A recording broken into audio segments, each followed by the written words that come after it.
Ladies and gentlemen, please take your seats. The Congress is about to commence. Please switch off your cell phones and enjoy the Congress.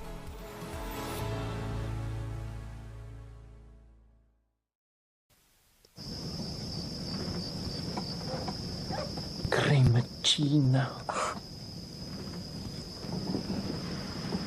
Cafe mocha.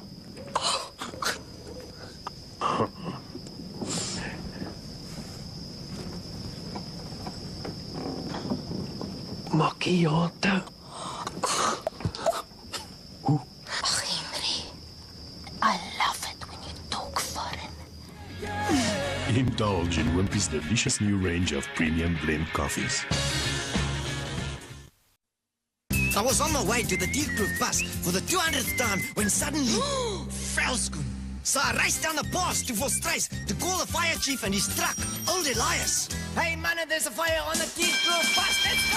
We ring our bells and screech our cars with a fourth race first in Boerewors prize. We rescue cats and put out fires with our ladders and buckets and Old Elias.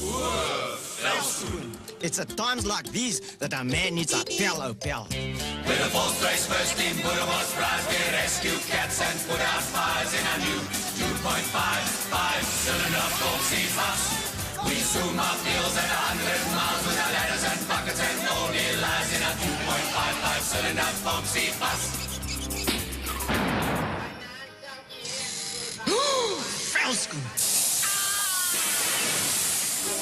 That's the story of the 2.55-cylinder four-seat bus.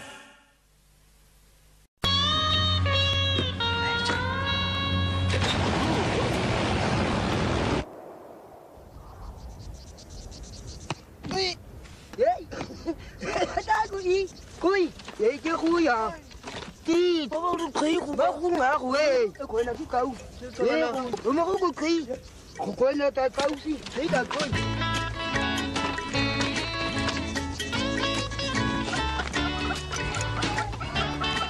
Em cũng sẽ ngã, còn ngã thì ca đâu phải cùi. Mình là cũng nấu câu cột ca. Làm gì bên đây?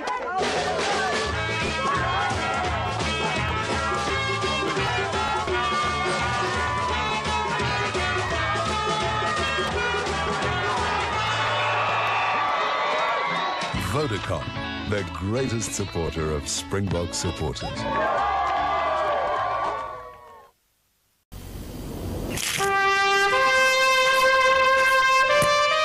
Hey! Get up, move on with those lines. We have a lot to do today.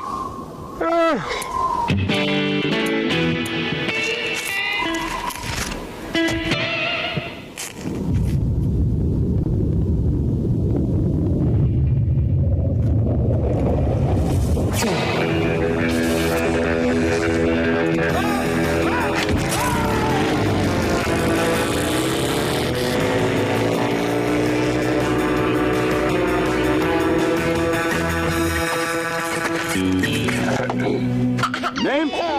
Cecil. Sorry, how do you spell it? Pump up your performance. Hierdie sienkie, hy hoor van die boer wat budgies verkoop. En die boer het 'n groot hok, maar is groot met vol budgies. En die sienkie dog, nee, maar wag, hy gaan nou by die boer se plaas 'n draai maak want hy soek 'n budgie. En hy kom daar en hy sê vir die boer, oom, ek soek 'n budgie, oom. Die oom sê, nee, dis 100%, kom stap saam met my en kom maar by die hok aan. En soos wat die oom nou wil, die boer nou wil instap by die hok en sê die sienkie, oom, ek soek graag 'n blou budgie. En die oom sê, ou seun, hier's honderde budgies in hierdie hok, maar hy sê kom trek net 3. Hoe dink jy gaan ek vir jou 'n blou tussen al hierdie klomp kry? Hy sê, oom, ek wil graag 'n blou budgie hê, oom. Oom, weet nou wat? Ek sal vir oom vir 'n blou budgie betaal wat my pa vir 'n skaap betaal. En die seentjie sê en die boer sê, maar ou seun, maar okay nie, maar dit klink alright, laat ek maar try. En hy's daarin. En hy spook en hy spartel. Dit vat lank. Na 'n halfuur kom die boer daar uit, maar hy's nat gesweet en die vere sit hier en is net budgie mis hier deur sy hare en die stof en alles. En hy kom maar uit met die blou budgie in die hand. Hy sê, ou seun, hier is jou blou budgie. Wat betaal jou pa vir 'n skaap? Hy sê, oom, ek sê seker die oom moet maar die budgie gaan weeg. Hy betaal so R34 'n kilogram.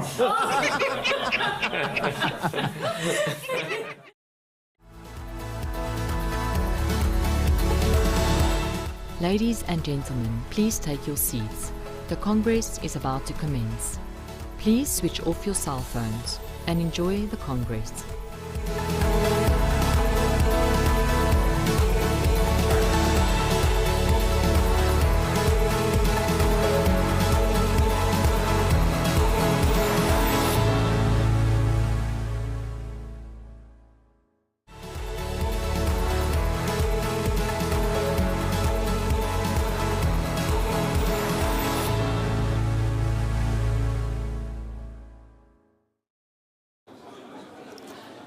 Welkom by Kongres 22. Welcome to Congress 22. Please take your seats. The Congress is about to start. Afgevaardigdes, hoe heerlik om u weer te sien. Ons is almal Zoom sat. En virtuele handshakes werk nie. Welkom terug by Nampo. Geniet die Kongres. Ons gee oog vir ons CEO Pieter met 'n enkele afkondigings. Pieter, baie dankie. Dankie Nico, goeiemôre almal. Bly om julle hier te sien en welkom, soos Nico gesê het. So ek wil net 'n paar orderreëlings tref en vra versoeke. Asseblief, sit daai selfoon op silent, laat hy maar vibreer daar in jou sak. Translation services for the English-speaking people, delegates are available. You're welcome to fetch them here front at the main desk. So it will be from Afrikaans to English, the translation. In die geval van 'n kragonderbreking, wees net rustig, sit kragopwekker behoort binne 'n paar sekondes in te skop en ons sal weer terug wees op lyn en kan aangaan. In die geval van 'n noodgeval, vra ons almal om net kalm te bly, stadig uit te weeg, net hier buite voor die tent, omstelling daarin te neem. En dan, indien enigiemand sleg voel, indien enigiemand iets oorkom, daar's mediese hulp, first aid services is available in the VIP area. So daar's noodhulpdienste, daar's 'n voltydse suster aan diens in die VIP area, net daar buite by die hek waar jy geparkeer het. En dan wil ek net vinnige aankondiging doen. Daar's 'n Mahindra Scorpio, registrasienommer JY07IPGP JY07YPGP Mahindra Scorpio. Your lights are still on. So if you just want to save the power there. So thank you and enjoy Congress.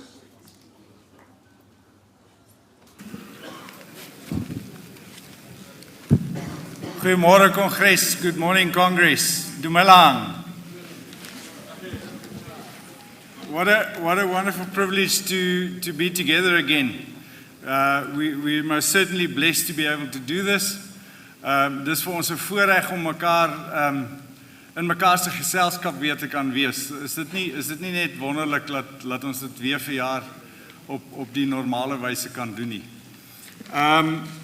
Dit is vir my 'n groot eer om vanoggend vir Dominee Desrey te vra om ons verrigtinge vir ons te open. Dominee Desrey, if you would open our Congress for us, we would appreciate it. Thank you very much.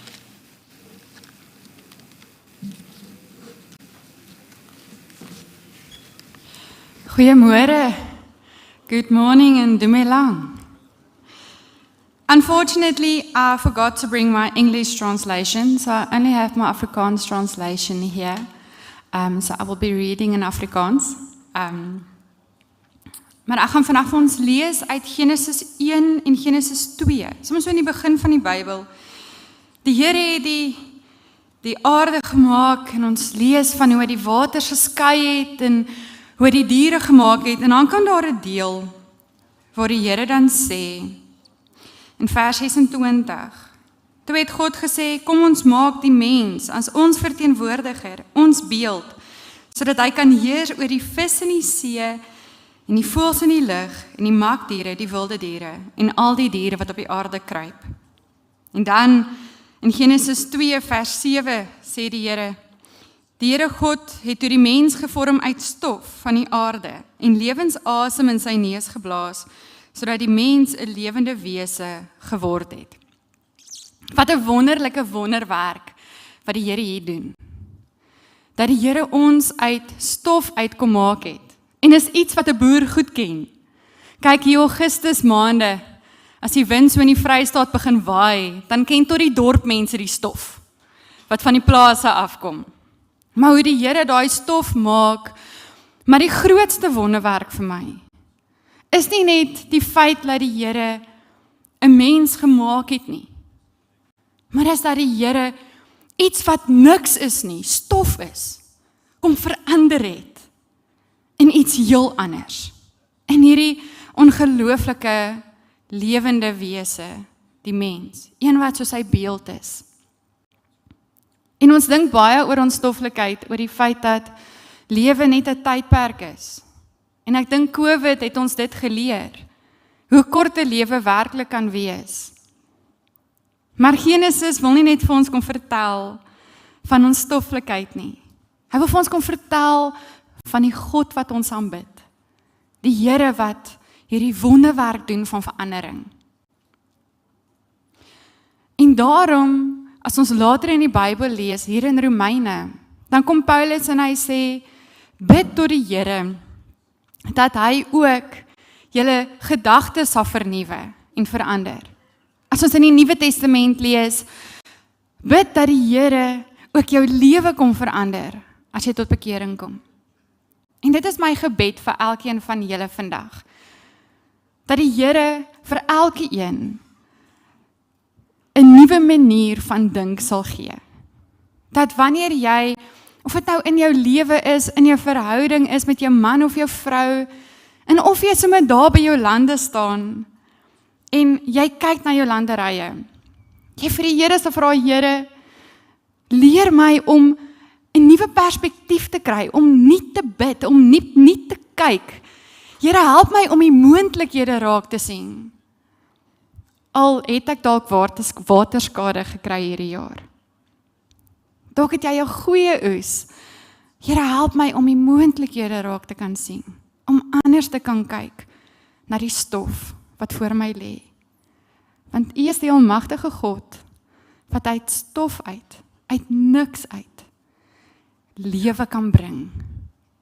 U is die almagtige God wat 'n wonderwerk van verandering kan doen.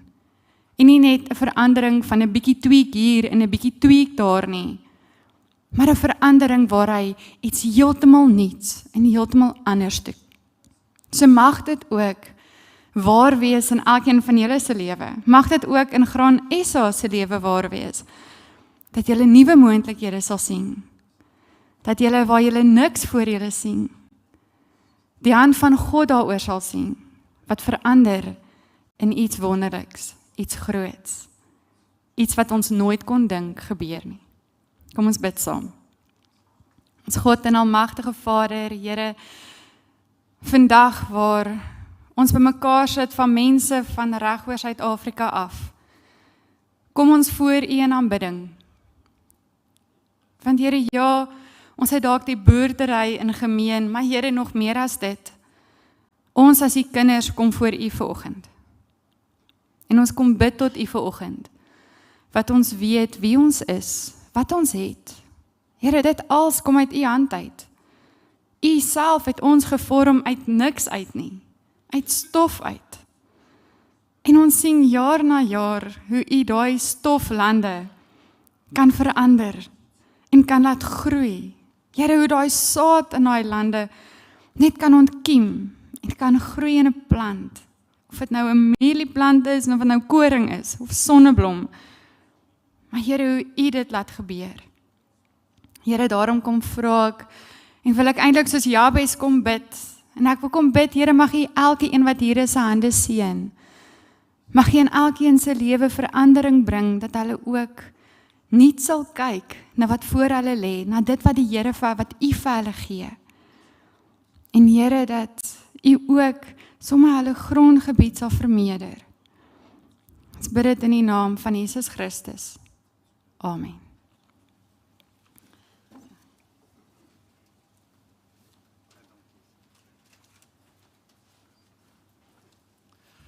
Dominic Desiree, I'm humbled. Quite obviously, the Spirit has led you this morning to open our Congress and to remind us that when we faced as farmers, which so often happens, with not knowing what to do next and where our strength will come from. What an apt way. This Congress is themed around a huge challenge that we have, that we don't know what the solution is for. And we've called our partners together to sit around the table and to find the solutions. So your message is so apt for this Congress. Dominee, ons sê vir u soveel dankie dat u gelei is om hierdie vergadering te open waar ons die krag nodig het. Ons weet waar vandaan kom ons krag en dis hoekom ons doen wat ons doen. Baie dankie vir die manier wat jy ons Kongres geopen het. Ons waardeer dit.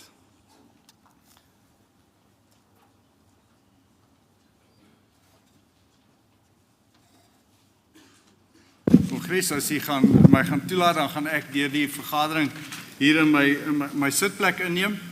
Behalwe as ek voorsitters hier gaan voorhou.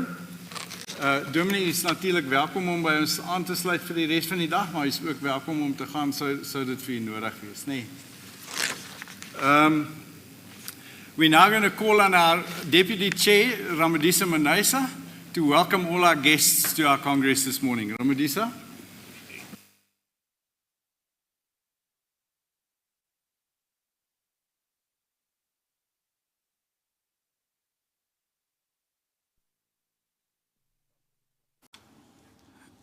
Mr. Chairperson, distinguished guests, ladies and gentlemen, it is my privilege and honor to welcome you to the most important event of the Grain SA calendar. Your presence, your numbers, the diversity of representation, and most importantly, the number of dignitaries present here testify to the importance of this event. The key focus point at Congress will be the input cost environment. Therefore, we have invited panel members to discuss the research, development, and innovation for seed, crop protection, and agrochemicals, and as well as the fertilizer environment. A hearty word of welcome to the first panel consists of the following persons: Joseph Duplessis, Executive from Region 2, Frank Rolf Wheeler from Bayer Pty Limited, Global Corn Strategy and Portfolio Lead, Steve Rhino from Corteva AgriScience, President of the Global Seed Business Platform, Director General from the Department of Agriculture, Land Reform and Rural Development, Mr. Moeketsi Ramasodi.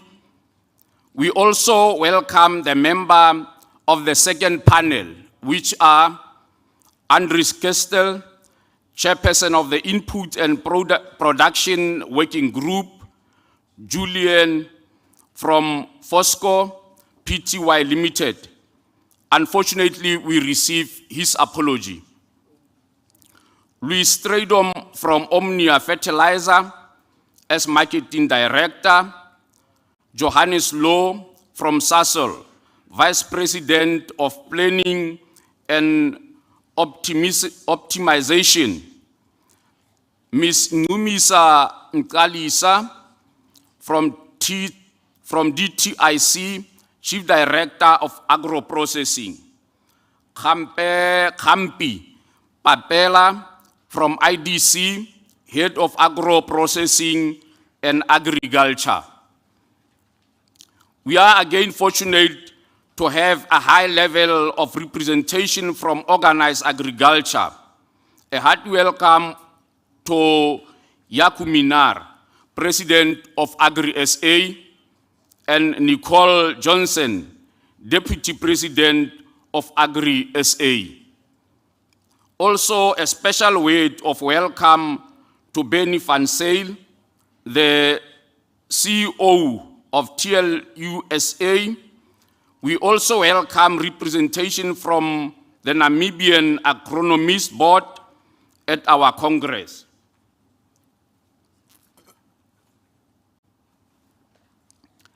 There is also a large delegation from our input supplier, as well as financial and the bank sector.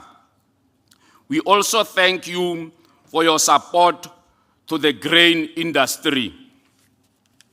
A special words of welcome to Jonathan Mzunga from the Office of Registrar of Act 36.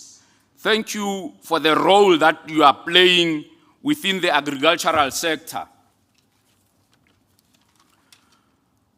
The various research institutions, universities, and academy support structures are represented at various levels. We are pleased to welcome you. Thank you for the very important role you are playing in the grain industry to keep us on the sharp edge of research and new technology.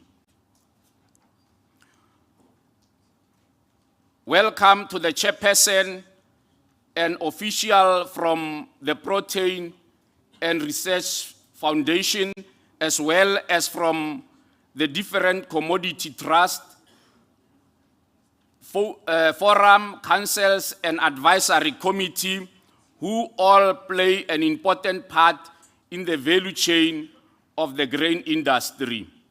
Welcome to the large number of representation from AgBiz, grain, various agricultural businesses, grain trade, and processor of grain, who made time available to attend the Congress. We also thank the official from SAGIS and SAGL for their continuous support. Meneer Voorzitter, 'n hartlike welkom aan die belangrikste van al ons gaste, ons hoofbestuur en delegate uit 33 streek. Baie dankie vir die teenwoordigheid by die Kongres. Aan ons uitgetrede lede van die hoofbestuur, welkom. Also, a heart welcome to Andri Hanekom, chairperson of our audit committee, and our auditors. Chairperson, the presence of the media and their report of these proceedings are pivotal, and we appreciate the diversity of representation here at this event. Welcome to each member of the media, and be assured of our high appreciation for your support to carry the message of agriculture. Congress, we are looking forward to the value each of you will add to the Congress. Mr. Chairperson, to all present, heartfelt welcome. Enjoy Congress with us. Thank you. Thank you very much, Ramadise, and from our side also, welcome to everybody.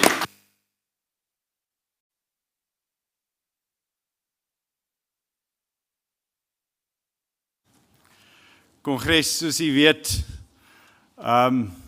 ek glo vas dat saam is ons baie sterker as alleen. En dit geld nie net vir ons as individue nie, maar dit geld vir ons as organisasie ook. En dan is dit nou vir my 'n ongelooflike voorreg om ons borgers te bedank. Ek dink jy sal my saamstem as ek dit 'n uithanggeleentheid noem. Die kongres wat vir ons voorberei is, wat vir ons voorgehou is vandag, is moontlik gemaak deur die ongelooflike vrygewigheid van 'n klompie borgers wat ons hiermee bygestaan het. En ek noem hulle graag vir ons hoofborgers, Standard Bank, wat hierdie perseel, hierdie saal en die fasiliteit soos jy dit beleef en sien vandag vir ons geborg het. Aan hulle baie dankie, Standard Bank. Then Cortiva Agri-Science for your contribution, most appreciated.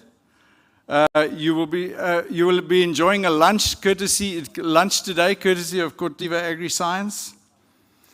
ABSA and John Deere Financial this evening. This evening is probably part of Congress that we look forward to the most. After today's a hard day's work today, we get together and we get to enjoy fellowship and enjoy each other's company. And I've often found that we probably solve more problems at that meeting than what we do in the main meeting. So to ABSA and John Deere Finance, thank you so much for your contribution there. For Bayer Pty Limited, you're sponsoring our refreshments throughout the day today, and also our takeaway lunch when we head home tomorrow. Bayer, a fantastic partner, not only just in our Congress, but throughout our activities. We appreciate and we really appreciate your contribution there as well. And then also to First National Bank, who are also sponsors today. It's really a privilege to have you on board, and we look forward to working with you. Thank you so much for your sponsorship. Then our platinum sponsors, Santam Agriculture, also a reliable, dedicated partner. We can always rely on Santam to put the umbrella over everything. So thank you very much, Santam, for your sponsorship. Our golden sponsor is Northmec. I'm pretty sure the farmers saw a red tractor standing out there. Thank you for your sponsorship to Congress, but also to the efforts of keeping our wonderful park so neat and tidy. Thank you very much, Northmec. We call them super supporters, Sanlam Glacier, Wimpy and team, thank you very much for everything you do for us as well. Sensaku, Intelligro, and SSK. And then our supporters, we have a number of supporters supporting our Congress today. FMC Chemicals Limited, GWK, NWK, Senves, Yara Africa Fertilizer, Unigrain, BASF, Hollard, AFGRI, Agricol, OVK, and Shell. Congress, I ask you all to give them a hearty round of applause and appreciation. Thank you very much.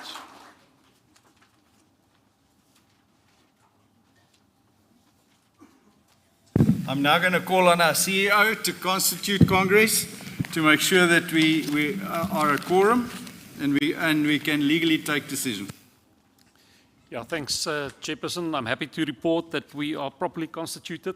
213 delegates already registered and still counting, which is more than the minimum number required. So this means that all decisions at Congress shall therefore be, in terms of the constitution of Grain SA, be legal and binding on the organization. Thank you. Thank you very much, Peter. And thank you for your dedication, delegates.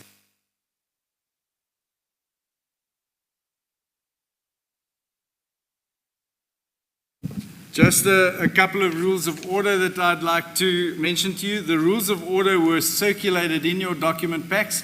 Can I get an indication from Congress? Did you all receive your communications timeously? Yes. Thank you very much. So can we accept that you have been privy to the rules of order? We accept that? Good. I'm going to go through a couple just to make sure that we cover it all. Right. The rules of order were provided, and the copy of the rules of order are also in the Congress bags. The electronic equipment will be used during the election process. You all received your electronic equipment? Yes? All registered? Did somebody say no? We'll make sure that you all get it then. Those devices are all registered to your name as you register as well, so we'll get that sorted for you, Paul. And then the elections and resolutions will be done with the weighted votes. The explanation of how the weighting of the votes works was also circulated. Die geweegde stem is ook gesirkuleer. U sal dit almal in die kongressakke ook kry. Alle stemme word dan volgens die gewig volgens heffingsdeelname by die organisasie soos gemeet 28 Februarie dan toegepas. Goed. Dan gaan ons aan. Ek gaan dan nou vir ons visievoorsitter, Richard Krieger, vra om die stoel te neem vir die voordra van die voorsittersrede. Richard, please. Dankie, voorsitter. Dames en heren, gasten, producenten. Ek wil dan graag vir Derek Matthews, ons voorsitter, geleentheid gee om sy verslag te lewer. Baie dankie. Baie dankie, Richard. Ons het die werksaamhede van die organisasie op 'n audiovisual video-opname opgeneem en daarna sal ek dit toespreek en enige vrae van die vloer af ook hanteer. So ek vra dan vir Brand Republic asseblief of ons die audiovisual van die voorsittersrede kan inspeel. Thank you, Brand Republic. 2021 has shown us in no uncertain terms the world has changed. The way we do business, the way we interact, the climate, the global economy, everything has changed. And agriculture gets it from all sides, urging us to take responsibility for what we can manage.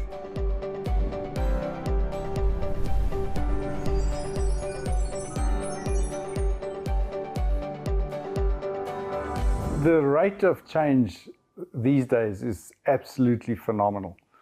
And farmers have to keep up, otherwise you stay behind. South African farmers are known to be very fast adopters of technology. There is, however, a caveat to that. We've got to sit down and assess that technology. At what cost does that technology come into your business? And what is the value add to your business? As ons na ons volhoubaarheid kyk waarvoor ons staan as Graan Suid-Afrika, dan bly die insetkant vir ons 'n ongelooflike belangrike. Dit is kernbesigheid en kan nooit verander nie. En ek dink ons het baie uitdagings rondom kunsmis, die rol van Foskor wat hy speel en nie speel nie, in ons gesprekke wat ons die afgelope jaar gehad met die meganiese ouens, om seker te maak die mekanisasie hardloop nie weg met ons in terme van koste nie. In Graan Suid-Afrika se kapasiteit in terme van mense, kennis en kundigheid om aan te hou, om op baie terreine die boer se saak te stel, om seker te maak die kwaliteit is daar, en dat ons nie tegnologie hier koop wat ons nie nodig het en waarvoor ons baie duur moet betaal nie. So kernbesigheid sal dit altyd bly, en op die einde van die dag moet dit na volhoubaarheid toe lei. Sustainability of Grain SA was ensured through commendable farmer support and excellent financial management, resulting in another clean audit. You know, I'm quite proud to actually say we have a staff contingent that is unbelievably dedicated. We are very, very serious about the way we manage our finances, and our staff do a fantastic job about it. How did we survive the past 2 years in the absence of being able to have our main fundraising event, NAMPO? There, I'm equally proud of each and every one of our members who stepped up last year when we called and asked them whether we should consider having an additional or a special levy to enable the organization to carry through that. We've received tremendous support in that regard, and they carried us through. Grain SA managed to successfully complete its restructuring process prior to the retirement of CEO Jannie de Villiers in August last year. This ensured a seamless transition in leadership and allowed for key matters to be addressed throughout the year. Daar was vir baie emosies rondom die graanmark en die geloofwaardigheid daarvan. Graan SA het nou tipies in ons tradisie, het ons baie mooi seker gemaak. Ons kry eers al die feite, die ondersoeke is gedoen, daar's aanpassings gemaak, ek dink alles verbeter. Daar was 'n klomp kommunikasie via ons tydskrifte en na ons lede toe oor dit. En ek dink op die einde van die dag is die graanmark beter, en nou sit ons met behoorlike alternatiewe wat ons kan aanbied, en ek dink regtig vir die toekoms behoort dit beter te werk vorentoe, veral wat die diferensiaal aanbetref, en ek dink hier's vir ons geleenthede wat ons dit kan verbeter. Extensive research on the location differential led to the tabling of an innovative model compiled by Dr. Johan Strauss from the University of the Free State. I think we have an exciting prospect on the horizon as far as location differentials are concerned. In one of the discussions that I had with the Johannesburg Stock Exchange, the head of the stock exchange said to me, Derek, isn't there some kind of dynamic system that we can implement to address the differential issue? And I think this is exactly what Dr. Strauss has achieved in his PhD. What he's put on the table is a dynamic system that can actually take the historic data of a silo and a consumption point, a silo and a mill, and calculate the real value of grain that flows from point A to point B. So we're excited about that. There's a process to go through before it's implemented or will be implemented, but it's certainly something that we are driving very, very actively. Dis vir ons lekker dat ons 'n meer betroubare uitvoerland raak, veral wat ons mielies aanbetref. Die kliënte wat by ons koop is permanente invoerders, so vir ons is dit goed om daar verhoudinge te vestig en dat hulle vertroud is met ons produk. Maar ons het ook gesien, ons het hierdie jaar vir die eerste keer canola uitgevoer wat vir ons 'n nikkie was. Ons het baie werk gedoen aan die sojabedryfkant dat ons selfs nou gereed is om sojas te kan uitvoer as ons daai geleenthede het van surplusse. Maar ek dink die belangrike ding vir Suid-Afrika is dat ons ware toegevoegde produkte uitvoer. Dit is nou ons vleis en ons suiwel en hoender, want dit maak natuurlik dat ons meer graan kan verbruik ook binne in Suid-Afrika. To ensure international competitiveness, research consortiums put together by Grain SA are bringing producer-relevant results to the table. This ranges from pest and disease research to new cultivar development and economic feasibility studies, laying the foundations for strategies such as the soya plan. In die wêreld het sojas begin groei en daar's beweging gewees. Ons het saam met die staat gaan sit, ons het 'n klomp posisies geïdentifiseer. Ons het nuwe kapasiteit in ons verwerkingskant geskep. Die mark het gegroei. Ek wil dis 'n baie mooi grafiek as 'n mens kyk hoe dit gegroei het. Maar toe het ons ook besef maar ons winsgewendheid is onder druk wat die sojas betref. Daar's nuwe tegnologie beskikbaar in die wêreld. Dit was nie in Suid-Afrika nie. En ons het gaan sit met die ouens wat die tegnologie eienaars is. Ons het 'n plan op die tafel gekry om 'n heffing in te samel, die heffing betaal vir die tegnologie, die nuwe tegnologie, en nou is daar nuwe sojas op pad hiernatoe. Ek dink dis 'n mooi storie en natuurlik saam met dit die hele meesterplan vir die hoenderbedryf om te kyk dat ons meer sojas deur die hoenderbedryf kan sit. Ek dink alles en alles saam het eintlik vir ons 'n baie mooi geleentheid hier geskep as graanboere. So ek dink al en al baie mooi storie. In terms of cultivar development for winter grains, ministerial approval was given to extend the sector levy on wheat, barley and oats with 3 years. Lupins are now also included, and the plan is to assist the groundnut industry in the same manner. Toe ons hierdie klomp reën gehad het, weet ons is so gewoond aan droogte, het ons agtergekom daar was kwaliteitsprobleme veral aan die mieliemeelkant van die witmark, en ons moet seker gemaak dat ons reageer ook nie uit emosie uit nie. Ons het besê, kom ons doen die navorsing, ons het die SAGL gekry, ons het die mielietrust gekry om te betaal daarvoor, en op die ou einde van die dag het ons eintlik verras gewees oor die resultate wat uitgekom het, gesê, maar waterbeskadigde pitte beïnvloed nie die kwaliteit in terme van die witheid nie, en ek dink dit is waar die redelikheid van die waardeketting eintlik fantasties vorentoe gekom het, toe ons om die tafel sit en na die resultate kyk. Toe sê almal maar ons hoef nie hierdie meer in die graderingsreëls te hê nie, ons kon dit uithaal en ek dink dit is tot voordeel van die boere en ek dink dit is weer eens net 'n bewys, kry die feite op die tafel, kry redelikheid op die tafel en maak seker dat die bedryf kan vorentoe gaan. Over the longer term, however, the grading process remains under pressure of government intervention through the appointment of Leaf Services as a grain quality control service. Die hele gedagte van Leaf Services, ons het 'n probleem met die beginsel daarvan, want dit voel vir ons na duplisering, en dan natuurlik word al die kostes nou afgewentel na die produsente toe en die verbruikers. En in die eerste plek het ons nou konsultasies gehad, ons het ons opinie oorgedra, en ten spyte daarvan het die regering besluit om voort te gaan, en toe het ons met regsproses begin. En as ek sê ons, dan is dit nie net Graan SA nie, dis ook die ander rolspelers in die bedryf. Ons het eers op appel gegaan, ons het nou geslaag met ons appel, maar ten spyte daarvan is die regering nog steeds van plan om voort te gaan, en ons sal al die prosesse volg om seker te maak op die ou ende, dat graanboere nie betaal vir goed wat nie nodig is nie. With food safety being high on the agenda, Grain SA is working on sensible ways to deal with farmer accountability in the grain passport system. Voedselverbruikers raak meer gesofistikeerd. Ons weet dit, ons sien dit wêreldwyd, dit is 'n tendens. En vir ons as Graan SA is dit uiters belangrik. Ons wil en ons is committed om veilige voedsel te produseer. Op hierdie stadium is die groot uitdaging met die paspoortstelsel is daar's 'n ongelooflike klomp wetgewing wat voedselveiligheid en mediese veiligheid reguleer. So die ideaal is om vir 'n graanprodusent een stelsel te hê waarop hy al sy kommoditeite kan lys. En dan moet dit spesifiek gaan oor dit wat binne die beheer van 'n graanprodusent is, maar ook van toepassing is. En dis moeilik vir 'n graanprodusent, wat is sy aanspreeklikheid? Hy kan eenvoudig nie net afteken op al daai wetgewing nie. To put that in perspective, if I deliver a wagon load of grain to a silo, I can guarantee and sign, put my name on a piece of paper with regard to what happened to that load of grain. That consignment gets unloaded, goes into a silo.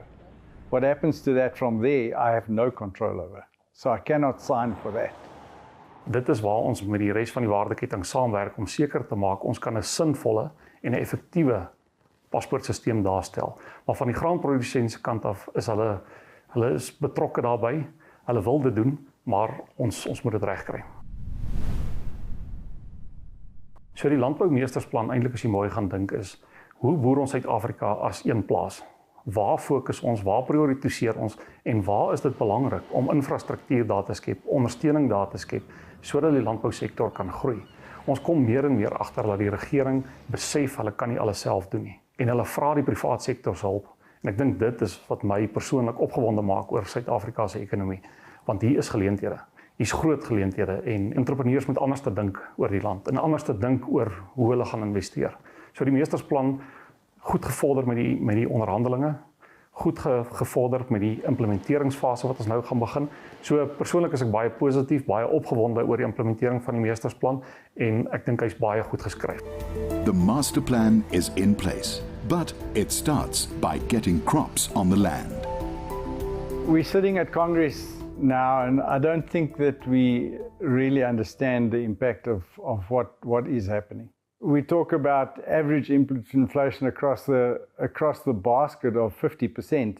Fertilizer, for instance, that is more than 50% of a grain farm's input cost, has risen by more than 200%. We did the actual calculations of what next year's crop is going to cost. And vast areas, both west and eastern regions of this country, cannot produce maize profitably with these input costs. It is just simply impossible. So it is critically important. And that's why this Congress is specifically themed to sit together with the input suppliers to hear how we can build a solution going forward. In terms of climate, we're in a wet cycle, which brought blessings and in some parts challenges due to excessive rains. But the weather, good or bad, will always be beyond our control. We have to focus on what we can manage. It is just critically important that we, as an industry as a whole, as private sector in the industry, go and look and find ways that we can assist, and government must help us, and we must help government, and we must just build our future together. There's just no way of thinking one sector of the industry is going to do it alone. We cannot work in silos anymore. What we need is farmers to talk to each other, to partner with each other and build that relationship and encourage each other to support the organized structures. Because it's not a us and them, it's a partnership relation that we have between government, between input supplying companies and also other service delivering companies. So for us it's important to understand all the issues, to talk about it, and from Grain SA side we want to listen to our members. We want to listen to the grain farmers and find out what is it that we can assist them. How can we make life easier and better for them and improve their sustainability, improve their profitability.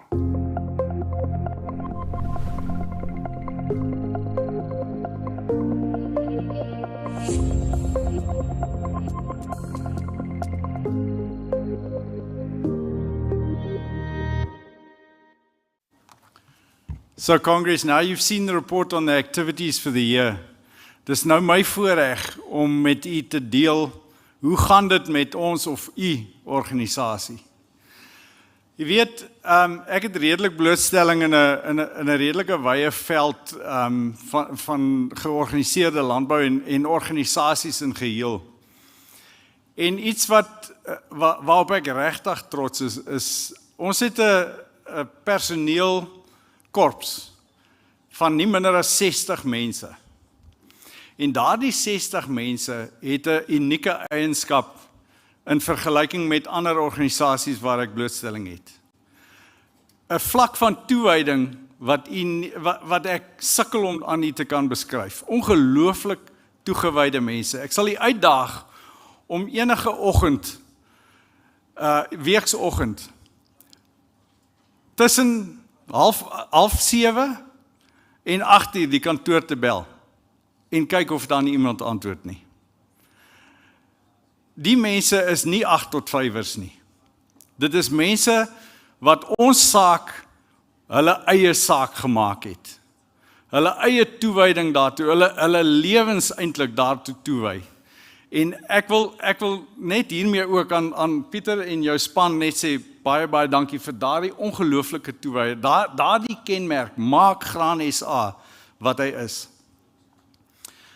En dan is ek ongelooflik trots ook om aan u te rapporteer. Ons het 'n baie moeilike tyd deurgegaan as organisasie. U kan nou dink, dis soortgelyk as aan u boerdery, met 2 agtereenvolgende droogtes, misoeste of rampe wat die boerdery sou getref het. Ons kan vir 2 jaar na mekaar nie ons hoofdfondsinsamelingspoging aanbied nie. En het ons verlede jaar die vrymoedigheid geneem om vir u te vra, om vir die produsente van die land te vra, kom ons onderhou ons organisasie. Let's put our hands in our own pockets and let's make this happen. Let's make it work. You know, it's not where it all started. Our organization started when a group of farmers stood up and they said, no more. It cannot carry on like this. And what did they do? They put hands in their own pockets and they funded themselves and they made their voice count.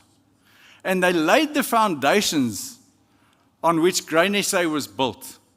And those foundations are the foundations that make us strong. And while there's very few things in South Africa that we can be proud of, I am extremely proud of this organization, of what our forefathers did, and of what you did last year when you said we will put our hands in our pockets and we will pay an additional levy in the absence of NAMPO, and we will take this organization forward. And I must tell you that where we stand today, we are planning to have NAMPO. Everybody, the exhibitors, our exhibit space is 100% occupied with a waiting list. Our exhibitors are planning as if it's going ahead. But we all know the reality. The regulations as it is today, it is still not possible. We trust and we believe that it is going to work. We are going to have NAMPO. We're all working towards that. But we've got to understand that that reality exists, that it might not happen. And to that length, I want to say to you, give it some thought. Richard's going to talk to us about levies later on in the day. Is it today or tomorrow? Today. Give it some thought. What are we going to do if that happens to us again? As I said, I'm extremely proud. As ons nou kyk na die finansiële toestand van hierdie organisasie, ten spyte van die droogtes wat ons dan nou gehad het in die afwesigheid van NAMPO, dan moet ek vir u sê, danksy aan daardie personeelkorps wat ek net nou vir u beskryf het, die toewyding wat hulle het, en die erns waarmee hulle kostebesparings teweeggebring het, waar hulle werk anders gedoen het, kan ek vandag vir u rapporteer, die organisasie is kerngesond. Dit beteken nie dat ons gemaklik is nie, dit beteken nie dat alles reg is nie, dit beteken nie dat ons nie ernstig moet wees oor hoe ons met ons sake omgaan nie, maar ons kan trots wees dat ons organisasie nie wankelrig is nie. En ek sê weer eens dankie vir Christa en haar span wat ons finansies so ongelooflik goed hanteer, wat nog 'n geskiedenis het van skoon audits derentyd. Ons wil dit niks anders hê nie en ons sê vir julle baie, baie dankie. Kongres, ons kan net die toekoms saam aanpak. Ek wil nie weer hoor dat produsente praat van julle daarbo nie. Hierdie organisasie is ons organisasie.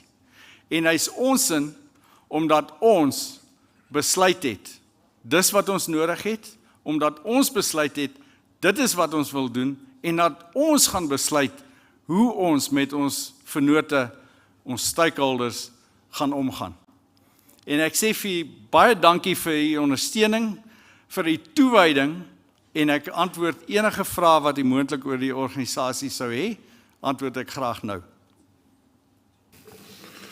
Dankie Derek. Produsente, is daar enige vrae wat julle wil aan Derek stel op hierdie stadium? Is daar iets wat onduidelik is? Is daar iets waaroor julle wil twyfel of kommentaar oor wil lewe? Ons gee graag vir julle geleentheid. Okay, niks op hierdie stadium, baie dankie. Thank you. As deel van die e-poste wat uitgestuur is aan julle, was daar skakel gewees wat gelei het tot die volledige verslag. Ek dink hy is op die skerm op hierdie stadium, behoort hy op te kom. Net dat jy jou oor daarop kan fokus, hy was deel van die kommunikasies wat uitgegaan het, die volledige verslag is daarin, tot julle beskikking, en dan wil ek dan nou vra of ons die voorsittersverslag dan kan aanvaar, as geleese, wat uitgestuur is aan julle, en dat ons dit nou so goedkeur. Kan ek by wyse van 'n handeklap aanvaarding kry vir dit? Dankie. So Congress, just a quick note. You would have noticed in the video that Yanni de Villiers took part in most of the reporting. As you know, Yanni retired in August last year, so he was responsible for that section of work. And we neglected this morning, and I want to apologize to welcome Yanni. Yanni is in our midst. I haven't seen him in the hall this morning. Yanni, where are you? Is he in the hall? If he's not in the hall yet, I know he's on the park. Where? Oh, there, right at the back. I see your name tag here in the front, Yanni. That's why I haven't seen you. So Yanni de Villiers, thank you very much for gracing us with your presence this morning as well. Thank you very much for your annual report that you participated in and the report back that you've given. You have served us really, really well, Yanni, and we will make note and recognition at the appropriate time. And just to say welcome to you, Yanni, as well. Then thank you very much, Congress.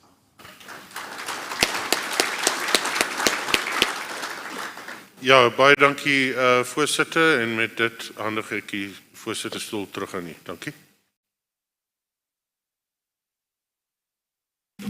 Thank you, Richard. Dankie, Kongres, vir die aanvaarding van die verslag. Ons sal voortgaan om u wense uit te dra. Ek wil dan nou vir Nico vra om vir ons die nominasieprosesse vir die verkiesings net aan te kondig en aan te dui hoe dit gaan gebeur, asseblief. Nico? Voorsitter Kongres, baie dankie. In totaal, die inligting nadat Pieter afgekondig het, was nog besig met die verwerking van getalle. Ons bevestig dan in totaal 230 opbetaalde afgevaardigdes wat teen 9 uur geregistreer het. Die geweegde stemme per streek word op daardie syfer bereken en daardie gewig is toepaslik vir die geheel van Kongres.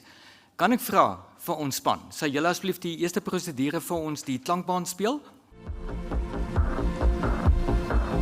Congress, please note the following regarding the nomination and election procedures. Only delegates whose membership and levies were paid up by the end of February have received ballot papers and registration cards at registration. The cut-off time, when weighed votes were determined for qualifying regions, was 9 a.m. A nomination letter must be completed and signed off by the nominee, the proposer and the seconder. all must be paid-up members. All nominees must declare their interests with regards to their production and marketing of grain and oilseeds, and/or their involvement in the grain and oilseeds value chain. An election committee will evaluate the nomination letter to verify membership and to consider if any declared interests may disqualify a nominee. The following people serve on the election committee. Company Secretariat Lead for Grain SA, Nico Vermaak. Representative from Auditors, PwC, Lucia Berg. Independent third parties, Viana Low from SAGL and Nico Hawkins. For Grain SA, Luan van der Walt and Mickey Human. Helene Viljoen and Christian Verkuil from Grain SA will support. The election committee may revert to the ad hoc committee for a decision if needed. The ad hoc committee comprises the following members: Kali Skuman, Yusuf du Plessis, Sarel Haasbroek, and André Kirsten. After the verification process, there will be an announcement before the election proceeds. A clear and absolute majority is applicable to all voting processes.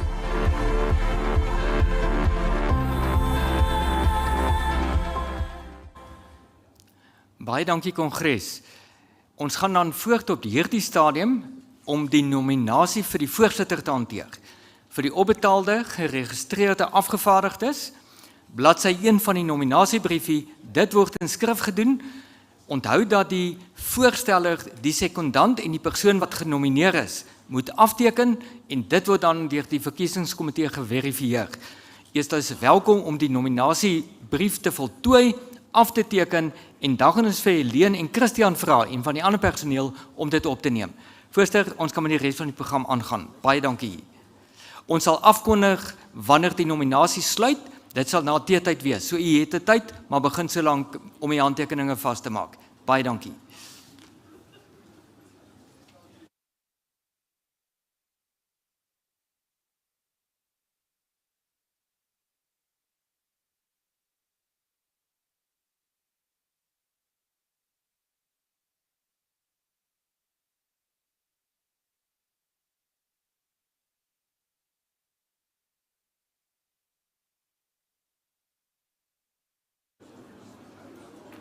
Kongres, u het die prosedure rondom mosies het u ontvang in die stukke ook vooraf.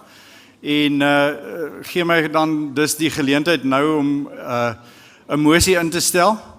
Eers wil ek vra dat Kongres laat ons 'n mosie aanvaar van medelee, a motion of condolence to all our members, our farmers and their labourers, and our industry members who might have lost loved ones in the past year with regard to COVID or for whatever reason. And I ask that should the motion be accepted, we stand in respect of those people for a few seconds.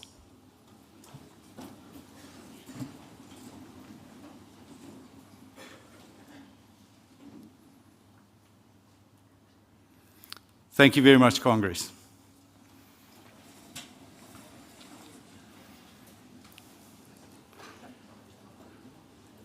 Congress, then further than that, I would like to propose a motion of concern. You know, we live in a global world. We are impacted by everything that happens in the globe.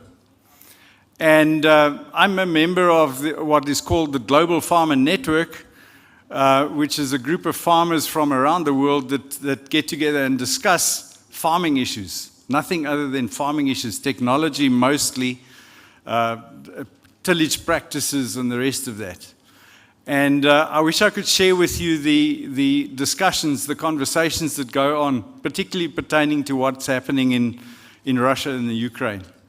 And it impacts us. That situation impacts us on two fronts. It impacts us on the input supply front with regard to the manufacture of fertilizers, and it impacts us on the output side as well, in regard to oilseeds and wheat, massive oilseeds and wheat. So we cannot stand apathetic to what is happening. So my motion is one of concern about what is happening in the world, and particularly in that conflict at the moment. There are no winners in conflict like that. So I ask that we accept that motion. Is that accepted? Thank you very much. Are there any other motions? I think our Vice Chair, Ramadisa, has another motion that he would also like to propose. Thank you.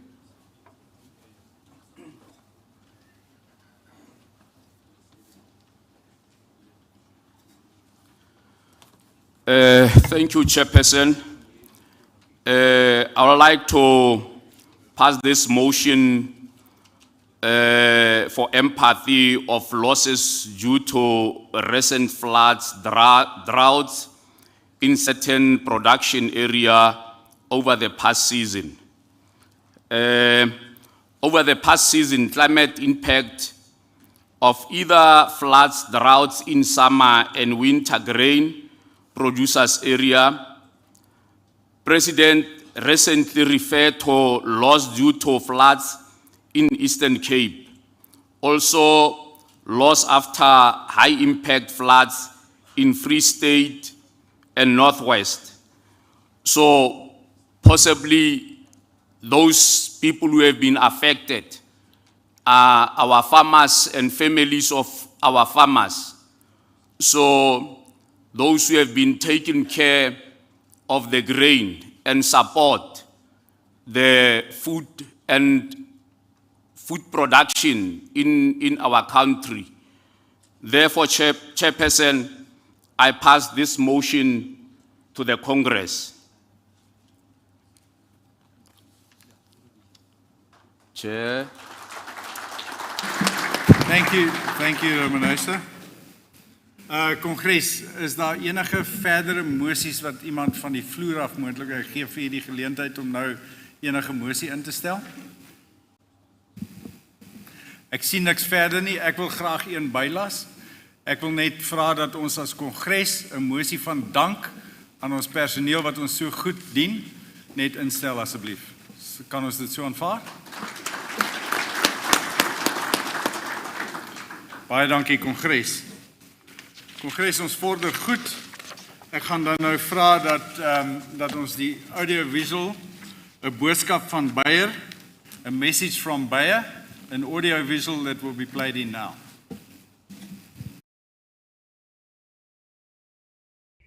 Van die oomblik wat jy jou oë oopmaak, is daar baie dinge wat gebeur. Ons weet wat motiveer jou om op te staan in die oggend. Ons weet wat hou jou besig gedurende die dag. Ons weet wat hou jou wakker in die nag.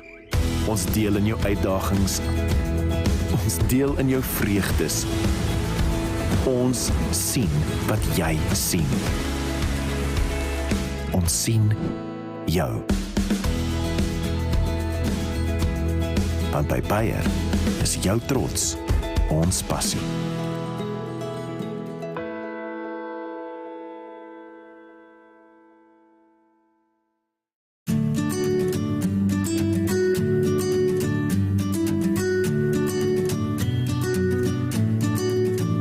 Ek is Jaapie Breed, boer van Babsfontein in Gauteng, boer met mielies, sojabone, aartappels en soms ertjies. Laas jaar, net voor strooptyd, het Beyer en Fieldview my kom sien en vir my 'n produk bekendgestel wat Fieldview is. Alles wat ek doen word in tyd op my database gesave. Die gebruikersvriendelikheid daarvan is net heeltemal op 'n ander vlak. Ons boere is mos nie baie tegnologie te ver voor met hoe dit werk nie. Maar as jy net met jou vingertjie kan regions gaan teken op 'n prentjie, dit maak dit verskriklik maklik. So alles word direk daar ingetrek, alles praat met mekaar. As jy 'n iSobus implement het of net 'n enige trekker, maak nie saak wat die kleure is nie. Jy plug jou adapter in en hy lees alles na jou iPad toe. Dit het my boerdery heeltemal verander. Wel, tegnologie maak alles vir my meer die moeite werd. Dit maak dit meer effektief. So jy kan nog steeds op dieselfde rand per hektaar werk, maar meer effektiwiteit uit jou produkte uitkry. Die waarde wat dit toegevoeg het, wel, hier staan ek met 'n mielie vir 22 rye om op 105.000 stand. Ek doen proewe vir myself en Ek hoef niks meer te gaan uitmerk met stokke en goeders en die kans dat iemand dit uittrek of ek dit vergeet en met die stroper eet is weg. So ek het al die data op my Fieldview app klaar. Ek kan met 'n spuit so dwars oor die land gaan spuit en daai region net gaan merk met my hand. Dan stroop ek oor dit en ek sê vir hom wat was die opbrengsdata hier in hierdie region gewees teenoor die res van die land. En dit is wat waarde toevoeg tot my besigheid. Ek het data wat ek kan gebruik. Ek kan beter besluite maak omdat ek intydse data het. Dit maak die wêreld oop om enigiets te kan doen. Jy kan, as jy aan iets kan dink wat jy wil probeer, kan jy dit doen. Jy hoef nie meer alles perfek in fisies te gaan uitmeet nie. Dit maak dit net soveel makliker. Dit is elke sent werd. Elke sent. Ek kan nie sonder dit werk nie. Ek gaan nie weer sonder dit werk nie. Sonder Fieldview kan ek nie die besluite neem wat ek nou neem nie.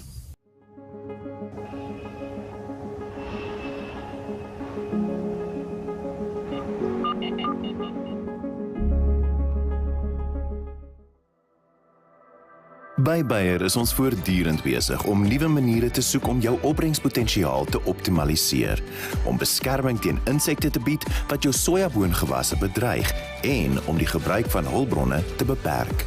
Met Bayer se nuwe sojaboon-eienskap Intacta RR2 Pro maak ons 'n wêreld van moontlikhede vir jou plaas oop en bied ons voordele wat sal help om jou produktiwiteit en opbrengspotensiaal 'n hupstoot te gee.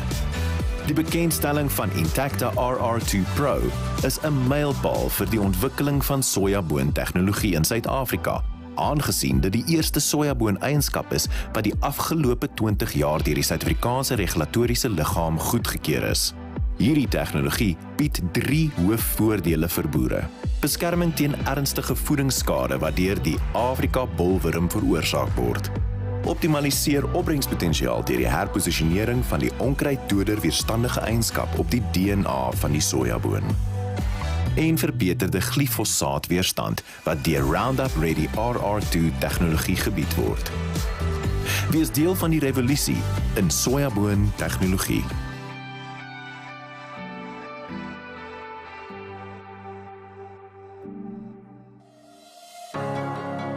Nuuskierigheid sal jou net so ver bring. Maar om nuwe perspektief te kry, moet ons koppe bymekaar sit om innovasie en volhoubaarheid te dryf. Want jou sukses is ons sukses. Jou familie is ons familie en jou drome is ons drome. Want jou trots is ons passie. By Bayer vorm ons landbou en bou ons aan 'n toekoms waar gesondheid en voedselsekerheid vir almal 'n realiteit is. Kom ons gesels oor wat Bayer vir jou en jou boerdery kan doen.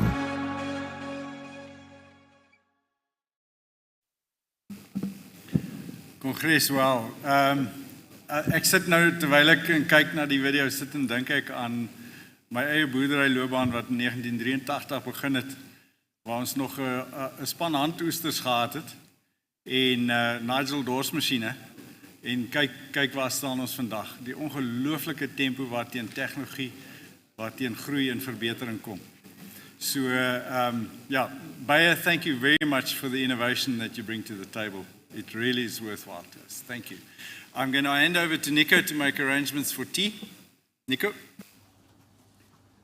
Chair, thank you very much. I remind the Congress to please hand in the nomination letters for the chairperson when you go out.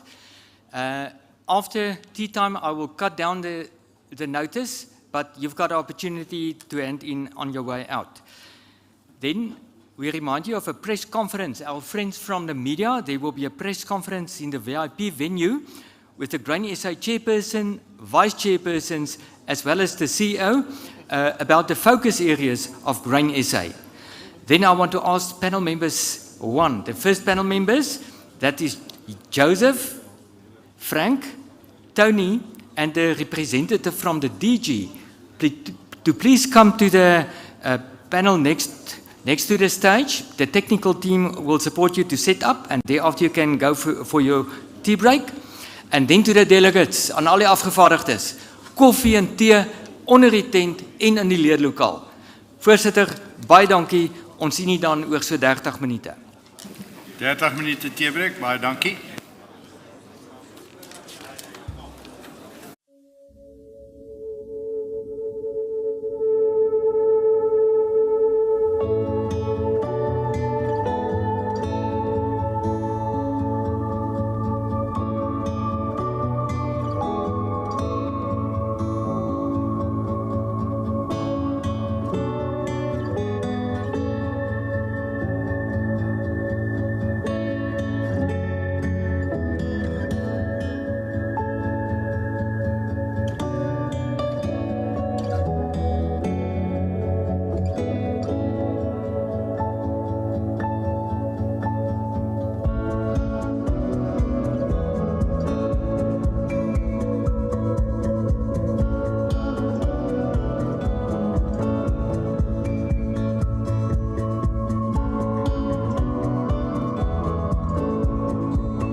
Ladies and gentlemen, please take your seats. The Congress is about to commence. Please switch off your cell phones and enjoy the Congress.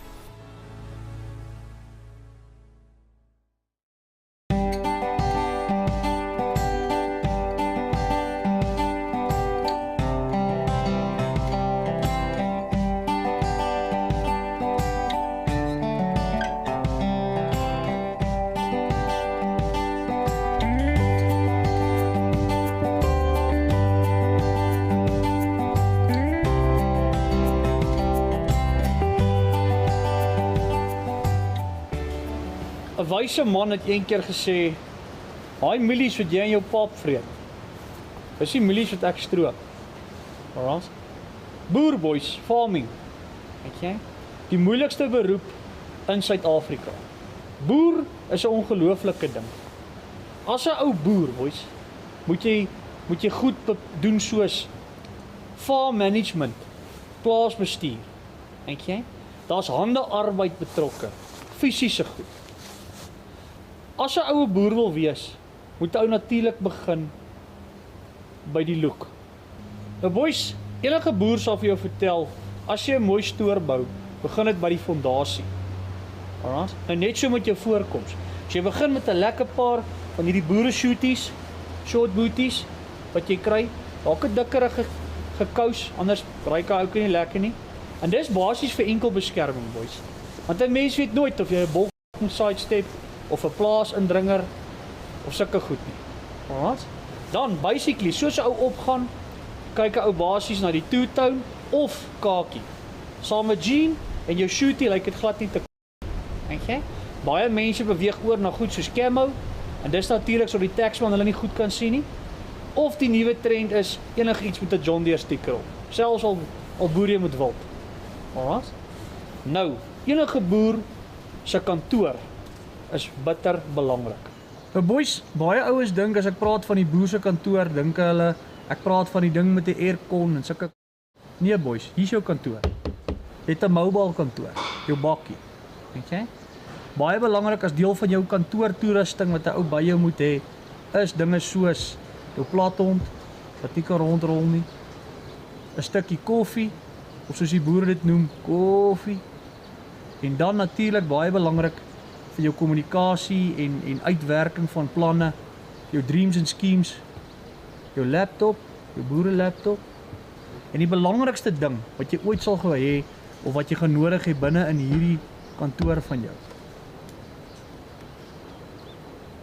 Hierdie ouetjie. Julle dink ek maak 'n joke? Trust my. Dis nie 'n joke as jy 'n carry hole met 'n stronk moet afvee. Alright? Jy kan net sowel 'n rasper gebruik.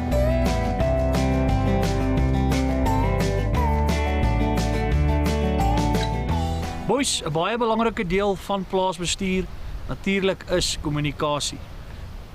Nie visuele kommunikasie, verbale kommunikasie, sowel as nie verbale of visuele kommunikasie.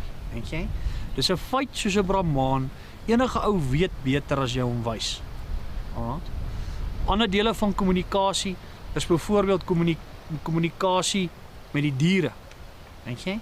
Mense moet met hulle kan kommunikeer. En jy hoef nie met die goed chats te bou en love stories te ruil nie. Net 'n fluit is genoeg. As jy byvoorbeeld met beeste werk, 'n skerper fluit. As jy kan met enige dier werk. Jy kan selfs iets soos met zebras kommunikeer.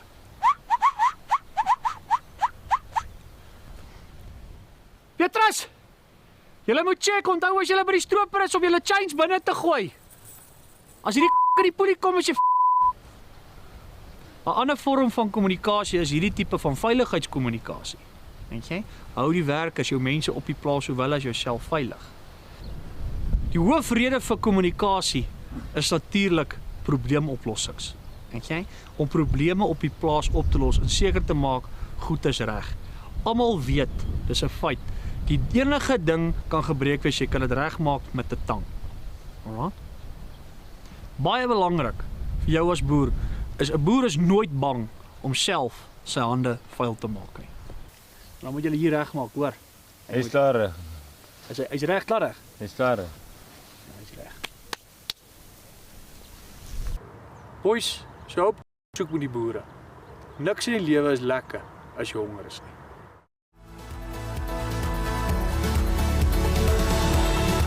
Ladies and gentlemen, please take your seats. The Congress is about to commence. Please switch off your cell phones and enjoy the Congress.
Voorsitter Derek, baie dankie afgevaardigdes. Dankie vir die terugkeer na die teetyd. En dan op hierdie stadium sluit die nominasies vir voorsitter. Ons vra asseblief enige nominasie vir die voorsitter dat u dit in die lig inhou. Van die personeel kan dit afhaal of u kan dit hiervoor ingee. Die nominasies vir voorsitter sluit nou. Chairman, back to you regarding the Grain Producer of the Year award. Thank you, Nico. So all nominations are then closed for the chairman. We're going to now watch a quick video on the Grain Producer of the Year awards. It's our prestige event every year where we recognize outstanding achievements in grain production. Brand Republic, please. The Grain Producer of the Year award was introduced in 2000 to honor South Africa's great producers of grain and oilseeds. The event also reflects the extent of modern grain production and is an inspiration to our young farmers, while serving to build the image of producers among consumers. By having this function tonight, we want to give recognition to the South African grain farmer. You are truly remarkable. Maar vanaand moet daar egter 'n wenner wees. These are smart farmers. They use technology to counter challenges. They focused on the smallest detail, yet have an integrated, holistic approach to growth. The past 2 decades have seen finalists widely varying in terms of region, crops, scale, and production practices.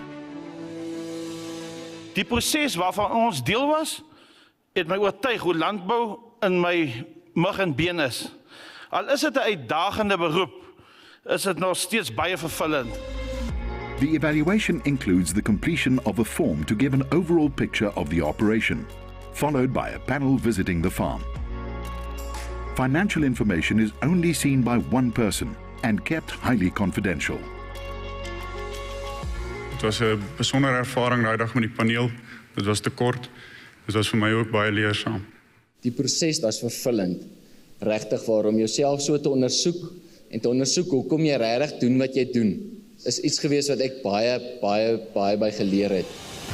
The Grain Producer of the Year award is more than a tradition. It's a proud portrayal of the passionate people who make South African grain production unique.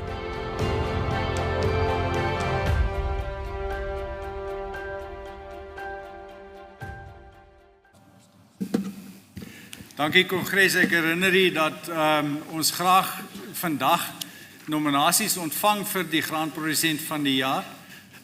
U kan dit inhandig by die verkiesingskomitee wat op die tafel hier op my linkerkant in die hoek is.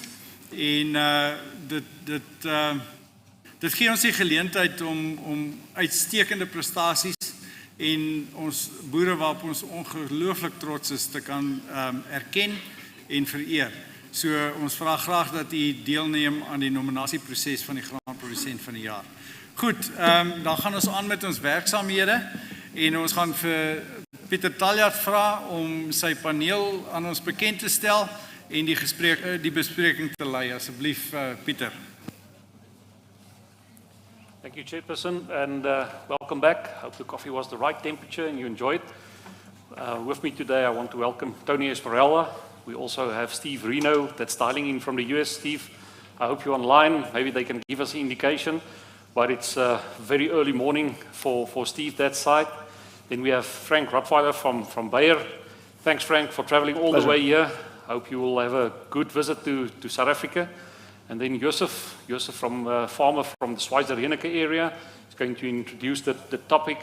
And then also Mr. Depaneng Sarage, which is here representing Delred today, and he's standing in for DG Muketsa Ramasodi. So Mr. Saragi is the Chief Director, Quality and Inspection Services at the Department of Agriculture. So we have short videos to just introduce and say more about our prestigious guest here today. So let's play that. Thanks, Brand Republic. The crop protection and seed panel members are representing Grain SA, Yusuf Du Plessis, Executive Member. Bayer Crop Science, Frank Rottweiler, Global Corn Strategy and Portfolio Lead for Europe, Middle East, Africa and Asia Pacific. Department of Agriculture, Land Reform and Rural Development, Muketsa Ramasodi, Director General. Corteva AgriScience, Steve Reno, President, Global Seed Business Platform, and Tony Esmeraldo, Business Director, Southern Africa.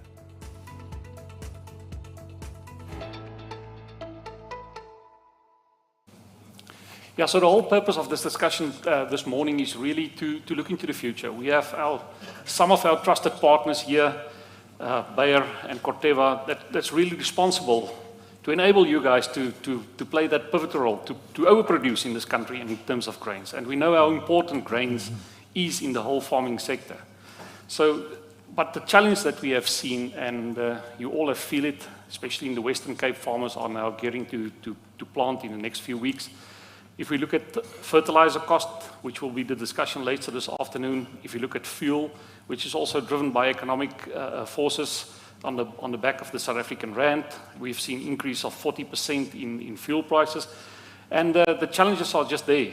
Our independent information from Grain SA side that we have completed is, despite the fact that we have relatively strong commodity prices, if you do the calculation, there's really little margin left on that. And the only thing we can do is to produce more, to become more productive. And I think that that's the whole purpose, as I said. We have these companies, they are just two, together with the department, that will assist us to drive these new innovations, but we need you. We are partners in this, and we need to take it forward. And for us, it's proud to to say that we have been food secure for many years now. South African farmers do produce safe food. And I think that's the key thing, why we need these intelligent innovations, but based on scientific research, so that we can ensure that the food that we produce are safe. So Joseph, over to you. If you can just put this in perspective and see where we came from over the last 20, 25 years. Thanks, Joseph. Thank you, Mr. Chairman. Thank you for the opportunity to present the farmer's perspective here. Ek is gevra om hierdie voorlegging in Engels te doen terwille van ons gaste, internasionale gaste. Ek hoop my Engels hou, ek hoop dit raak nie op voor hierdie voorlegging klaar is nie. So ek wil vir u vra om maar asseblief my te verduur en verdra met die Engels. Ja, kom ons probeer maar ons beste. Ladies and gentlemen, to start off, I would like to say Dwight D. Eisenhower, who was President of the United States from 1952 to 1960, but himself a Kansas farm boy, he said once when he was president, farming looks mighty easy when your plow is a pencil and you're 1,000 miles from the cornfield. Now each of us that are here knows this exactly is also true in South Africa for us in this day. Farming may look easy if you focus on the success stories of South African agriculture, but I can assure you it's very challenging to farm here in South Africa. We have a difficult and unstable climate with periodic droughts alternated by flooding, and this is all exacerbated by climate change. We have to contend with crumbling infrastructure such as road, rail, harbors, and electricity supply that increases the cost of doing business and makes it more difficult.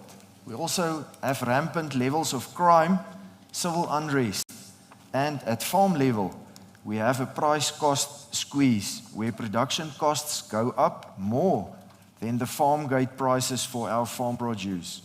There's presently no support from government for commercial farmers in South Africa.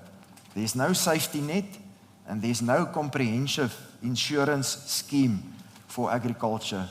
We all know the risks are very high. Under difficult circumstances, maybe just a little bit more about the price-cost squeeze. In this graph, you'll see the bottom line, the blue line, is the increase in maize price, the maize price index. All the inputs, fertilizer, seed, machinery, diesel, you can see have increased much more over the years than the maize price have increased.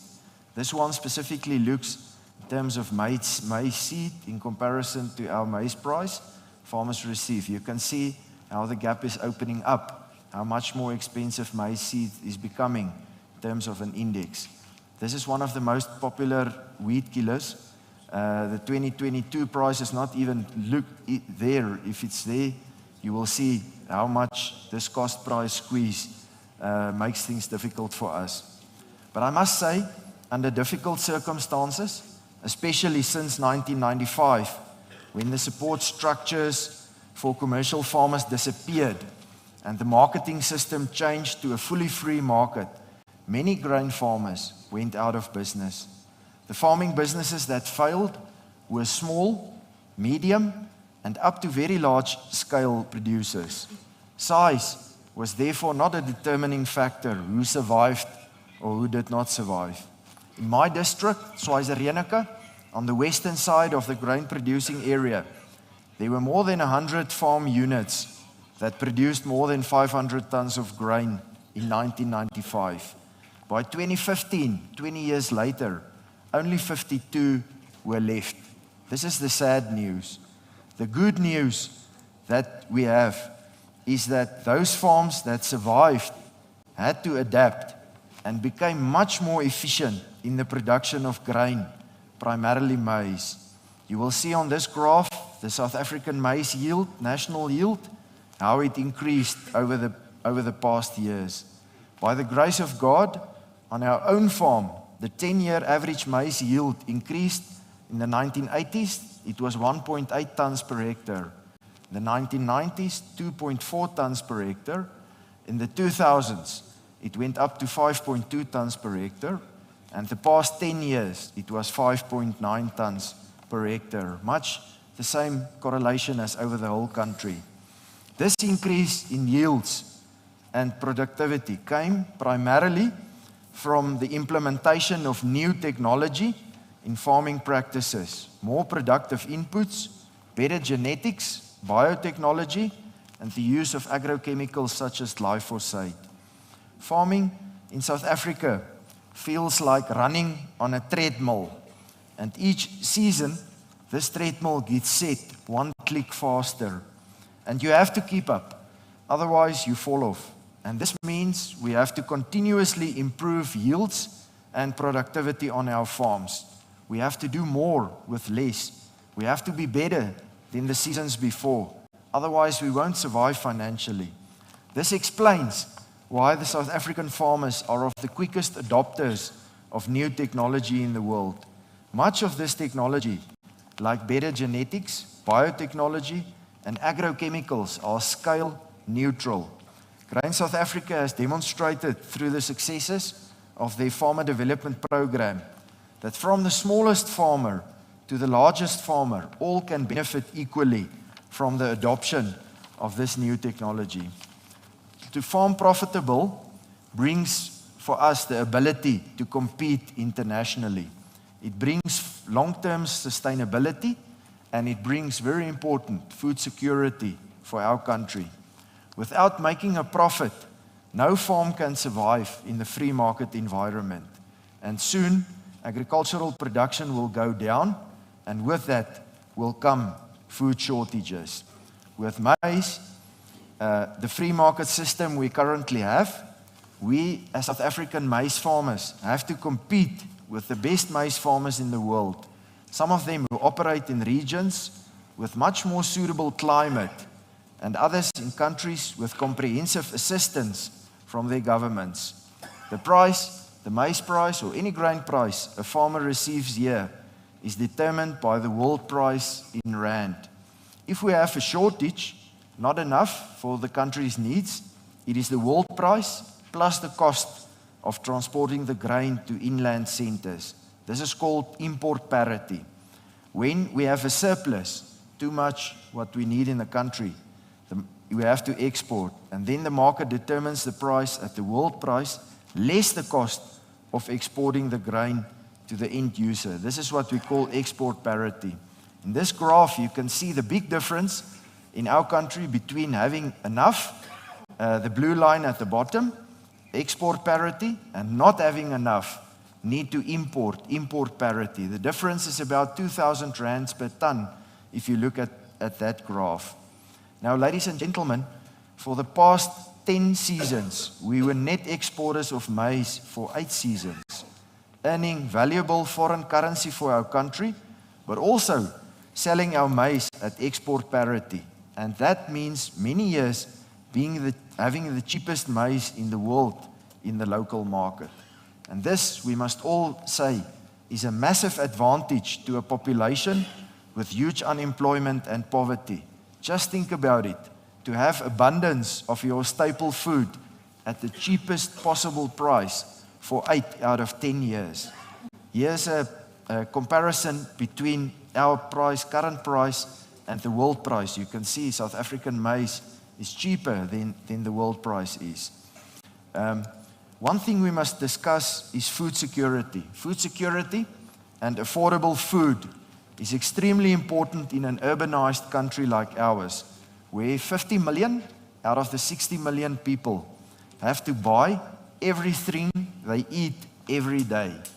You must listen carefully. 50 million out of 60 million people buy everything they eat every day.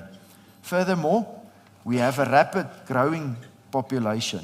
Some estimates are putting our population at 100 to 120 million people in 2050. This means an additional 40 to 60 million people that we will need to provide for in 28 years' time. This means, ladies and gentlemen, we'll have to produce much more than we currently do to feed our nation. This means there is no time to waste. We shall need to constantly increase agricultural production, and we will need to gain momentum. Remember, electricity supply once upon a time, many years ago, in this country was adequate, but today we are suffering from so-called load shedding. Ladies and gentlemen, it is us, the grain producers, the input suppliers, the agricultural value chain, and the government that needs to form a partnership to work together, to find win-win solutions, to make sure that we as farmers stay competitive and sustainable, and that we can increase production so that agriculture and our country can prosper.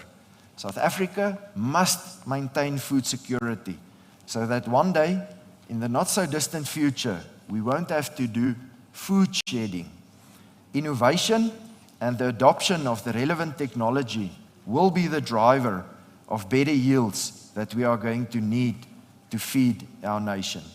Many of us in this hall have studied at the University of the Free State, and many of you will recall the inscription on the front of the agricultural faculty. But before I get there, perhaps just a bit more for the panel.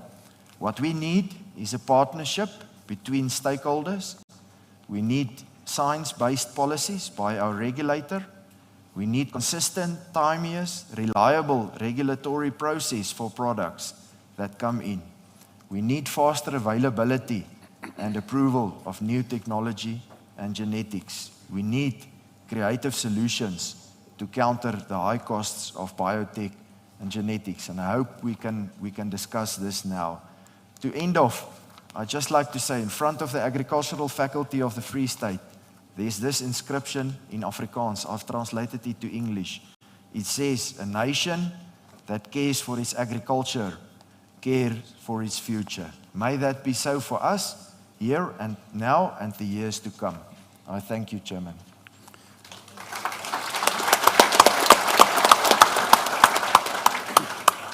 Well, thank you, Joseph. Indeed, very true. And I think we have seen all through COVID what is the real importance of agriculture, not only globally, but specifically in Africa. So, Steve online and Frank, Africa is a unique place, and we sit with additional challenges of infrastructure, legislation, safety challenges. And on top of this, we also sit with political pressure in terms of economic uncertainty, which is really complicates the situation. Joseph, thank you for sketching this picture there, but when you refer to the Free State, in my first year, we still had the privilege to be taught in our mother tongue in Afrikaans, and one of our professors in Ag Econ, he told the well-known phenomenon of the cost-price squeeze. So Frank and Steve online, Afrikaans is a beautiful language, and so if you translate it into Afrikaans, the cost-price squeeze, it really refers to a pair of pliers that will punch you. But it was only quite later in my career that I realized that pliers is actually a piece of equipment called a borduzo, because it really can get you. So that's the situation. But Frank, as we said, Bayer Crop Science, Corteva is two of the most trusted partners globally to bring innovation. Please share with us some of the new ideas and innovations so that we can have a fruitful discussion today. Thanks. Thank you, Mr. Chairman. Goedemorgen. Good morning, everyone. Before I dive into my presentation, talking about sustainable and profitable solutions for South African agriculture, just a quick personal note. This is my 4th or 5th visit to this beautiful and fantastic country, and one of the reasons why it's never too long and too tedious to come here is the passion that I always experience in the agricultural community. It starts with our customers, these fantastic farmers and members of Grain SA sitting in this room. It expands through the regulatory system, and of course also involves our industry. And I see us really in this game together.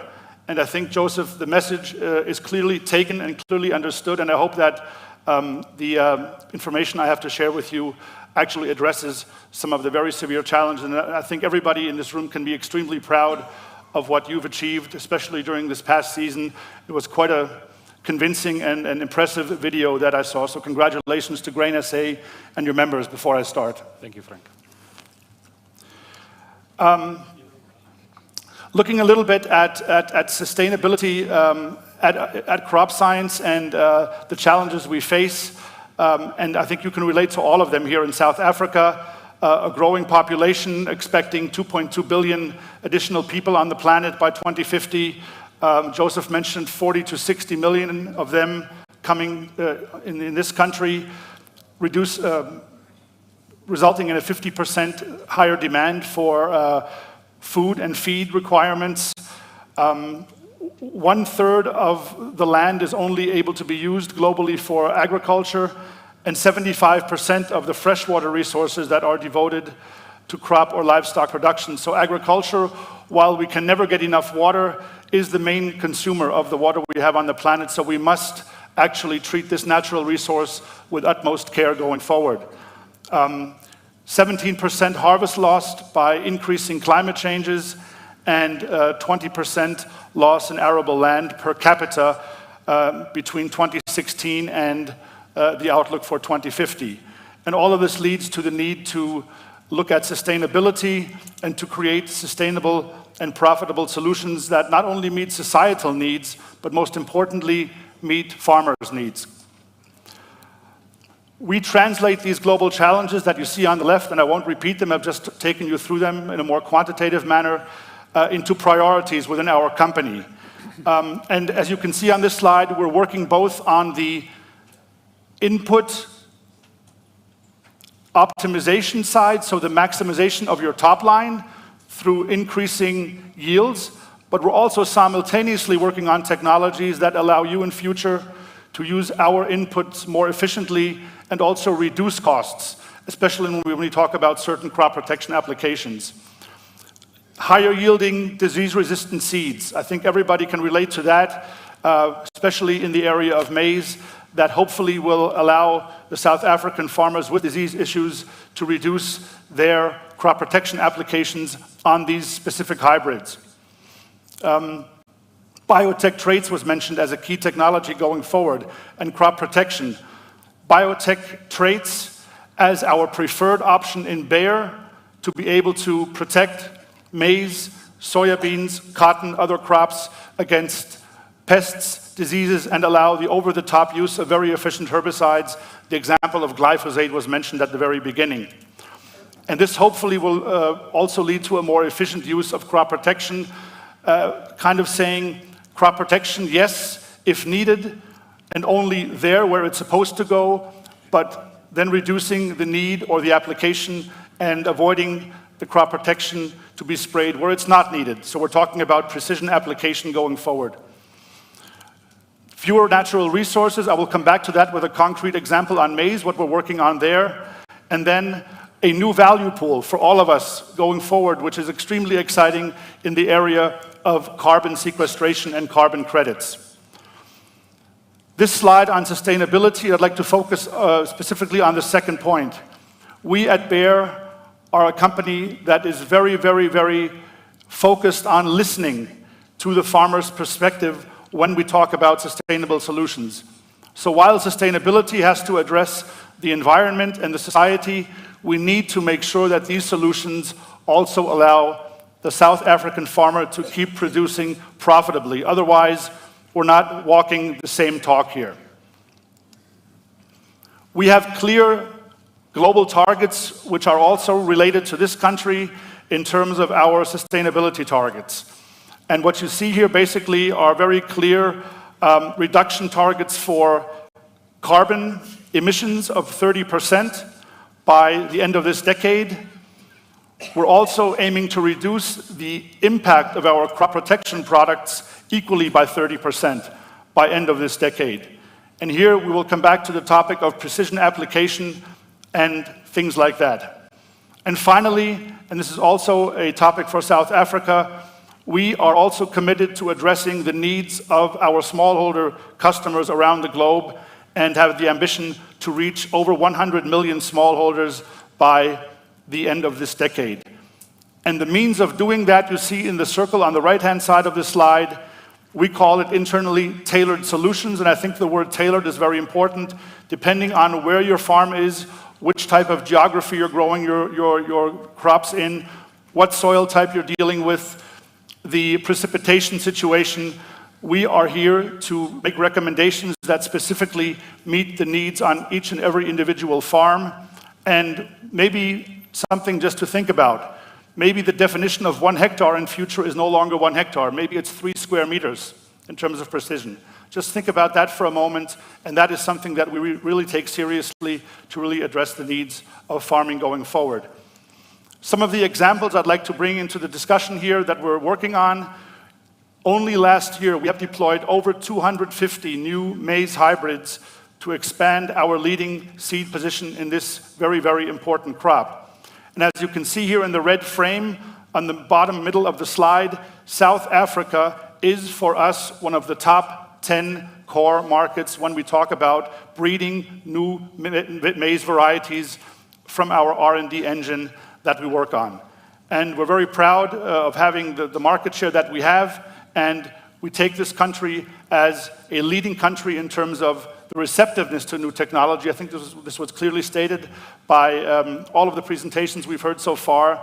South African farmers are very, very keen to adapt new technology, and that's why this country has such a high priority for our company.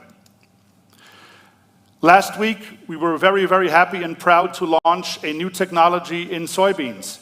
And in our video, you saw the Intacta Roundup Ready 2 Pro technology, which gives the South African soybean grower new ways to control Helicoverpa, the cotton bollworm in soybeans, but also other pests, and also allows the over-the-top usage of glyphosate to control the major weeds that you have in soybeans. And the claim, I think that you recall, is actually that we're saying on the average of what your soybean growers have been harvesting so far, Intacta 2 Pro allows up to a 20% increase on average in your soybean yields. So here again, working to increase the productivity, the output side, by higher yielding soybean varieties. This technology is something the South African maize farmers can look forward to in the next 1-2 years. It's the next generation of insect and herbicide control technology in corn. The technology called Tricepta, having 2 proteins that control both fall armyworm as well as the Busiola pest here in South Africa, and still allowing at the same time the farmer to continue to spray over the top glyphosate for broad spectrum weed control. I talked about before saving natural resources, and likely the most game-changing technology the industry will see, not only in South Africa but globally, is the short stature corn technology from Bayer, which we estimate to have a potential of well over 1 billion euros. This technology is not immediately around the corner, but I can promise you, well within this decade, South African farmers will see the day of light of this innovative shorter corn hybrids that allow both extended in-season application of crop protection products. A good example is the late-season application of fungicides, which then can be done with normal spray equipment.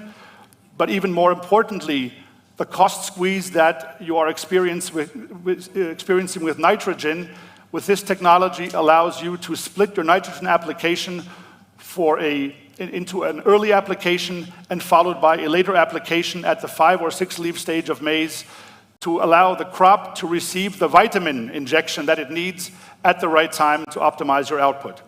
So this is really a technology that will allow you both to maintain your yield as well as to optimize the use of inputs and hopefully alleviate the cost squeeze in your maize production going forward.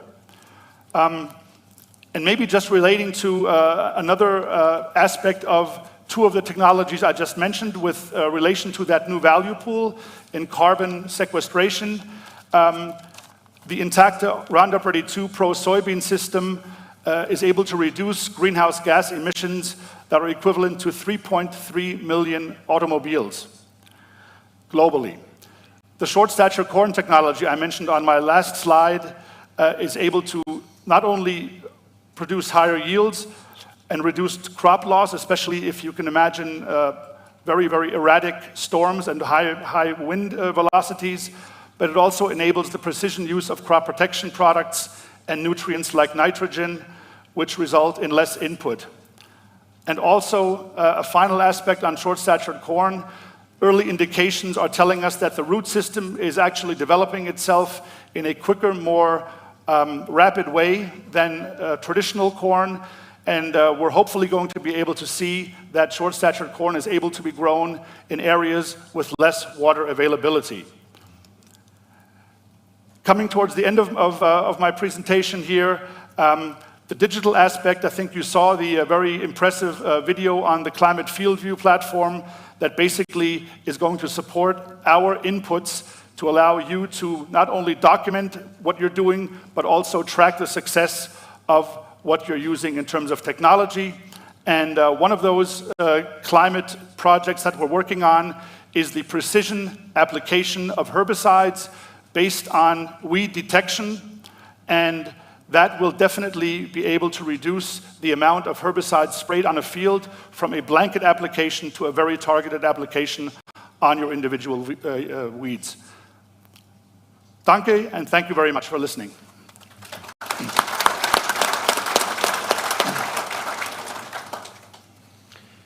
Frank, on behalf of Bayer, thank you also for your company and for what you are doing and for the exciting new technologies. I was also looking up and saw a lot of farmers making notes specifically on carbon sequestration and short-statured corn. Definitely looking forward to those new inventions. So we're going to cross over now to a video that will be played from Steve Reno, but maybe Brand Republic, you can just give us an indication. Is Steve online? Is he joined in? Maybe you can just say hello to the Congress. Good morning, Steve. How are you? Thank you for joining so early. Good morning. Yes, it's great to be here. Thanks a lot. Thank you. Thank you, likewise. We're going to play your video now, but you're online, and just after your presentation, we will go over to our department, DELRAD, Department of Agriculture, and after that, we will have an open session for discussions. Thanks, Brand Republic.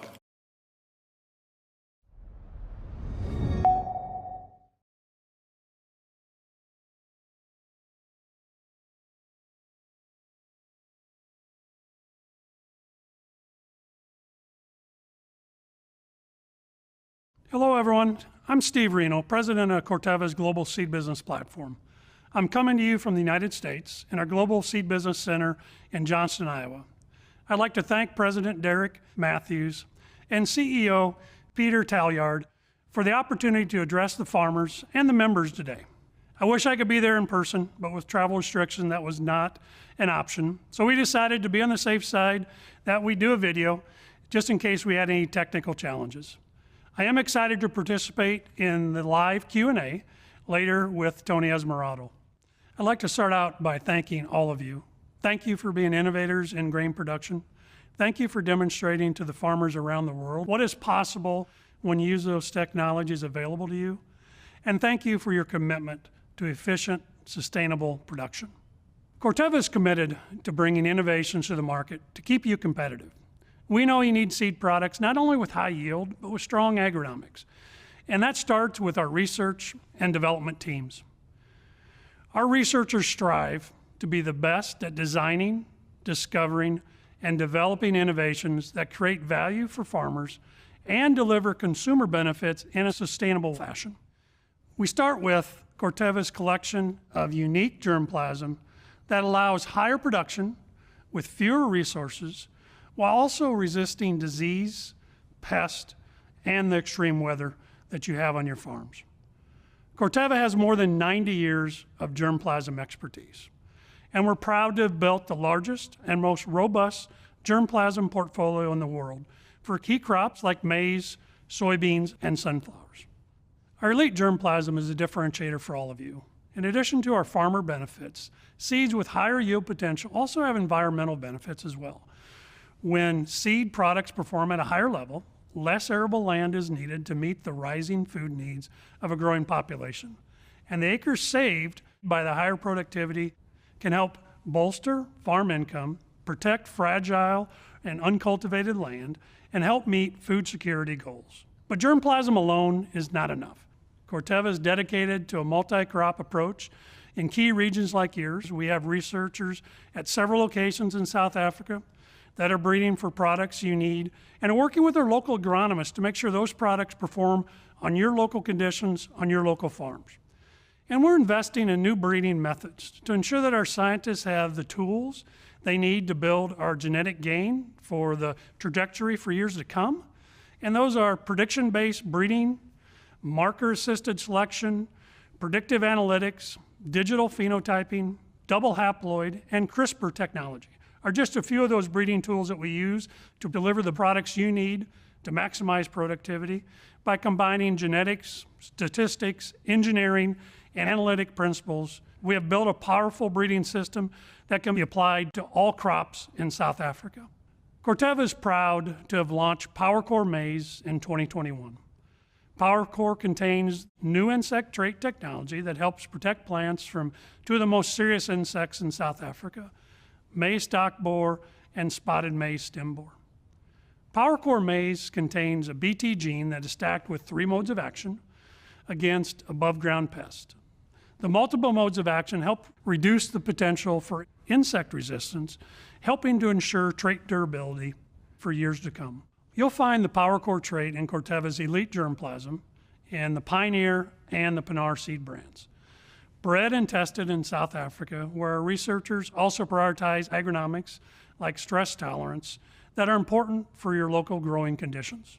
And next in our maize pipeline, our scientists are working hard on new, novel, and proprietary maize products with broad spectrum insect control for South Africa pests. And you will experience the Enlist weed control system, which is going to help you unlock superior weed control by planting maize and soybeans with the Enlist trait. You'll get the herbicide tolerance to 2,4-D-choline and glyphosate for more weed control options and greater flexibility. It's a better seed and herbicide system for your fields. On the soybean side, our pipeline includes Enlist E3 soybeans and Conkesta E3 soybeans. And like PowerCore, both Enlist E3 and Conkesta E3 soybeans will be available in Corteva's industry-leading germplasm. Conkesta is a robust trait that offers multiple modes of action, as well as broad-spectrum insect control, and when combined with Enlist E3 soybean trait, farmers will have the option of new herbicide solutions to manage increased weed pressure, as well as those tools to manage glyphosate-resistant weeds such as Amaranthus species. And we think you'll be pleased when you see the whole system all put together. And it's a great approach in soybeans for insect control, herbicide tolerance, and new herbicide-tolerant options, and all combined with our elite germplasm. And we test this locally also, just like we do our corn, and anticipate bringing these products to market in a few years, pending herbicide registration, regulatory authorization for local cultivation, and completion of field testing. We're also proud of several things that are unique to Corteva in South Africa. We have 2 leading seed brands with Pioneer and Pinar that offer you the seeds that you want. Our seed production and supply chain processes are just one example of how we champion for our farmers and deliver high-quality seeds to you. And last but not least, we bring seeds, we bring crop protection, we bring seed-applied technologies and digital solutions that we believe that integrated approach is going to help you maximize productivity on your farms. Before I wrap up, I'd like to thank the staff at Grain South Africa. On behalf of everyone at Corteva, we really do appreciate the partnership. Thank you for advocating for farmers in South Africa. Corteva is a pure-play agriculture company. We're investing in agriculture, and we're investing in South Africa because you understand the value of technology, you're very quick adopters of the technology, and you prove how it works on your farms. An area of emphasis for our company is growth outside of North America, and we believe the South Africa market is a key factor for growth for our company. So thank you again for having me here today, and thank you for showing the world how adopting technology can help you increase productivity in a sustainable manner, ensuring progress for generations to come. Thank you very much and have a good day.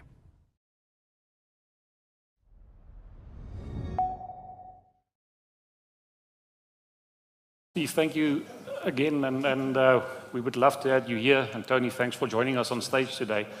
But definitely also very exciting and a lot of options that will be provided to grain farmers in South Africa in the future in this multi-product and specifically also in crop rotation options in the future. So without further ado, Mr. Sarahi, again, thank you for joining us here today on behalf of Director General Moketsa Ramasodi. We would love to have him here, but we know he's a busy man. There's huge responsibilities on his shoulder, and please, you have an opportunity also to address, and thereafter we can open the floor for some discussions. Thank you very much, program facilitator. And I know it's been a long day, so I'm going to be very short, but we're proud to be here because we had to make sure we know that it is an undisputed fact that of the food security challenge that the country faces, grain becomes an integral part. Grain in its all different formations. So we know that this is very important. Today we're coming here as part of the regulatory environment, but in this specific case, as you'd have seen in the program, Act 36 of 1947. This is a 75-year-old legislation that unfortunately we are still using to regulate the environment, and you can see why you then have challenges that you're already having. You can see that why you would have the industry worrying about the bottlenecks, the policy uncertainty, and all of that. But I can assure you, sitting here today, that we've begun a process of reviewing and to simplify, to separating the act, which at the current moment, one act is responsible for pesticides, feeds, fertilizers, and stock remedy, just in one and with one registrar. This you can see that it has brought a lot of challenges. But as you can see, in 75 years back, in 1947, there was definitely a need for all these important components of farming to be brought together. But as technology then and a lot of things happening and advancement happens, it now becomes important and necessary for us to separate the regulation of fertilizers from the regulation of pesticides and the regulation of farm feeds and everything else. And of course, I must warn you, unfortunately, that with every good intentions, there's always a little bit of unintended consequence. Because at the moment, a farmer can talk to the same registrar about fertilizers and about pesticides and about registration of feeds, while if can take care of all the challenges on his farm at the same time. With a separation later on, it would mean one registrar for feeds, another registrar, another office for fertilizer, another office for pesticides, and all of those. But because we are already, just as a comfort, we're already aware of the challenges that this separation might bring. We already are making sure that there shouldn't be really many challenges. The industry, especially the grain industry, has already engaged the department and DG Director General specifically about the slow pace of registration, about the bottlenecks, and about the delays that the industry has been facing for over some time. And I'm glad to announce today here that this new department that has merged, we are in a new department, has set aside 6.5 million rand just on the filling of vacancies that have been a problem.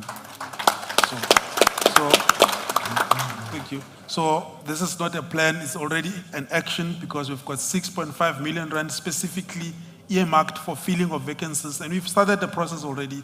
And we hope by December this year, we'd have all the technical advisors for all different fields filled. And so that will make our the life of the industry much easier. And additional to that, we've had the plight of the industry. We've appointed 16 external evaluators, external experts. This makes it easier for us so that when there's a new product to be evaluated, or there's an application, we can easily have within a phone call away, 16 other external evaluators who have become part of the process, so to make sure that we have a quicker decision making. So these are not plans anymore. These are actions that are unfolding. The 16 external experts are already in the employ of the department, of course, on a consultant basis, but they are available. They have dedicated their time. And most of these are experts that have already worked with industry, are known to the industry, and are also familiar with the nature of farming in South Africa. I always say farming in South Africa is different from anywhere else. So they're already aware of the situation that we're facing.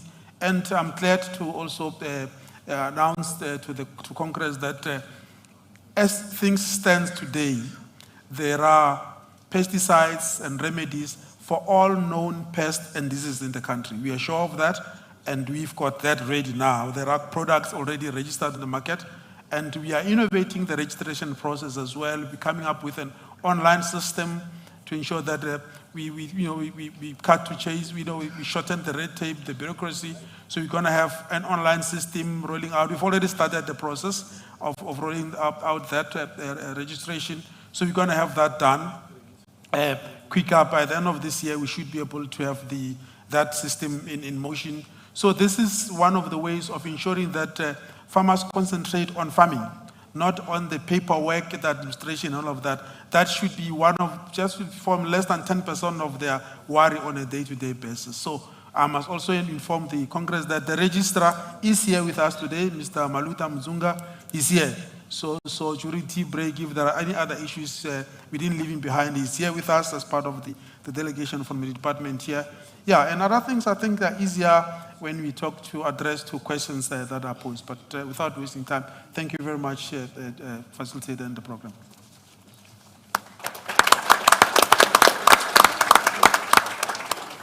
Thank you, Mr. Sarahi, and I'm very happy and to hear that you and the department are joined here today, and also welcome Jonathan and to understand and show that you appreciate the importance of the role that the registrar plays in bringing this technology in a fast way to South Africa and making sure that our food safety is of utmost importance, making sure that our competitiveness is improved by this registration. So I'm going to hand over now to the discussion. Maybe we can give the panel a quick round if they want to add something or some of their observations before we hand over to the floor for some questions.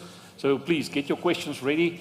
There will be a roaming mic. There are some mics placed around the floor at strategic areas. You are welcome to stand up. Just also say who you are, which region you are from. So I really would like to invite all the farmers, all the delegates, as well as all our guests to ask questions to the panel members. But maybe just a quick round. Tony, from your side, please. Thank you. And Chief, I think Steve did explain it nicely, but I think the one issue that I would add that was mentioned previously is that we're actually a water scarce country, and climate is one of the biggest things that we need to manage over the next decade. So for me, it's not only about the right hybrid or variety, but the right product on the right hectare as well. So I think from a Corteva point of view, we've got the total range of products with the technologies. So that's something that we'll have to think about in the future. Is it appropriate to plant corn, wheat? What is the appropriate crop? And I think that multi-crop approach is something that we drive hard in a South African environment. Yeah, thanks, Tony. And I think the key thing today, we have heard a lot about seed and seed technology, but also I think the emphasis on the crop protection products, how to protect that. And in the end, crop production, grain specifically in Africa, you've mentioned now the water scarce. The risk is the real big thing for a grain farmer in South Africa, what we said. So maybe, Frank, from your side, something else to add before we hand over to some questions? Yeah.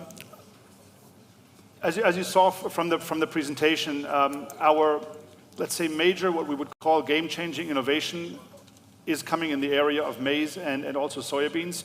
These are the two crops that we are investing very heavily in terms of breeding, biotechnology.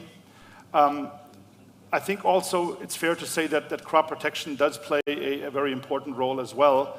I did mention technologies to reduce the use of certain crop protection agents, to lower the cost level that you're facing at the moment, the increasing cost level.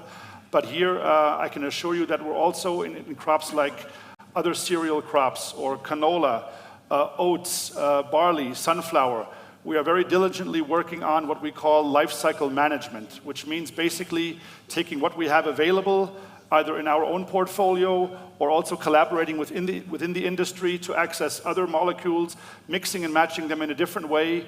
And why we do that is not only to provide new solutions, but also to ensure the utility of base compounds, for example, glyphosate. And this is maybe just something very, very important that we need to also learn from our experience from the Americas, for example. If we use one crop protection agent too often and without stewarding it properly in terms of mixing and rotating the chemistry, then that mode of action, that technology at a certain point in time becomes obsolete.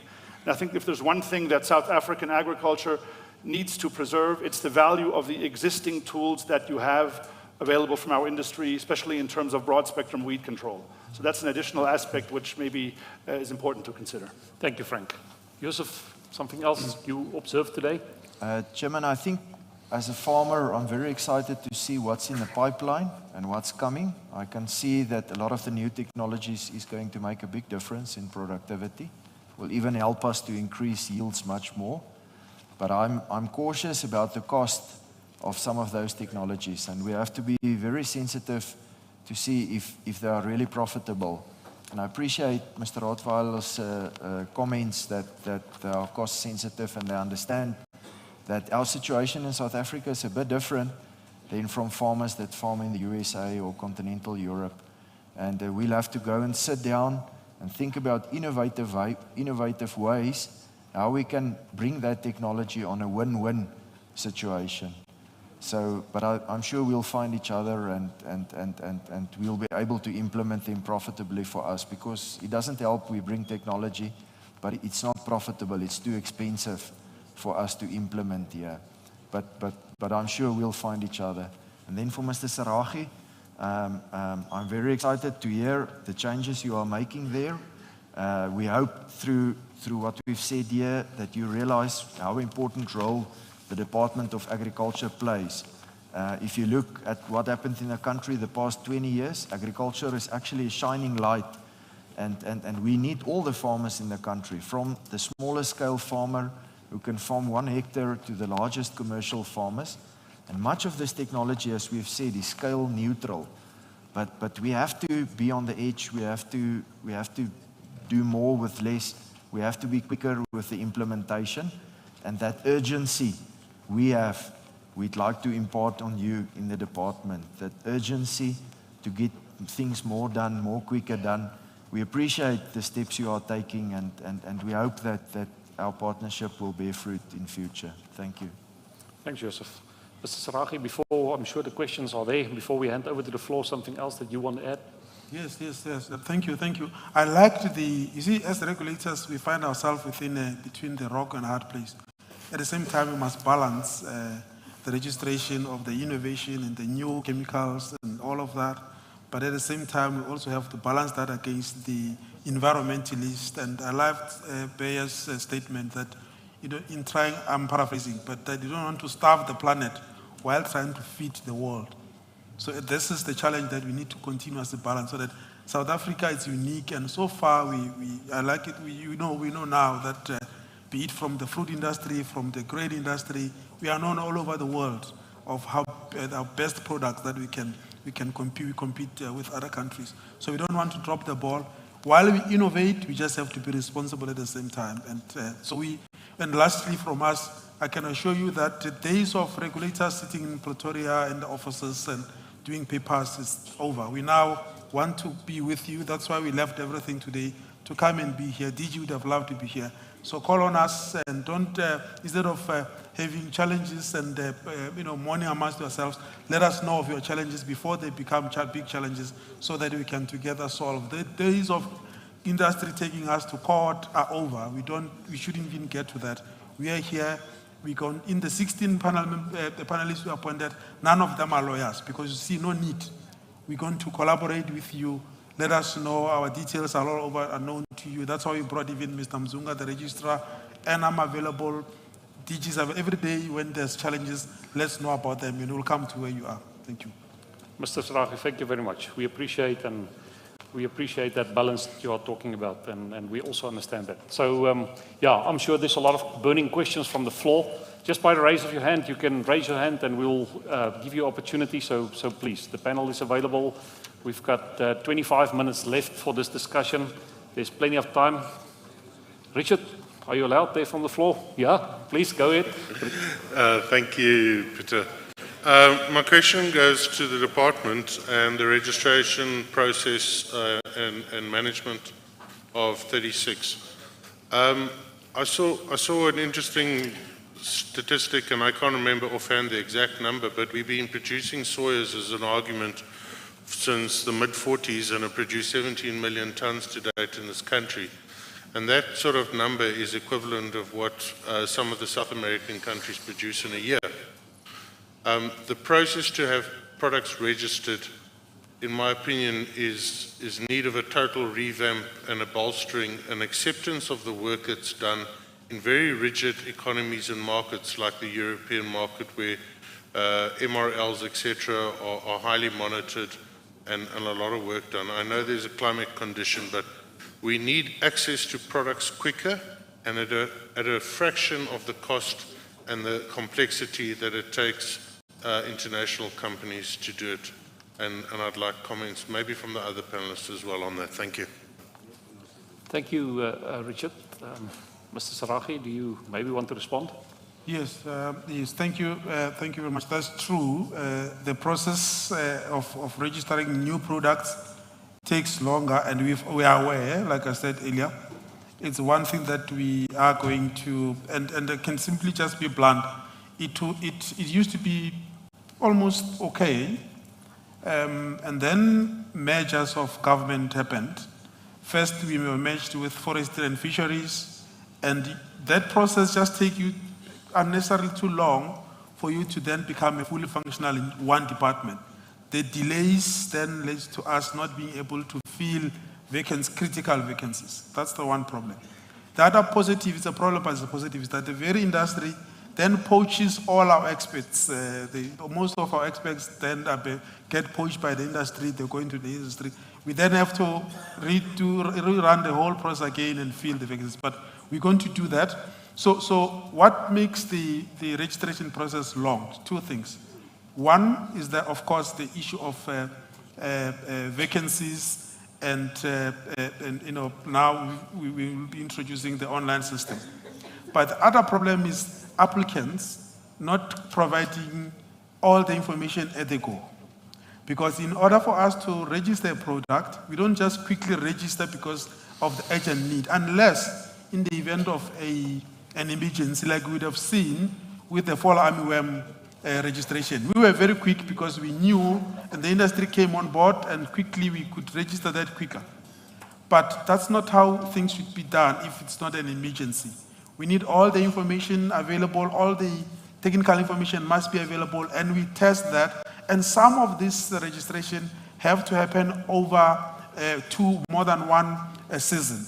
So that takes time by itself. But I understand as a farmer, you want, or as a business, agribusiness, you want registration to happen yesterday. Unfortunately, some have to take time. So the earlier you start with the process, the better. And also coming to us, engaging us earlier in the process will help. But I understand the challenge. It's one challenge that we are taking home. We're going to ensure that we streamline. And also one of the things that we're going to be doing this year is to have awareness. We realized from the incorrect applications that there's more that we need to do in the form of making awareness, coming to your meetings, coming to your congresses, just being there for us to be able to answer questions. But yes, we understand the plight, and we're going to ensure that we fasten the process. Thank you.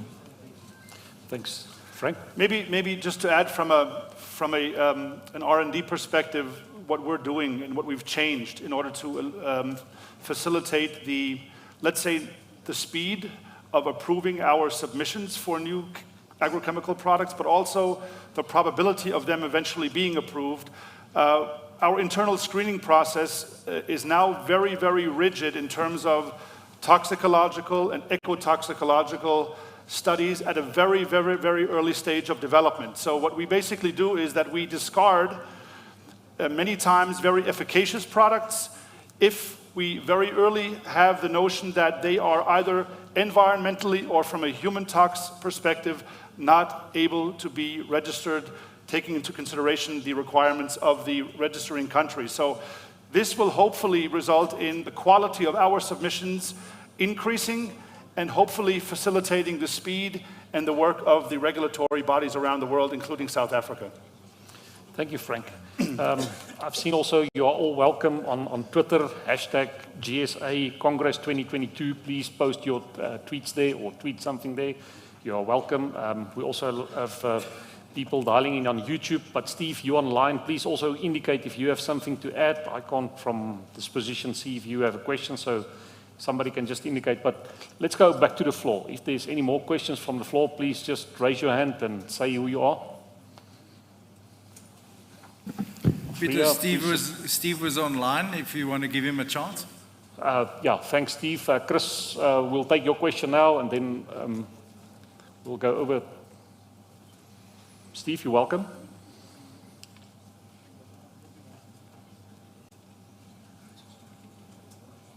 Yes, can you hear me?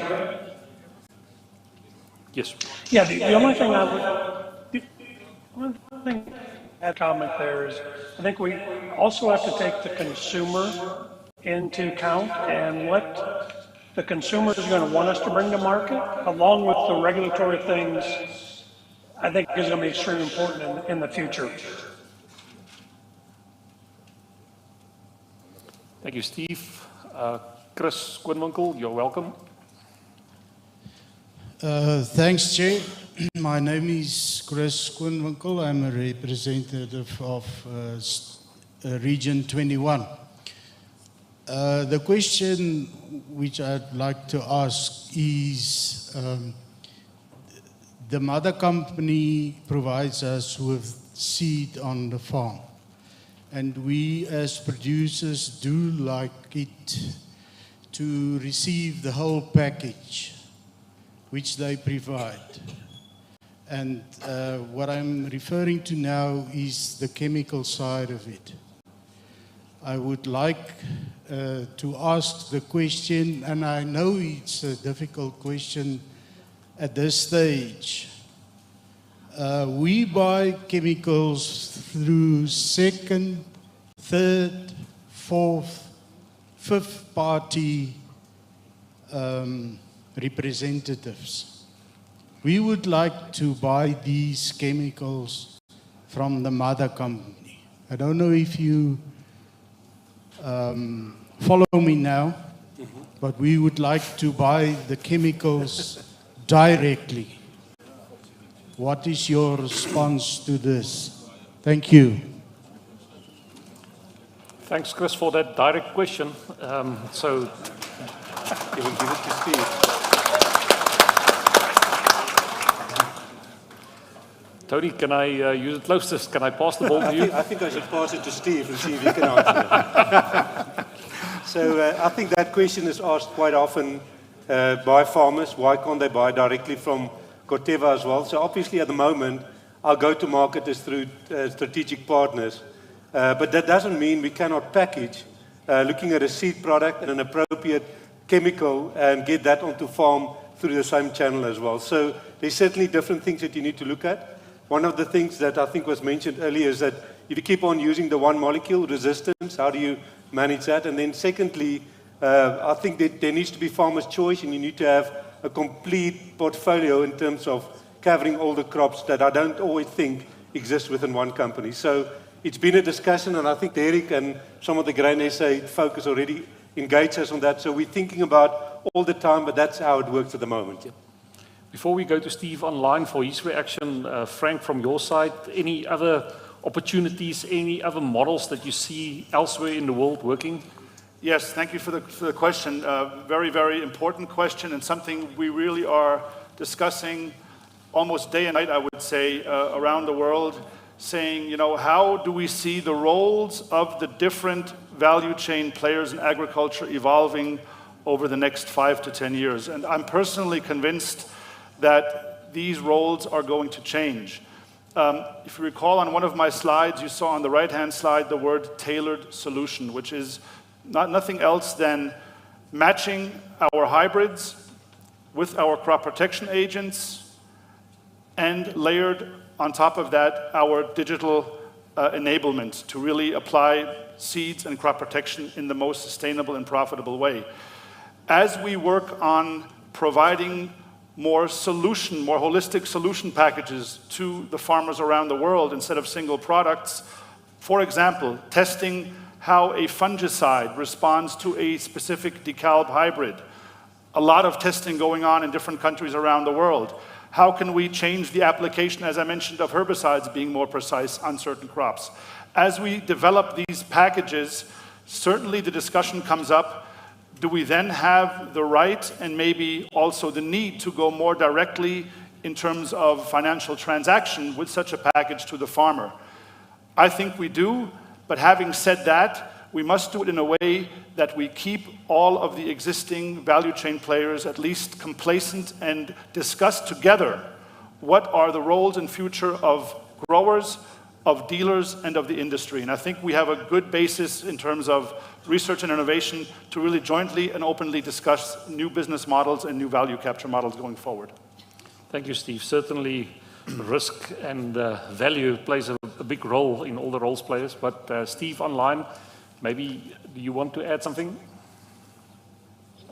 Yeah, I think the only thing that I would add to that is every person in the value chain, we've got to make sure that there's no waste there, and that as a grower, you're seeing value for each piece of that. So I agree completely. I think the value chain is going to change as we go forward, and we've got to make sure there is no waste, and that you as a grower sees value in that as we go forward also. So that'd probably be the only piece that I'd add, but I do believe we will evolve as we go forward with the new technologies, with the digital tools that we have coming. Thanks, Steve. Mr. Sarahi, maybe there's also some implications, no comment from you at this side, but maybe in the future some interesting things to consider in the Act also in terms of the responsibility of making sure, and especially back to Steve, your point on the stewardship that you mentioned, you at both and Frank. Thanks, Chris, for that question. Other questions from the floor? There was a hand here in the middle table. I think this hand was first here. Please, ma'am, please just, where's the closest mic?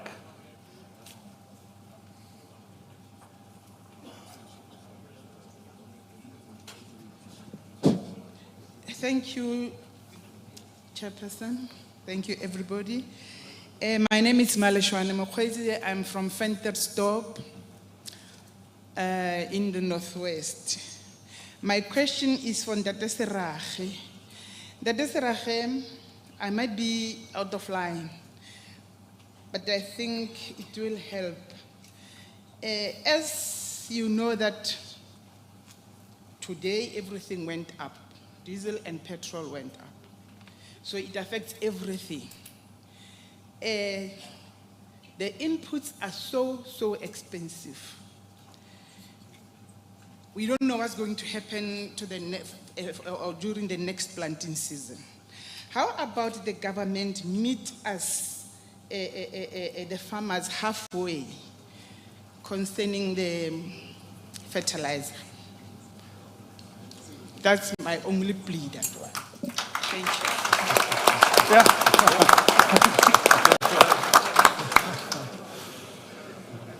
Mr. Sarahi, just before you respond, I see a hand there from Richard Krieger. Peter, Richard. Thank you, Chair. I think I want to add on to Chris Squinwinkel's comments, if I can, Chair. And I think it's about the transparency of pricing from supplier or innovator to farmer level. And specifically, then we've done initial work, and it's been publicized, where we do a price comparison between producers and what they're paying for a specific name-branded chemical within the market. And the discrepancies and the difference we're seeing on pricing are astronomical and very, very concerning. Chair, and then I'd like to as well take a little bit of latitude here, if you allow me, to request producers to partake in that survey, that we can build a data bank of information with regards to pricing and what you pay for chemicals, etc. It is handled on a confidential basis, and I would request that they partake, that we can get a clear picture of pricing within the market. So thank you that I can take an editorial for Grain SA. Thanks. Thank you, Richard. Can we, Mr. Sarahi, can we go back to the question from the lady from Ventersdorp, please, on the fertilizer, maybe if you want to respond? Yes, yeah. Look, it's a reality. It's a real question. The cost of inputs, unfortunately, are high. This discussion is taking place at the government higher level up, especially the cost of fertilizer in the country. As regulators, unfortunately, we just have to make sure that the playing field is level, at least from the regulatory point of view. But from the food security point of view, which is another wing of the same department, there are attempts of trying to assist farmers. It may not necessarily be about giving fertilizer subsidy or pesticide subsidy, but there are grants that are available. Some of you would know that I also worked in the Northwest for quite some time. And when I worked there as the head of department, we made sure that farmers, irrespective of race, those who would come forward looking for subsidy, not subsidy, but for grant, would have done the same. So Ventersdorp is part of Northwest, and I know the MEC there is very passionate about especially female farmers. There shouldn't be a problem with them assisting with, it won't be fertilizer, but it would be just input, general input grant to assist farmers. But the government is actually helping. Maybe you just need to know which offices to go to, but we can assist in going forward and also working with Grain SA. There was actually a partnership of Northwest Department with Grain SA back then. Even when I was head of department, there were attempts of resuscitating that need because Northwest, Free State, and Mpumalanga were elevated as the provinces that have to ensure that their grain production is enhanced. So that discussion, I guess we should, from Grain SA level, through the National Department, we should look at it, something that we can look into. Thank you, Mr. Sarahi.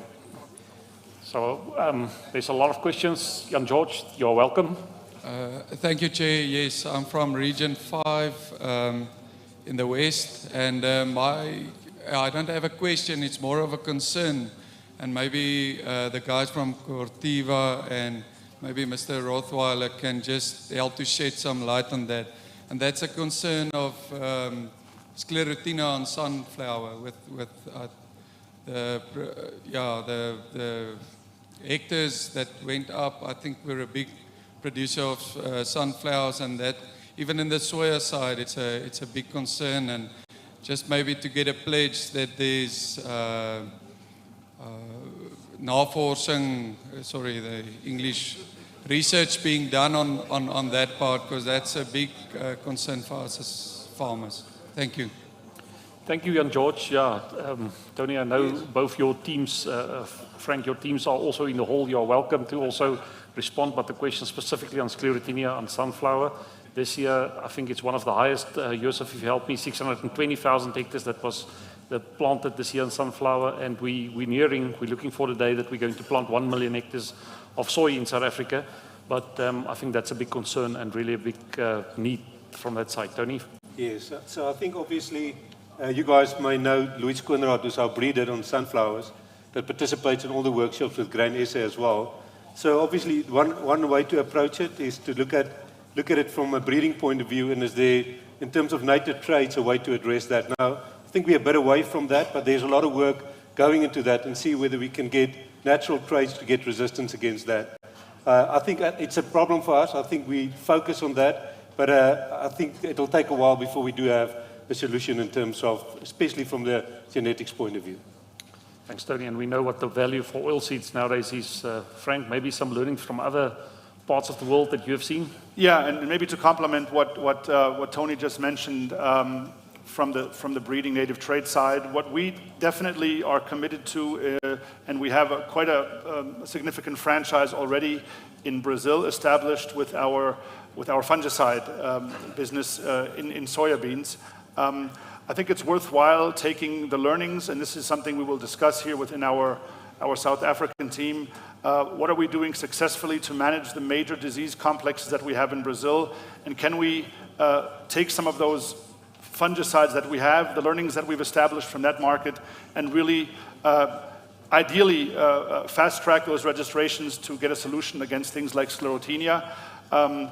Sunflower, the same.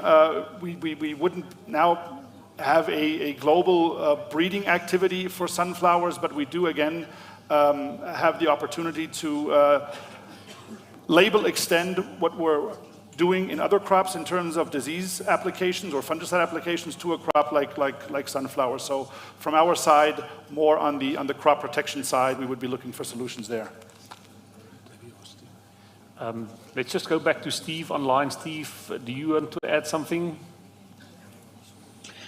Yeah, I think the only thing I would add is what Tony and I think Frank said well, is that we got to make sure that it is probably a holistic approach. It'll be native traits, but we've also got to leverage what we're learning from other parts of the world from a crop protection standpoint and be able to combine those two together. And as we get further advanced in digital tools, I think they can help us also. So I look at it, we're coming at it from several angles, from a native trait, from a crop protection standpoint, and then leveraging digital tools as we go forward. But, you know, sunflowers is an extremely important crop for us.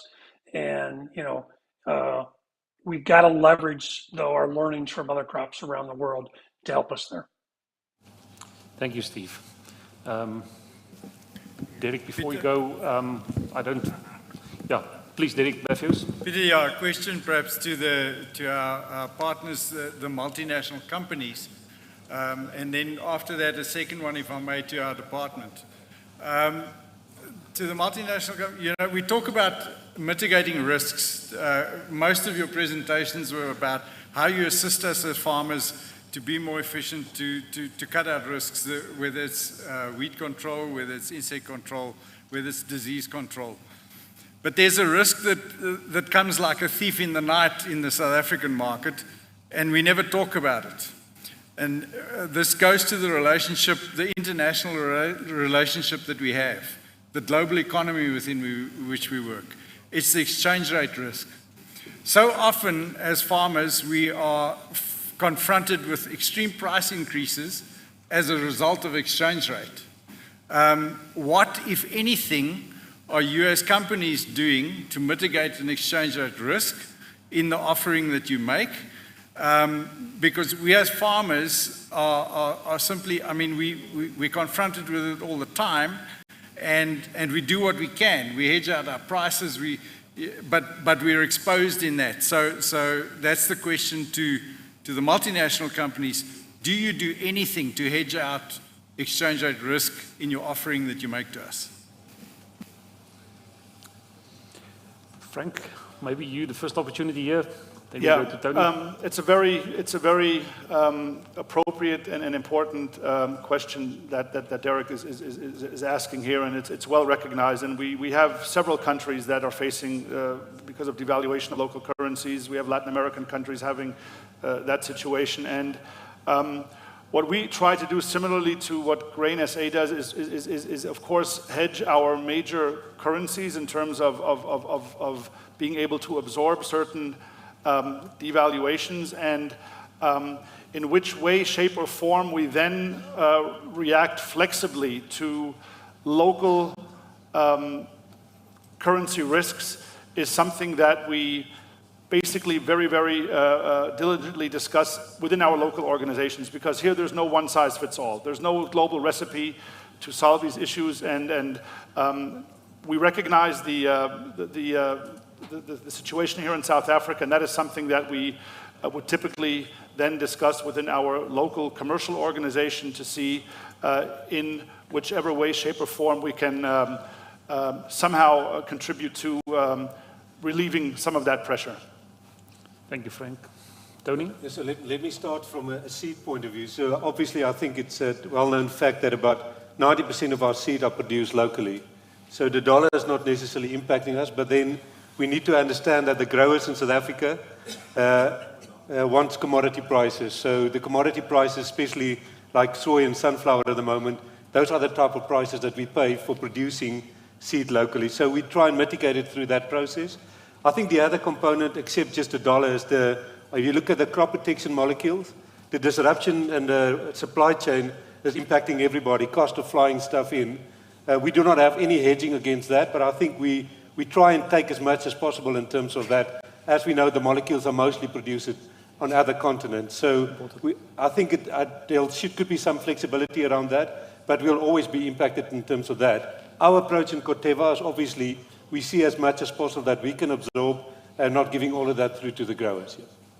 Thanks. I'm also going to give an opportunity, Steve, maybe online. Do you have something to add? Yeah, I think Tony said it extremely well. From a seed standpoint, we produce locally, so that's within local currency. The supply chain right now, especially on the crop protection products, is probably where we're seeing that bigger impact. And we do work globally as far as, is there some opportunity for us to do some hedging in local currency? It's probably a combination of those three things, but from a seed standpoint, it's kind of natural hedging when we're producing locally around the world. Thank you, Steve. Let's go back to the floor. Derek, maybe I saw your light. Yeah, Peter, maybe if I can then just ask my second question to Mr. Siragi. So you hear today the need that we have as farmers. Our profitability is under extreme pressure. And in fact, the department as it is standing in between us and solutions. What is it that we can do? You've now said that we're going to fill positions, but what is in the spirit of public-private partnership? What is it that we can do, or what is it that you will be doing to speed up that process to resolve this as soon as possible? Because really, this is a single stumbling block that is really directly in the way of solutions that are already on the table. Mr. Siragi, you want to respond? Yes. I'm very aware that the issue of the backlog and the issue of registration, it's a typical, and every farmer is worried. Like I said earlier, 40% of that problem arises from the application process. It's either that if I take you to the office of the registrar and just show you the toing and the froing in form of incorrect applications, that adds to 40% of the delay, and we shoulder the 60%, which we already have a solution for. And unfortunately, because of what I've already alluded to, the delays in the moratorium and filling of vacancies, which resulted from the merger of the departments, fortunately, that is over now. We've got the money. It's ring-fenced. It's for us to fill the vacancies. And we also have money to have 16 technical experts that would assist us to quickly evaluate applications. So those 16 technical experts won't be of any help if the application process or the application is not correctly done. So we need to have that sorted. But the online system will assist that, because it will then help instead of spending all the time and sending documents to Pretoria only to realize that some documents are missing or incomplete. The system would assist you to already make sure that the application process is done correctly. And once it reaches our offices, then we take it to the 16 external experts that we have to help. This was never done before. So this is a step in ensuring that the processing of applications is quicker than it used to be. We are aware, we very much are aware that there's delays at the moment. But I can give a time frame. I don't like giving time frames, but as far as filling of the vacancies is concerned, by December we would have all vacancies filled. That one I can assure you. And I can't unfortunately say the online system has already started actually. Module 1 is already being tested. So we may have the online system earlier than December, and we will have all vacancies filled by December. So we should be, by the time of the planting season this year, we should already be seeing a lot of developments and advancement. Thank you. Thank you, Mr. Saragi. Definitely looking forward to the light in the end of the tunnel there. And also, as always, I think the commitment from private sector, from industry is there to support where we can help, and let's keep the channels open. Tony, you want to add? Let me just add to that. I think it's encouraging to hear that there's plans in place to address it. I think one important forum is that if you think about the seed industry registering varieties, looking at biotech traits that needs to be registered, I would encourage the department to work with industry bodies like CropLife. I think there's a lot of discussions, there's good ideas, even with Sansor, in terms of building that relationship and jointly through the private sector and the industry and the department to work on this new plan to implement that. Thanks, Tony. Let's go back to the floor. Tertius, I saw your hand. There's somebody ready at the mic, please. Good afternoon, Chair. I'm Peter Albert Botha from Bultfontein, Region 20. My question is just for Mr. Rottweiler.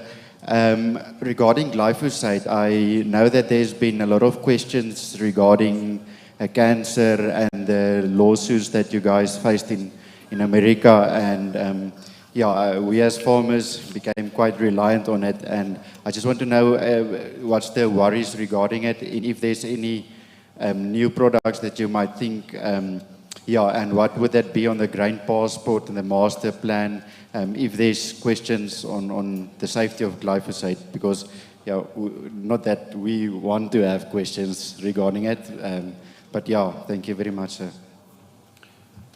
Kobus, I see while you lined up, let's go for that question and we'll handle them together. Thanks. Yes, I'm Kobus Grobbelaar from Streek 24. I would like to know, region, sorry.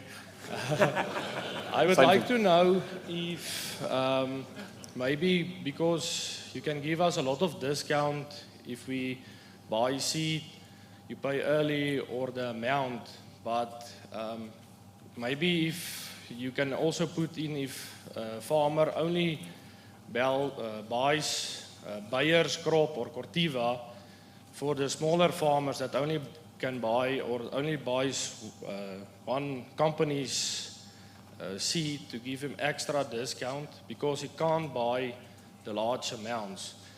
And the second question, we pay for the technology on the seeds, but maybe I'm wrong, but do we pay less if the technology gets older? So if we pay Roundup Ready this year, say 200 rands, next year we can pay only 150, or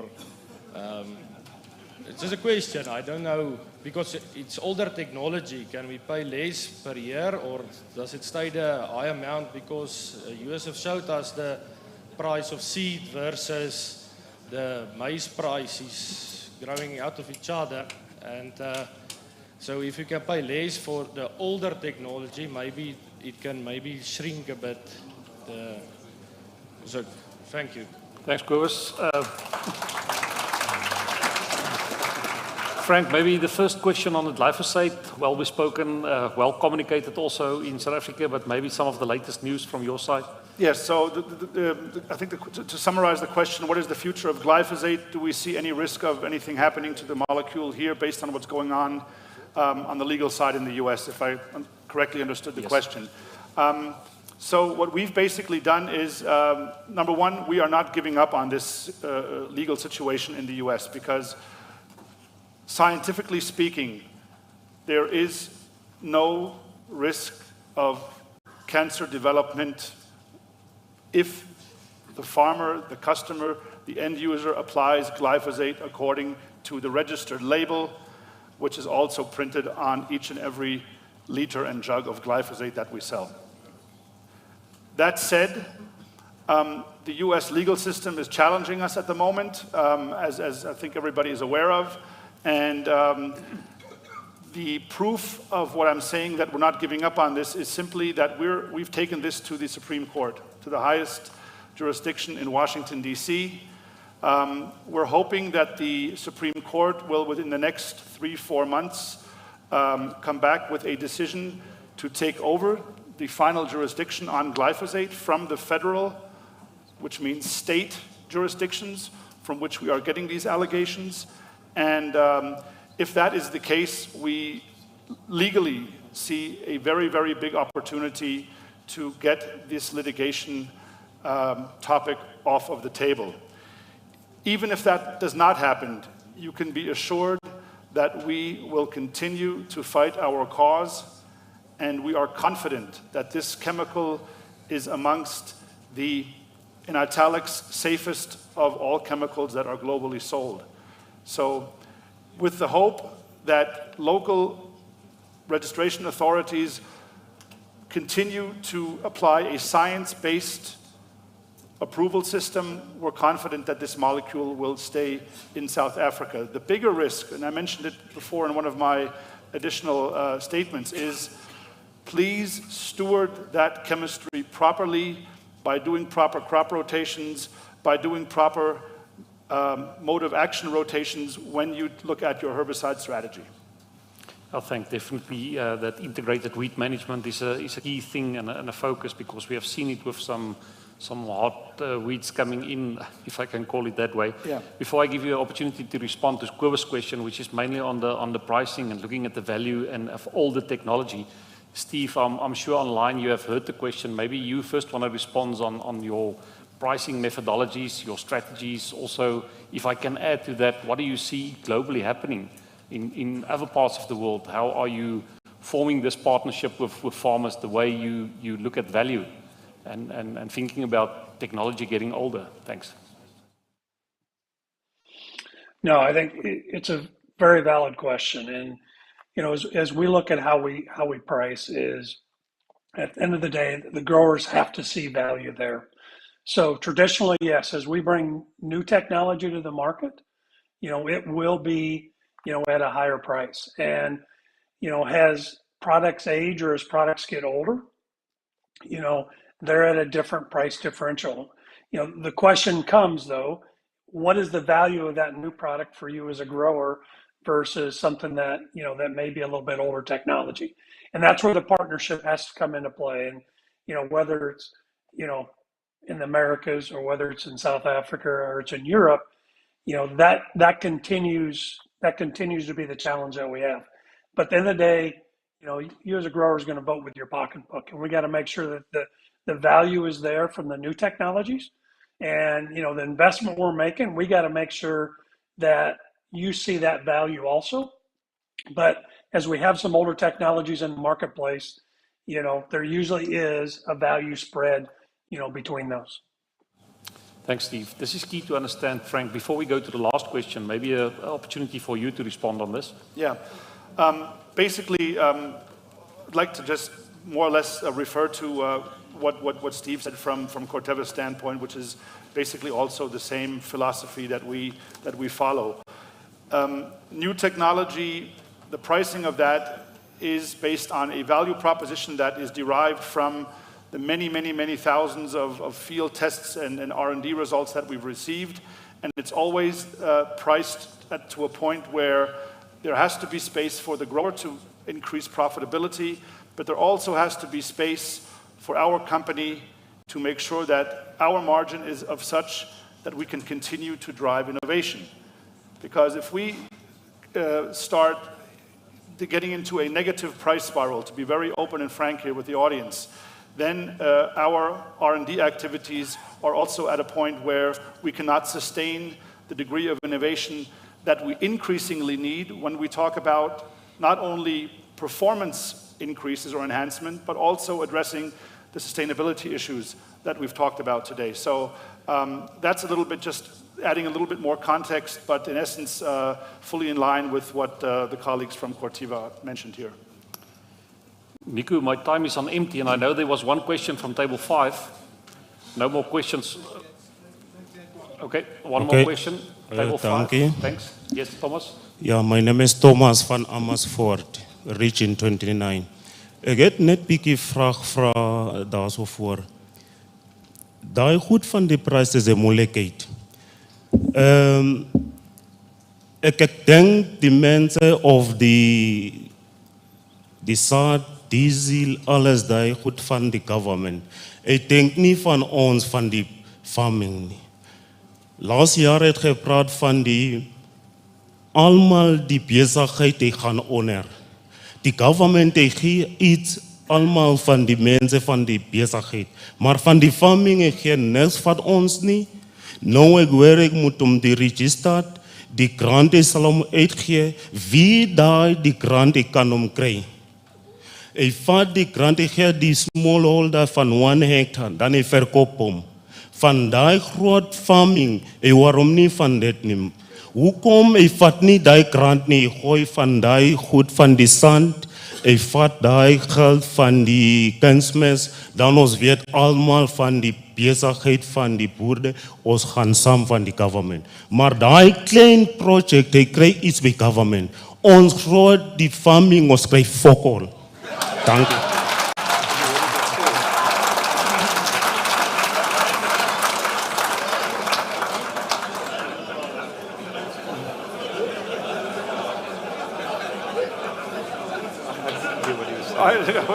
Thomas, didn't catch that. Thank you, Thomas. Frank, luckily that question wasn't addressed at you. I understand. Mr. Saragi, but I'm sure you heard the Afrikaans there.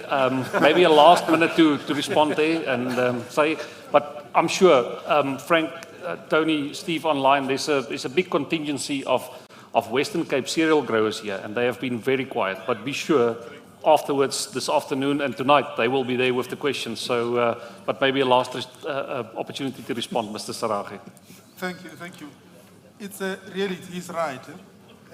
That's why the presidential stimulus package program was stopped halfway, because government has to try and uplift the smaller subsistence farming, but at the same time, it looks like it neglects the commercial farmer. But this is because an assumption, which is wrong, was made that at least the commercial farmers might have access to other financial instruments in the market and all of that. My advice here is, because you are part of Grain SA, do not keep quiet when these things happen. Approach government. I so loved that I would have loved that DG is here to hear, because this has been a concern that you don't have enough money. Remember, with the COVID relief, it was about 1.2 billion. But because it was cut, spread into finer amounts, you wouldn't see the impact. So his question is, why couldn't government at least go to those who are commercial and smallholder and try and assist them so that they can get uplifted? But it's a valid, genuine question. My advice, I will answer it in an advice that please, much as you are organized, please approach government. There's this chapter, lastly for me, I know we are almost, time is up. There's this tendency of the commercial farming sector to group themselves away from where discussions are happening. Please change that. Please go to where government, start raising that question early on and say, we are aware that there's 1.2 billion. Where are we in this 1.2? Start from Grain SA. I appeal to you, start making that necessary noise. Thank you. Thank you, Mr. Saragi. Derek, can I hand over to you and let's give a round of applause for the panel members. Thank you, Peter. We've run 4 minutes over time, but I think the last 4 minutes were the most valuable 4 minutes of the whole discussion. That's where the tacky eats the tar, and it's the truth. Farmers. I want to then express my appreciation to all the panel members. First of all, to Yusuf for stating the farmers' case so succinctly, so clearly, and we all need to understand exactly where we come from. To our the multinational companies as partners, we want to put the challenge to you this. We want your technology, we need your technology, we just need to be able to afford your technology. And then to the department.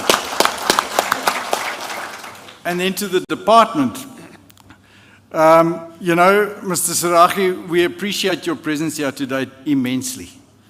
We're disappointed that the DG couldn't attend.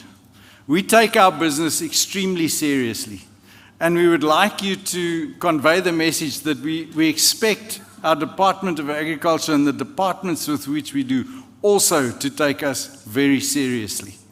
We need to find the solutions together. Government often talks about public-private partnerships. I know that, that the industry stretched out a hand specifically to the registrar, and there was no fruit from that exercise. So please, let us take hands, let us build the future together. My sincere appreciation to each and every member of this panel for the discussion today. I thank you.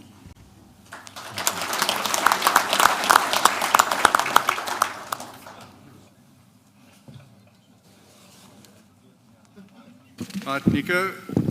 Now we're going to move on. I'm going to hand the microphone to Richard. You know, we've seen a lot of key role players in agriculture who have dedicated their lives to our industry, retiring, reaching retirement age, and I'm going to ask Richard to take us through the process of recognition of those people. Ja, dankie voorsitter. Dit is 'n voorreg vandag om hier voor julle te kan staan. Dat ons hulde en erkenning gee aan 'n paar mense wat toevallig in 'n baie kort tydjie almal afgetree het en nou hulle aftrede geniet het wat instrumenteel was en gehelp om die ruggraat van die Suid-Afrikaanse landbousektor te vorm en te bring tot waar hy vandag is. En as julle my dan die kans sal gee, sal ek graag wil begin daarmee. Die eerste persoon is Dr. John Purchase. Ek dink dis 'n naam wat elkeen in hierdie gebou al die naam van gehoor het. Hy is bekend aan ons nie net omdat hy self die hoofuitvoerende beampte van Graan SA was 'n paar jaar terug, maar vir die rol wat hy gespeel het en die leiding wat hy gegee het aan die bedryf deur sy betrokkenheid vir 14 jaar as die hoof van Agbus. Nie net dit was hy ook betrokke vroeë jare by die ARC of Landbou Navorsingsraad. Hy was voorsitter van die Mielie Trust en instrumenteel in die vorming van daai trust en die bestuur en die funksionering van hulle. Hy was 'n raadslid van SAGIS, a convener for NEDLAC, and played many other roles within the agricultural industry to help form and bring us to where we are today. John, we salute you and thank you for your contribution over a lifetime to the sector and the industry, and we'd like to invite you to say a few words. Thank you very much.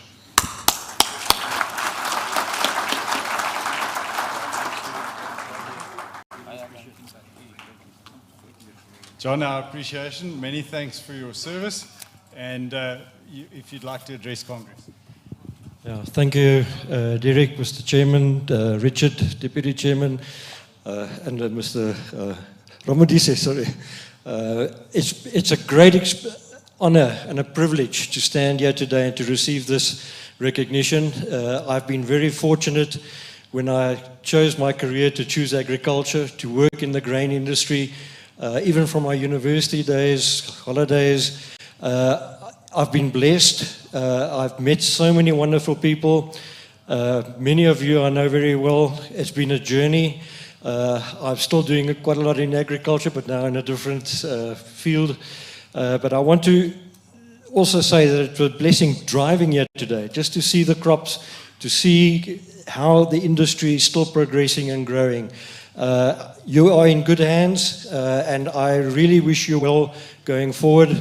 I hope to see many of you still going forward on this wonderful journey that we have in the food and agriculture environment in which we work. It is the best career that you can choose in life because you contribute so much to society and to people. So thank you very much, sincerely appreciate it. And I want to especially wish Grain SA very well. Grain SA is very close to my heart. I worked here for a number of years, built up great relationships, and keep the organization going. Thank you very much. Thank you very much, John. Rousseau, as jy nader kan kom, asseblief, Rousseau Swart. Dan die volgende persoon wat ek graag vandag die geleentheid wil gebruik om hulde aan te bring, is Ernst Pelsner. Ongelukkig kan hy nie by ons wees vandag nie. En Rousseau Swart gaan die toekenning namens hom ontvang. Ernst Pelsner as hoofuitvoerende beampte van SSK Sentrale Suid-Koöperasie daar in die Suid-Kaap was instrumenteel om nie net SSK as 'n koöperasie te behou vir sy lede nie, maar ook die vestiging van die canola-industrie. Dis 'n industrie wat begin het in 1993-94 met die eerste aanplantings wat gedoen het, die verkryging van finansiering om 'n persaanleg te bou, seker dat daar genoeg perskapasiteit sowel as opbergingsvermoë onder die landboubesighede en soil dan wat gevestig word as 'n volledige persaanleg en verskaffer van 'n kwaliteit en premium olies. Ernst het hierdie bedryf ondersteun en laat groei tot waar ons verlede jaar 'n rekordoes kon gelewer het. En canola is beslis die nuwe ster op die blok. Die Suid- en Weskaap produsente is dankbaar vir die gewas en die alternatief wat hy bied, nie net wat wisselbou, gesonde wisselbou betref, maar dan nou ook die geleentheid om nuwe chemiese groepe te kan gebruik wat die gewas betref. Hiermee dan bring ons hulde aan Ernst Pelsner vir sy rol en hierdie oorkonde en erkenning wil ek net noem dat kom spesifiek dan ook uit die canola bedryf uit in ons canola spesialiteitswerkgroep. Baie dankie, geluk Ernst.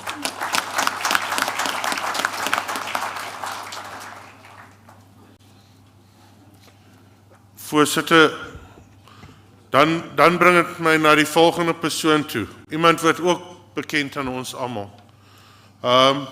Nico Hawkins, 'n landbou-ekonoom in mug en been, 'n man wat lief is vir die syfers, lief is vir die landbou. In 1989 het hy as WPO bestuurder basies in landbou ingekom. Hy was deel van die stigting dan van Graan SA in 1999 en is aangestel as 'n senior ekonoom.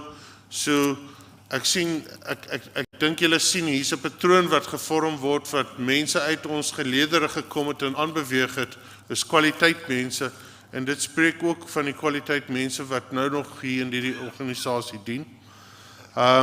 Hy was instrumenteel in die vestiging van die vrye mark soos ons hom ken vandag met die deregulering en het 'n droom gehad dat ons beweeg en baie idealisties gewees oor die vestiging van die vrye markstelsel in Suid-Afrika.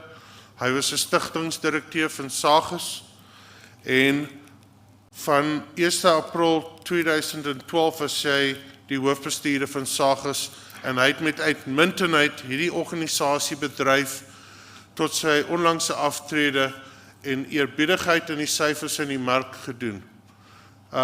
gebring. Hy was ook 'n lid van die Nasionale Landboubemarkingsraad en het op verskeie komitees gedien. Nico het dan ook 'n lewenslange bydrae gemaak in die vorming, soos julle kan hoor, en die ruggraat van die landbou en die graanbedryf soos ons hom geken. Baie geluk Nico. Dankie.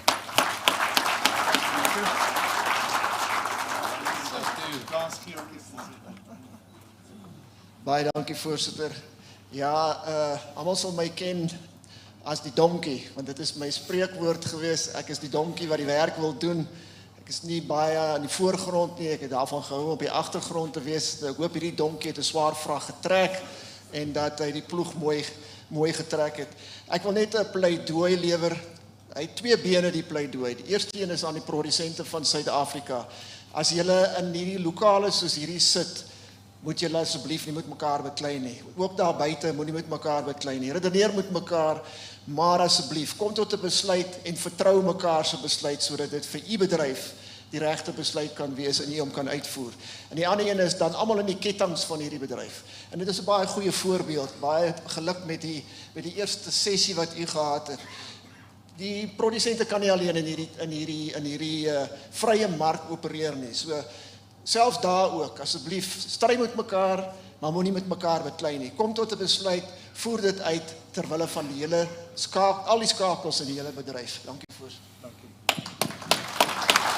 Baie dankie Nico. Dankie Nico, dit was verwoord. Altyd lekker om saam met jou te werk. En ons dankie vir jou diens aan die industrie. Richard, if I may then. I want to call up a member who served us extremely well at this point in time. We will recognize this person at an appropriate time with the appropriate recognition. But I want to give Yanni the opportunity to come up here and to say goodbye to Congress in person. So I want to give you the opportunity, Yanni, please.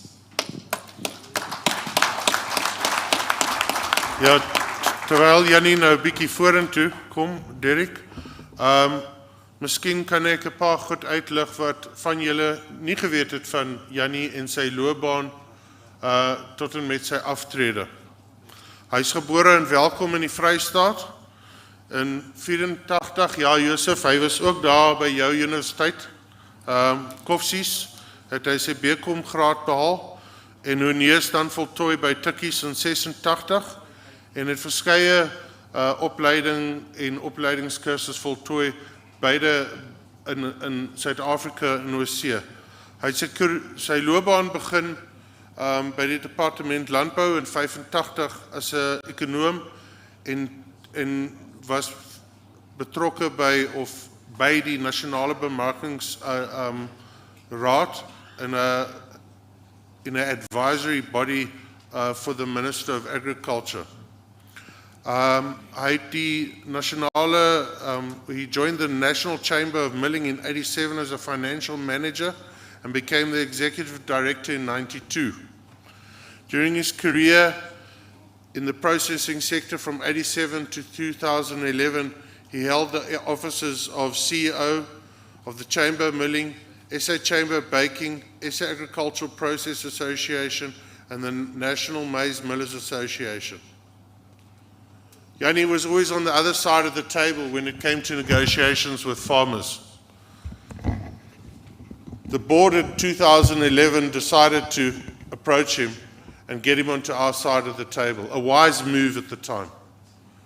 And we welcomed Yanni into our fold as CEO in March 2011. Yanni built and helped to take Grain SA to a new level, serving on various boards, starting the Grain Academy 2012, serving on the Maize Trust, the Wintergraan Trust, SAGIS, SAGL, Graangeboue Maatskappy. Hy was instrumenteel om Jafara te begin en ook as 'n raadslid daar te dien. Hy dien ook dan op die Sasol Trust en is op die stuurkomitee van die CEO's, Agricultural CEO's Forum. He was involved in the grain value chain, CEOs of companies serving the grain value chain, and a member and previously serving as chairperson. He served on Agri SA General Council and has been a member there since his appointment in 2011. Hy was ook by die Kommoditeitskamer vanaf 2011. Served in the Centre of Excellence on Land Reform and was instrumental in our fight as an agricultural family on the Bill of Expropriation and the amendment to Article 25, and led the procession into Parliament many a time, defending the farmers' right to retain title and deed of their properties.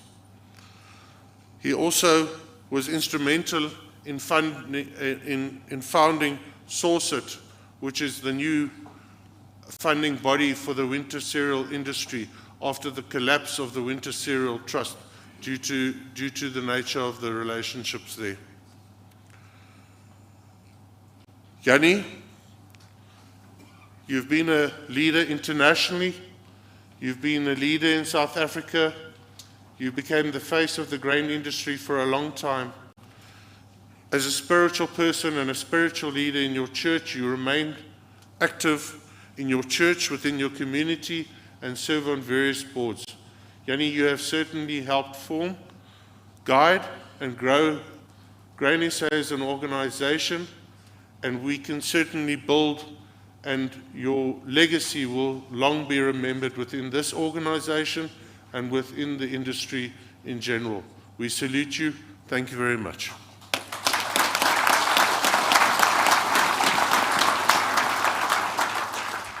Thank you, Richard, chairperson, Congress.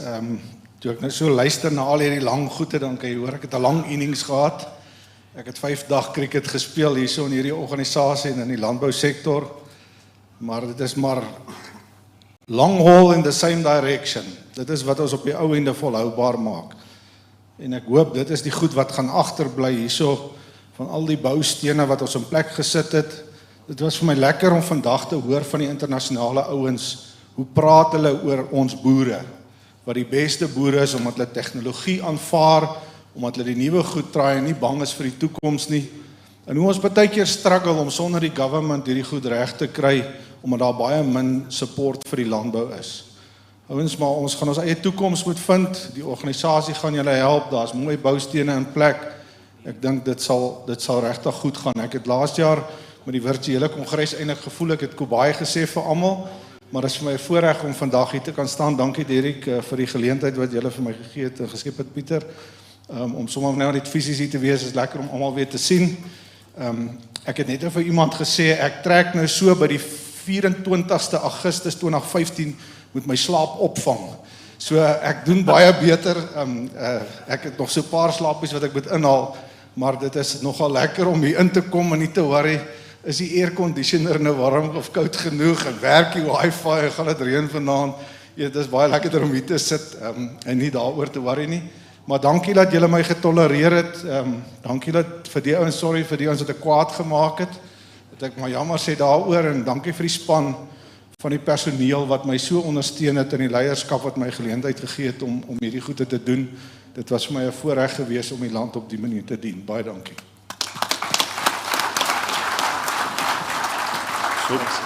So baie dankie, voorsitter.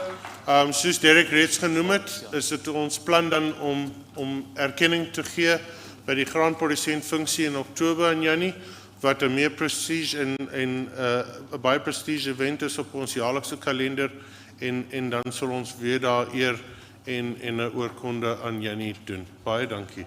Die laaste een, as julle met die tyd sal gun, is Leon Du Plessis. Leon Du Plessis is 'n man wat agter die skerms verseker het dat ons trusts en die administrasie van sekere organisasies binne in die landboufamilie goed funksioneer en op 'n vlak van administrasie is wat eintlik in sy tyd ongekend was. Leon Du Plessis het dan gedien as die administrateur van baie trusts, sowel as die administrasie van die Mielieforum, die Sorghum Forum en die Koring Forum, as 'n houer van 'n B-prok reggraad, het hy as regsadviseur dan ook gedien vir die Mielietrust en ander trusts. Hy was 'n persoon wat noukeurig notules saamgestel het. Jy het weinig, indien ooit, 'n fout op dit gekry. Sy administrasie en sy professionalisme was van 'n ongelooflike hoë standaard, en hy het verseker dat die trust soos hulle nou daar uitsien, en hierdie organisasies waarby hy betrokke is, op die hoogste moontlike vlak bestuur word. En ons het 'n kort oorhandigingsvideo gemaak. Hy's klaar afgetree en het emigreer, en ons wys gou nou graag die video van Leon Du Plessis. Dankie julle.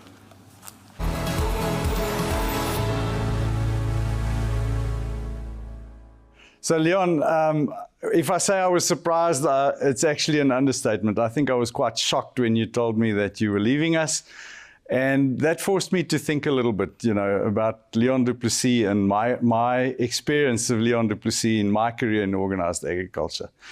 And, I got to know you right in the time of transition, when we were shutting down the maize board and when we were building all the new structures and so on in industry. And I just got to realize the contribution that you have made, I want to say single-handedly. I know you have a team, you have a family behind you, but the contribution you have made is second to none in this industry. And for us to be able to express our appreciation is actually very difficult. You have done more to build the foundations of this industry than anybody else that I know. And all we as farmers can say to you, Leon, is thank you, thank you, thank you very much for what you've done. Thank you. And as a token of our appreciation, Grain SA would like to present to you what we call our Inspiration Award. Why? Because Leon du Plessis, what you have done inspires all of us. So thank you very much. May you remember Grain SA, Leon. I will. Derek, thank you very much. Thank you. And if you would like to address the farmers, I'd give you an opportunity to do that. I'd love to. Thank you for your kind words. I really appreciate that. It was a difficult decision for us as family to decide to actually leave our country of birth, a country that we love, an industry that we love. Because I've been in agriculture for a very long time. Even before I finished my studies, I came into especially the maize industry, at the maize board, first as a clerk, and then eventually as general manager. And then after the maize board, we had to decide what we're going to do. And we found our niche in managing, a number of agricultural entities and trusts. And I would be lying if I say I did not enjoy that. I honestly did. We had difficult times, we had good times. But it was really an enjoyable career that I had in this industry. And I will always be loyal to agriculture and to the agricultural industry in South Africa. So the move that we're making at a late stage of my life is a difficult one, but because we do it as a family, we're 9, and all 9 of us have decided that this is what we're going to do. We're going to move to Europe, Portugal initially, and see if we can start a new life for us as a family. And yes, it's a sad day for me that we had to make that decision to leave this country and to leave the industry that I love. But I can assure you that I am not gone, because COVID taught us one thing, and that is that irrespective of the location or where you are, you can participate in the matters of industry. So Derek, thank you very much. I honestly appreciate it. And thank you to you as farmers, and please keep on holding the name of agriculture high in this country. Thank you very much, Leon. And you rightly say, you're not totally lost to us. We're still going to make use of your services. We'll see how that all pans out. The virtual environment allows us to do a lot of things, as you said. And we look forward to working with you and your continued contribution in whichever form. But we wish you and your family well. We pray that you are blessed in this move, and that things turn out better than what you even expect them to turn out. So thank you very much, Leon. Thank you, Derek. Thank you.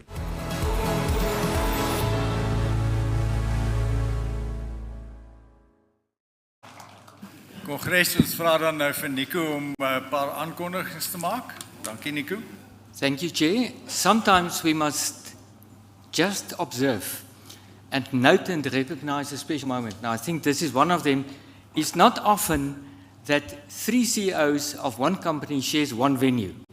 And that is John Purchase, Jannie Div, and Pieter Taljaard. Note the moment. Chair, back to the elections. And it's wonderful to announce that we received one nomination only for the chairperson, and the election committee verified all. Mr. Derek Matthews, baie geluk.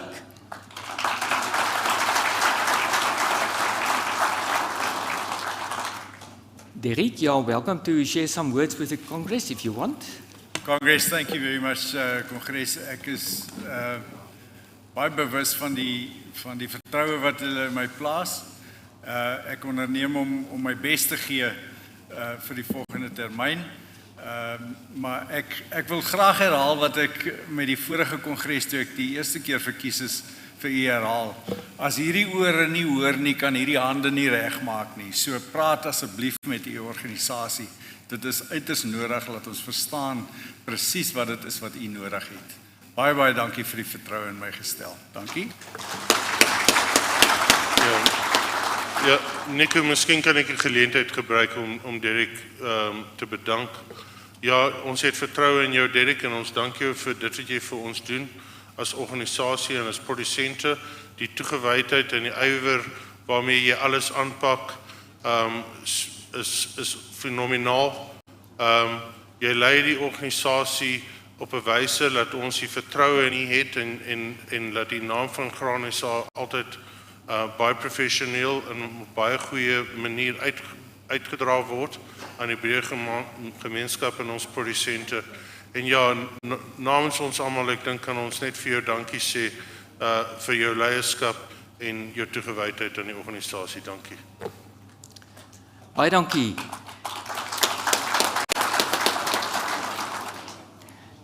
Kongres, ons kom dan weer by 'n stukkie verkiesing. Wat u beleef en sien vandag is demokrasie in aksie. En die volgende is die nominasie vir die eerste verkose visievoorsitter. Blaai asseblief na bladsy 2 van die nominasiebrief en dan is jy welkom om persone te nomineer vir die eerste verkose visievoorsitter. Onthou, die persoon wat nomineer, sekondeer en die kandidaat moet dit onderteken en die verkiesingskomitee gaan dit verifieer. Ons gaan hierdie nominasiebriewe inneem net na ete. Maar ons sal afkondiging doen en vir u waarsku. Voorstel, terug na u.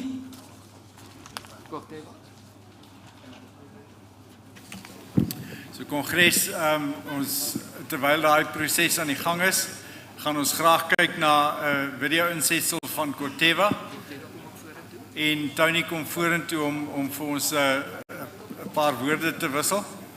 Ons kan ook net vir Corteva sê as ons geluister het na die aanbieding vandag, ongelooflike tegnologie, ongelooflike ontwikkeling wat hulle aan toegewyd is en Tony, ons luister graag na jou voorbieding. In listening lies the art of growing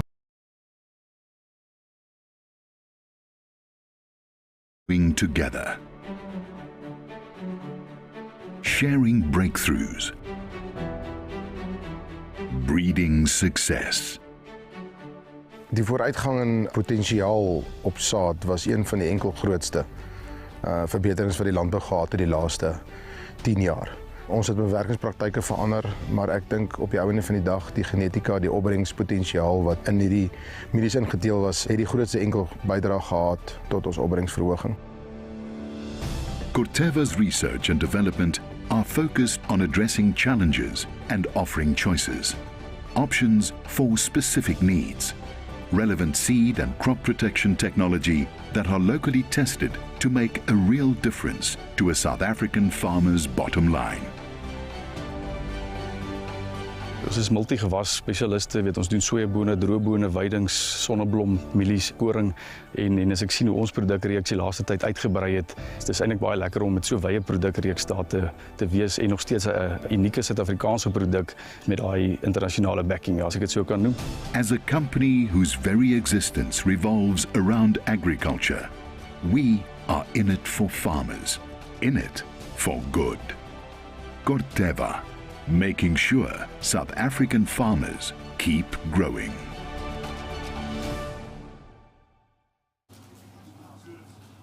Great, thank you. So let me start again. Derek, congratulations with your election. And I think I also want to appreciate the relationship that we have with yourself and Grain SA. We know you as a man that's open and frank, and I think then we can start talking about solutions. So congratulations.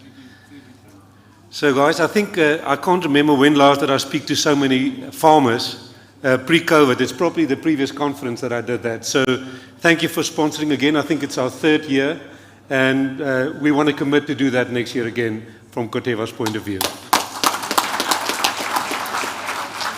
So allow me to talk a little bit about Corteva and what we do in South Africa. So first of all, our purpose, die rede hoekom ons in landbou is om waarde toe te voeg tot produsente en verbruikers en op so 'n manier te doen dat ons kinders eendag ook kan boer en voedsel produseer vir Suid-Afrika. So elke Corteva employee staan elke dag op en sê dis die purpose, ons wil waarde toevoeg tot die lewe van 'n produsent. Now, I'm going to show you this slide quickly, and it's just to show that we're going to need worldwide support to be able to develop the best technologies for South Africa. And you see a lot of numbers there. I think the important ones is we've got 150 research stations worldwide, 100 production sites, 65 molecules, and more than 100 crops that we operate in. And our approach in South Africa, with our strong research footprint that we invested in South Africa, we want to leverage this opportunity to get local solutions for farmers in South Africa. Now, just quickly to remind you guys, so Corteva has been established almost over 3 years now. Just to remind you in terms of the seed platform, is the Pioneer brand. That's the high technology brand, focusing on corn with 2 strong support crops in soy and sunflowers. And then Panar, that's been around, I think it's 67 years now, with a multi-crop offering in South Africa as well. So really 2 strong seed brands in South Africa. On the crop protection side, we had DuPont and Dow that merged now under the brand of Corteva Crop Protection, providing molecules to farmers in South Africa. It's also important to understand where are we playing in agriculture in South Africa. So first of all, I think as you've heard today, Corteva certainly has got the strongest germplasm bank in the world. So in seed, looking at germplasm, breeding and biotechnology, which we get in different ways. You'll see in your package today, we've launched PowerCore last year and bringing that to market in South Africa this year. On the seed, which is seed applied technology that we're going to bring to South Africa as well.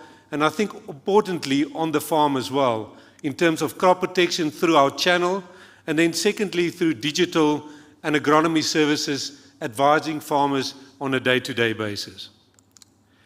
This is a busy slide. Now, first of all, I want to say these are 6 of our crops. It's not all our crops. I just want to quickly talk about this. I think we differentiate ourselves in South Africa in that we have a multi-crop, multi-technology, multi-channel approach. It gives choices to farmers in South Africa. Now, if we really want to talk about productivity, it must be an integrated solution. It can't only be one tool. So what we're saying is, first of all, you need the germplasm.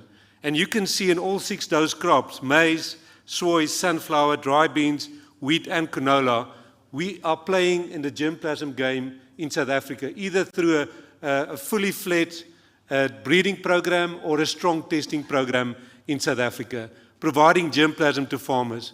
I think the other thing that we often underestimate is the importance of agronomy. The potential lies in the germplasm, but you need the right economic practices to get the maximum yield out of that. We have in Corteva South Africa strong agronomy teams that can serve farmers, planting trials as close as possible to your farm to see how that genetics react to the environment so that you can make the right choice. The other is a combination of biotech, where we have different options in South Africa. Those that you can see in yellow there are the products that we're going to bring in future. We launched PowerCore last year, commercialized now. We've started in 2019 with trials on PowerCore Ultra and List. And you've heard Steve spoken about that as well. That adds an additional insect-resistant gene to PowerCore, but also bringing the Enlist system and controlling weeds, which will bring 2,4-D choline as well as glyphosate as an additional tool to control weeds on your farm. The other one is on CE3, Conquesta E3 that Steve spoke about, and E3. We'll give options to farmers in terms of soybeans, either to do the insect gene along with that, or just using the E3 system, which will help farmers to control weeds, again with 2,4-D as well as glyphosate.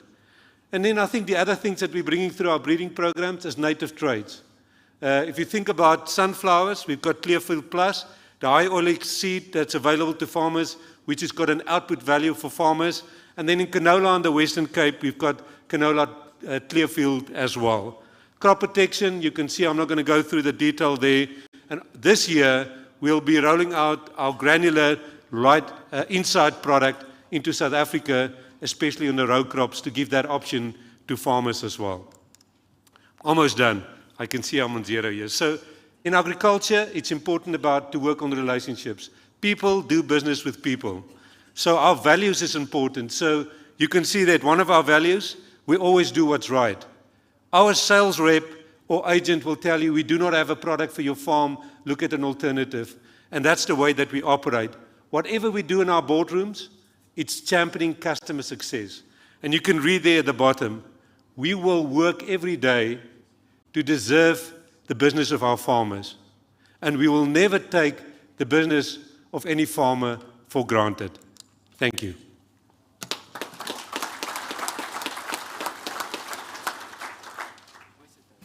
Thank you very much, Tony. We appreciate that. Nico, some announcement, please. Chair, thank you so much. And how fast time flies. Half the day is gone. And with that, we are getting to lunch. And we are inviting our friends from the media for a working lunch in the VIP venue with the Grain SA leadership as well as the panel members. The panel members of panel 1, please join us in a VIP with the media for a working session.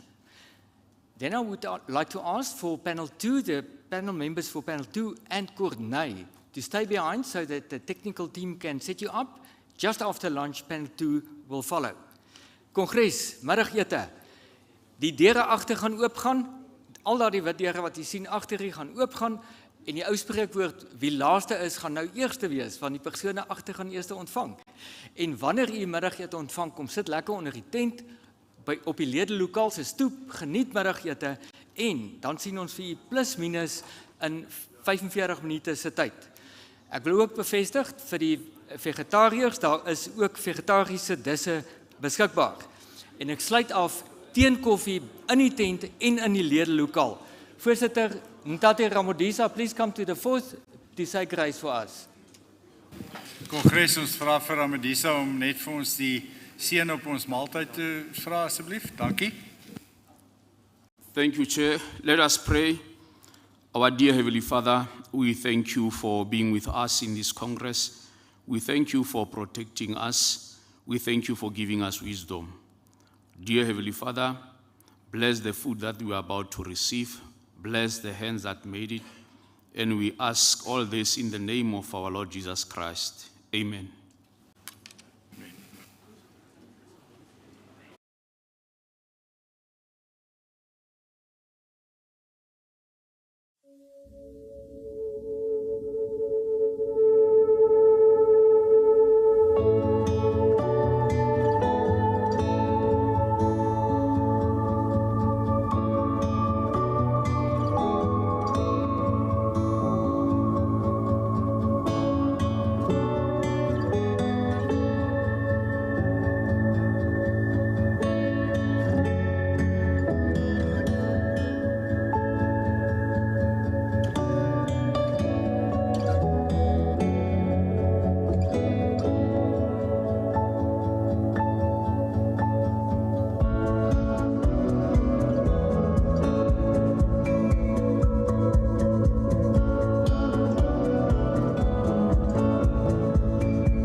Ladies and gentlemen, please take your seats.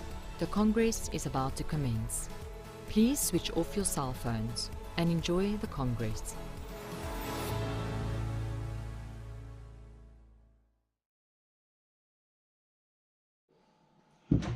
Was that the neighbor's combine? Did you check the engine oil on that? Where's the grease gun? Did anyone check the tires on this? Man, that tire's a little sketchy. Nah, it'll last one more day. What was the fuel at on that combine? Come on, guys, this field ain't gonna harvest itself. Let's get to work. We're burning daylight. Okay, so what's the plan? Well, let's see what we're gonna break today. God paints a beautiful sky. This is so much fun. Another day in paradise. Man, I can't see anything. Where are you going? Who planted this? Oh, that's right. It was me. So what's the moisture? How's my bin sample look? Where is the combine? Where is the grain cart? Yeah, are you gonna make it to the end? Oh yeah, I can make it. You can go ahead and follow me down here. You're loaded. You can catch me on that next pass. Watch your auger by that tree over there. Move up, move back, stop, move out, move in. Hurry up. Slow down, you're gonna break something. You didn't fill it up full enough. You filled it up way too full. I'm doing the best that I can. Yeah, I spilled. Bring a shovel. Yeah, are you close to being back from the elevator yet? Yeah, I'm like 15 minutes away. What time does the elevator close? Where should I bring the food? Well, it depends. How many more days will harvest last? Well, that kind of depends. So what time are you home tonight? Well, it depends. I really should start eating better. Maybe after harvest. I need to get more sleep. Maybe after harvest. You want to go to a wedding? Maybe after harvest. When is the food gonna be ready? Hey, babe, are you busy? Hey, honey, I know you just got home, but can you come out to the field and help us move equipment? It'll just take a minute. Can you pick me up? Which field? I'm at Miller 1. I'm at Almquist South. I'm at north of track. I'm at west of the creek. No, not that west of the creek, the other west of the creek. Let's see what's for lunch. Sandwiches again. Oh well. Man, these snacks are gonna last me for weeks. I can't believe they're gone. What's that smell? Can you hear me? Look, another deer. Yeah, I'm gonna need you to bring me some coffee. My phone's almost dead. Can you bring me a phone charger? What's this beeping noise? I think it always sounds like that. It ain't broke till it's broke. Just take it slow and don't plug the combine. Dad, I slugged the combine. Piece of junk. Why are you the way that you are? This is why we can't have nice things. Unbelievable. How does that even happen? What are the odds? Yeah, that don't look right. What should we do now? I'm sure it'll be a quick fix. Did you try turning it off and turning it back on? What were the engineers thinking here? Now, if a guy could just... It is what it is. Always something. Man, if it's not one thing, it's another. Where is the 9/16? Where's the ratchet? Oh no, I dropped that in the stubble. I'm never gonna find it. Is the dealership still open? What time is it? So, would we be able to get that part today then? Next week? I know you were in the middle of something, but do you think you could go pick up a part? Okay, they're gonna leave the parts on the back side of the building behind a tree in a box. Yeah, it's getting tough. We better quit. This is my last round. I gotta quit to go feed cattle. Yeah, babe, I'll be home soon. Just another couple rounds. Do we need to tarp this? Oh yeah, you're right. It's not gonna rain. It'll be fine. Ooh, it's chilly today. Man, it is hot today. Why is it so windy? I hate the wind. So, do you think it's gonna rain? Well, what's the forecast? What does the radar look like? I'd like for it to rain. Not too much and not too long. You know, it's good for the wheat, but we need the sun to come back out so we can keep harvesting. Oh, starting to sprinkle. It's raining here in town. Is it raining out there? Wonder how much it rained. Let's check Farmer's Edge. Looks like the majority of the storm might miss us. Back in business. Let her eat. Hammer down, baby! Full send. Gotta make hay when the sun's shining. Get her done. You got a copy? 10-4. Watch out for that low spot over there. Watch out for that power pole. Watch out for that rut. Looks like the engine's getting hot. Flat tire. I got stuck. Didn't you know it'd be muddy there? I wouldn't have drove through there. What in tarnation happened here? Let's check the markets, shall we? I should have sold more of this crop ahead of time. Are we gonna get that truck full? What's the yield monitor saying on this? This spot is gonna kill our yield. Man, if the whole field could look like this. You have to burn the candle at both ends today. What day is today? Is it Tuesday? Oh yeah, Saturday. Tired of that song, tired of that song, tired of that song. How many acres do we have left? Ugh, well, we'll get there. Down to the short rows, not long now. All right, buddy, you can make it one more day. Well, if we don't have any surprises, we should be done by Saturday. One more pass and Harvest 2020 is finished. Farm, they said. It'll be fun, they said. If it were easy, everybody would do it. Better luck next year, I guess. Harvest is finally done. Thank you, Lord. God is good. Time for a nap.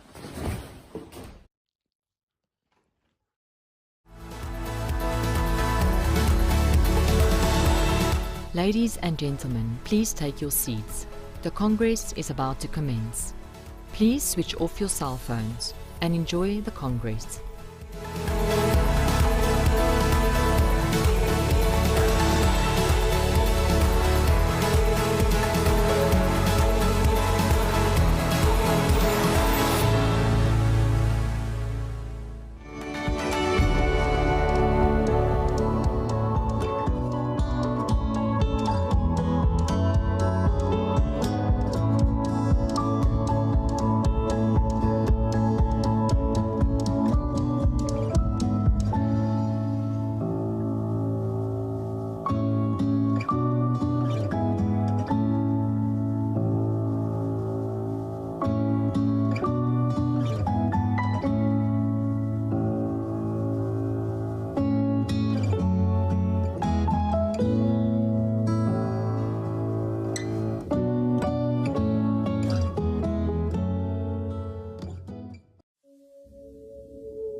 Kongresie paneel is al vir ons reg. Kom ons neem asseblief gou ons sitplekke in.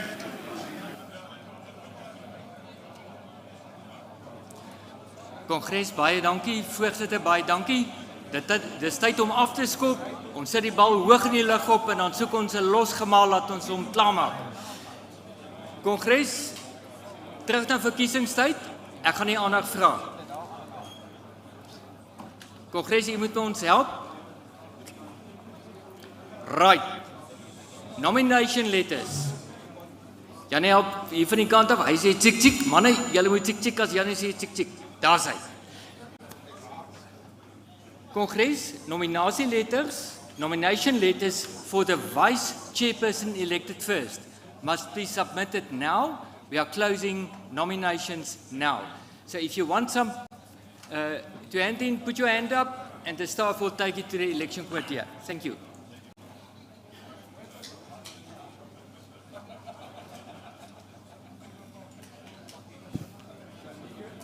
Nico, is dit dan nou afgehandel?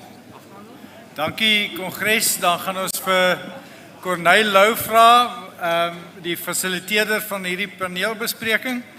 Corneil, sal jy vir ons dan die paneel voorstel? Dankie. Thank you, Chairperson. Afternoon, Congress. I think we definitely chose the best topic to keep everyone awake after lunch. So I think it's going to be nice and interactive. We've got a voice recording that would identify all the panel members, so we can go ahead with that. The Fertilizer panel members are, representing Grain SA, André Kirsten, Executive Member. Industrial Development Corporation, Gampi Bapela, Head Agro Processing and Agriculture. Foscor, Julian Pilliam, Chief Financial Officer. Department of Trade, Industry and Commerce, Nkumisa Mkalisa, Chief Director in the Agro Processing Unit. Omnia Fertilizer, Louis Strydom, Marketing Director. Sasol, Johannes Low, Vice President, Planning and Optimization.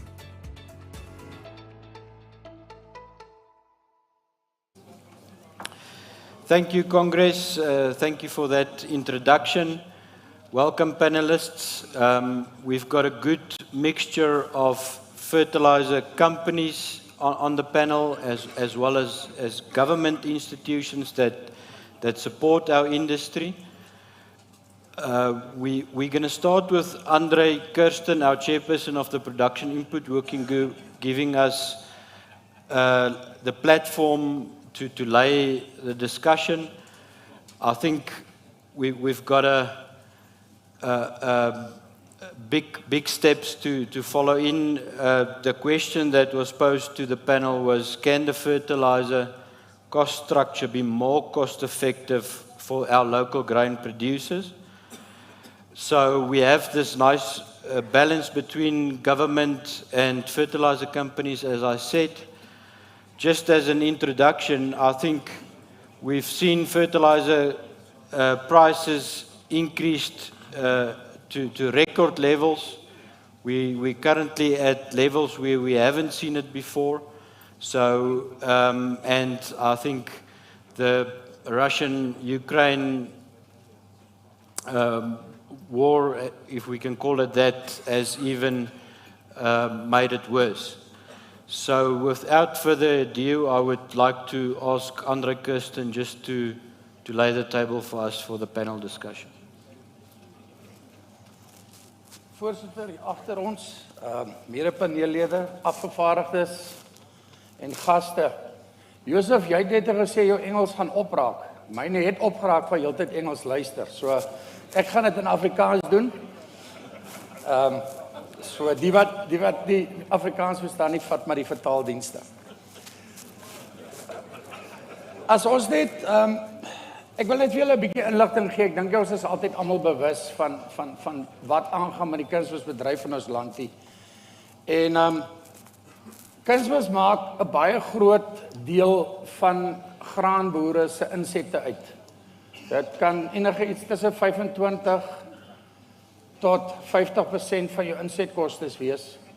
So dit is 'n baie belangrike, kom ons sê maar kommoditeit of 'n produk wat ons as boere gebruik. En soos Corneille gesê het, is die pryse besig om heeltemal weg te hardloop. Corneille, kan ons miskien daai eerste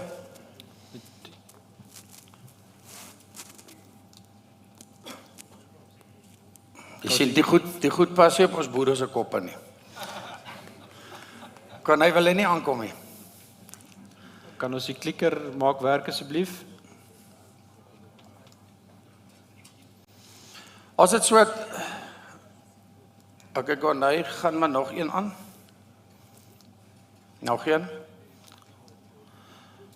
As ons nou daar kyk, dit is min of meer die kunsmisverbruik wat in Suid-Afrika aan is. En as julle kyk dat die graanindustrie maak 65% van die kunsmisverbruik in Suid-Afrika maak dit uit. So ons is ook dan die, kom ons sê maar die afdeling in die landbou wat die meeste afhanklik van kunsmis is en die meeste verbruik in ons land. As jy kyk, ons is in Suid-Afrika, as jy nou kyk na daai grafiek, hoe het ons die afgelope tyd het invoere gegroei in Suid-Afrika? Soos ons het laas jaar oor die 2.2 miljoen ton ingevoer en ons verbruik in Suid-Afrika net 2.2 miljoen ton kunsmis. Maar as moet onthou, daar is sekere kunsmis wat oor ons grense ook na die buurstate toe uitgevoer word. So, maar ons het fisies meer kunsmis ingevoer laas jaar. Dit wys hoe afhanklik ons is van invoere, hoe afhanklik ons is van ordentlike werkende hawens, wat ook 'n groot probleem is, en dan die infrastruktuur van transport van kunsmis reg oor die land, hoe afhanklik ons ook daarvan is. En as die snaakse goed in die wêreld gaan gebeur, en ek dink die paneel gaan daarby uitkom, kan julle sien wat die effek gaan kunsmis op ons hê, en ons weet almal dat ons as produsente kan nie sonder kunsmis voortgaan nie. So daar kan julle sien hoe ons gegroei het. As julle kyk, en ek is baie spyt dat Foskor nie vandag hier is nie, dat ons het laas jaar amper 300.000 ton MAP ingevoer. Ons, as ons net by fosfaat gaan stil staan, Foskor het 'n kapasiteit van 2.6 miljoen ton rotsfosfaat. Hulle kapasiteit, as hulle op vol kapasiteit is, kan hulle 690 miljoen ton fosforsuur maak, en hulle kan 400.000 ton MAP maak. Die gegevens wat ek gekry het is, fosfor het laas jaar 195.000 ton MAP gemaak. So ons sit met 'n strategiese bate, of dit is veronderstel om 'n strategiese bate in ons land te wees. En op 'n oomblik is dit een van die kunsmiskommoditeite wat ons erg knyp. En ons kan nie die voordeel kry van waar ons met een van die beste fosfaatbronne in die land sit, kan ons nie dit gebruik nie. So dit is, ek hoop ons gaan daarby ook 'n paar antwoorde kry vandag. Net om vir julle in te lig, as julle kyk na die tabel, dan is Suid-Afrika die tweede duurste land in die wêreld wat stikstofbron aanbetref. So jou stikstof wat jy hier het, is die tweede duurste in die land. Dis net Japan, dink ek, daar op die einde.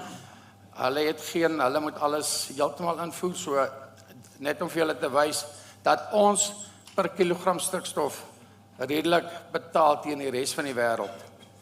As ons kyk na fosfaat, is ons die vierde duurste. Ons sit met Foskor in ons land, en ons is tog vierde duurste in die wêreld wat fosfaat aanbetref. So, hierso sit iets wat ons sal moet aanwerk en te probeer daar kry. Net as ek nog vir julle ook kan sê, nou maak ek my eie goed toe. Volgens BIFAP is Suid-Afrika die derde duurste land wat kunsmis aanbetref. die kostes wat ons vir kunsmis betaal is die 3de duurste in die wêreld. So ja, dit is 'n probleem vir ons almal. En ek hoop die paneel, ek het net soveel 'n bietjie inligting gegee dat die paneel vir julle van hierdie goed kan vir ons sê en vir ons van die probleme kan uitlig. Baie dankie. Thank you, Andre. Thank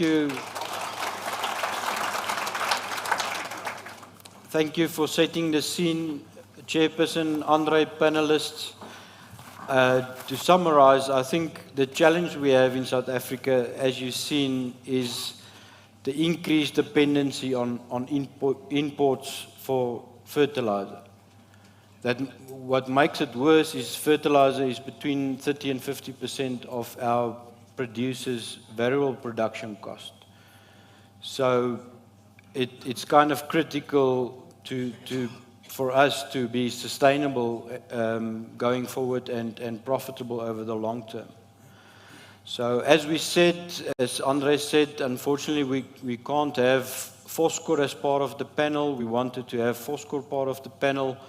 Unfortunately, Julian Palliam, that's their CFO, has been appointed yesterday as their CEO. Rian Rademan has been appointed at Sasol. So Foscor unfortunately made apologies.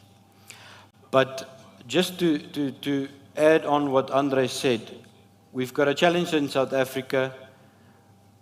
We are importing currently more than we use ourselves. We've seen in times like COVID that being so dependent on imports puts a massive risk to the value chain. We were so fortunate to have a very robust input industry. We never spoken about input security, but suddenly it's on our tongues. So the one thing I want to add is we know we don't have any potassium in South Africa. So I think we can tick that one off. We have to import our potassium needs.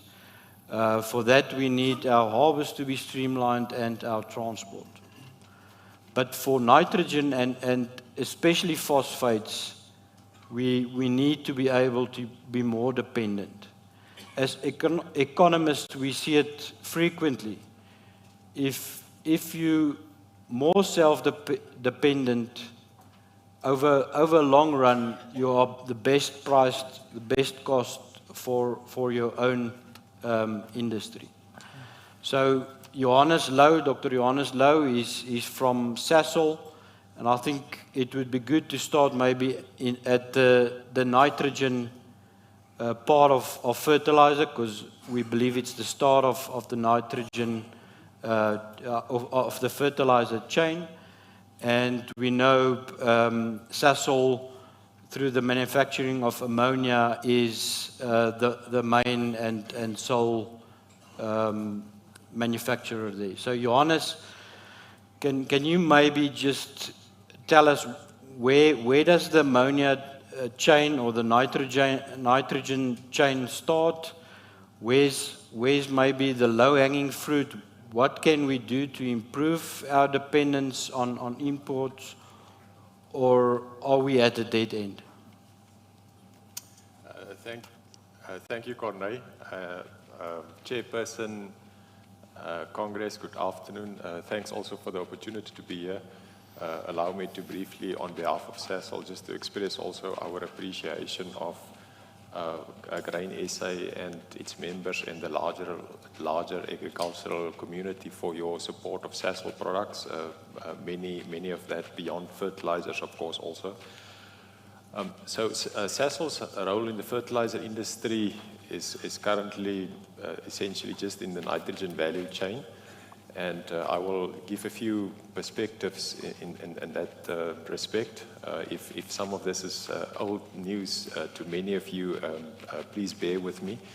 So ammonia is the basic feedstock that gets used to manufacture virtually all nitrogen fertilizers, whether it's urea, whether it's ammonium nitrate-based fertilizers like LAN and others, and even the ammonium sulfate, the nitrogen component in phosphate fertilizers like MAP, that's also derived from ammonia.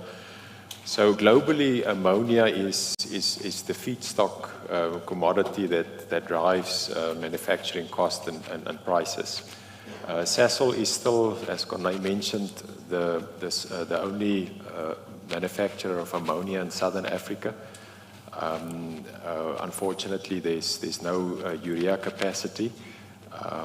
In spite of us maximizing our ammonia capacity to the best of our ability, as we've always done, there is a growing shortage in ammonia. I think one of the graphs that Andre showed, pointed out that as much as 200,000 tons of ammonia got imported.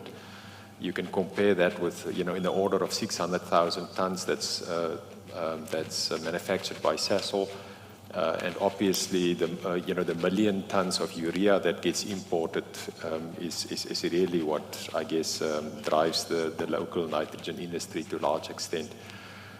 In South Africa, the majority of the ammonia, whether Sasol produce it or whether it's imported, is then converted to ammonium nitrate.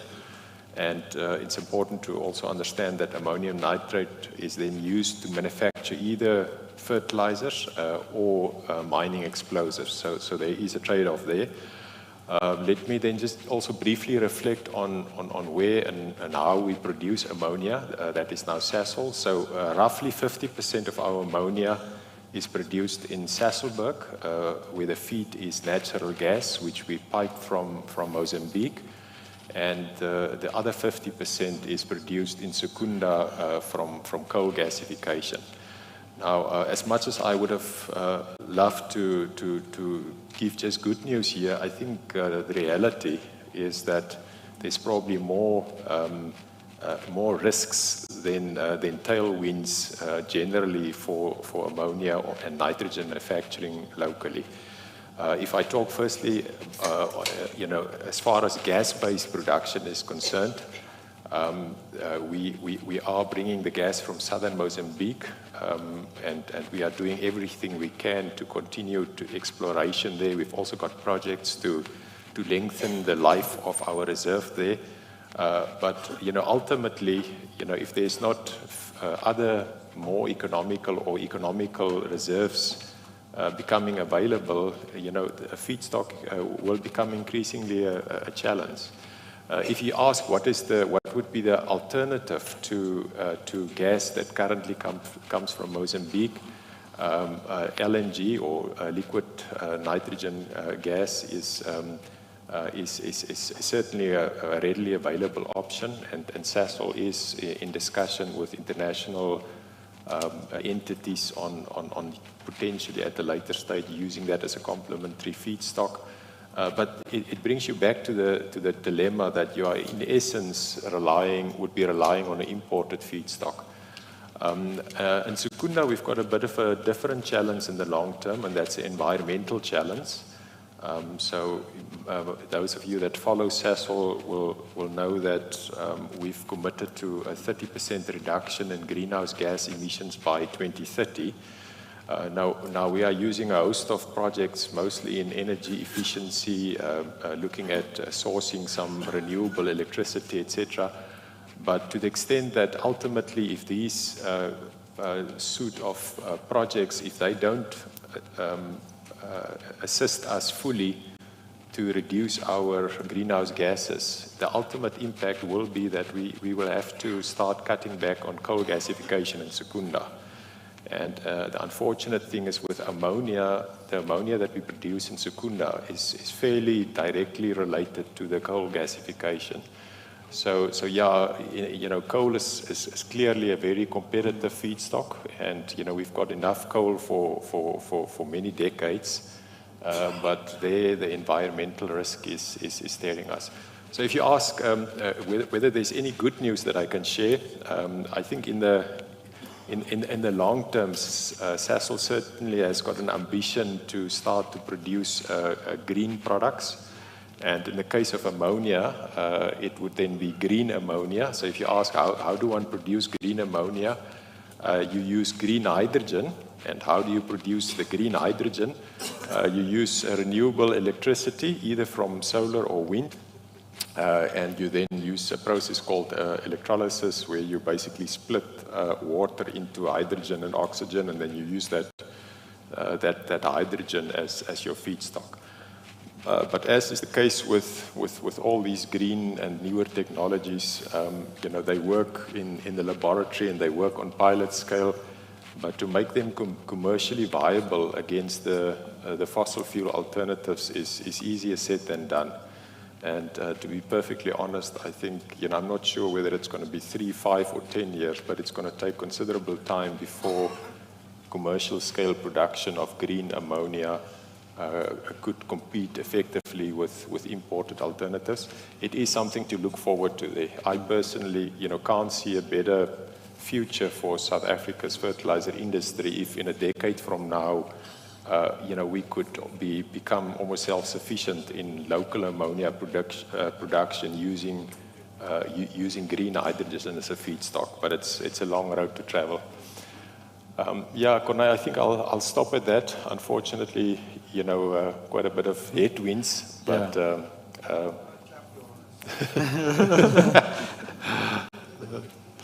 so I'll stop at that. Yeah, Johannes, thank you so much for that. I think that put it in perspective.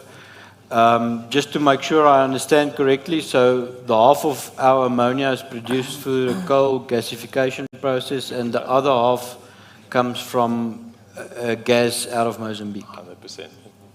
So we're basically in a shortage of ammonia. Yeah, I think I would guess probably at least 20 and sometimes even up to 30%, I would guess, of our ammonia is probably already being imported on top of Sasol's production.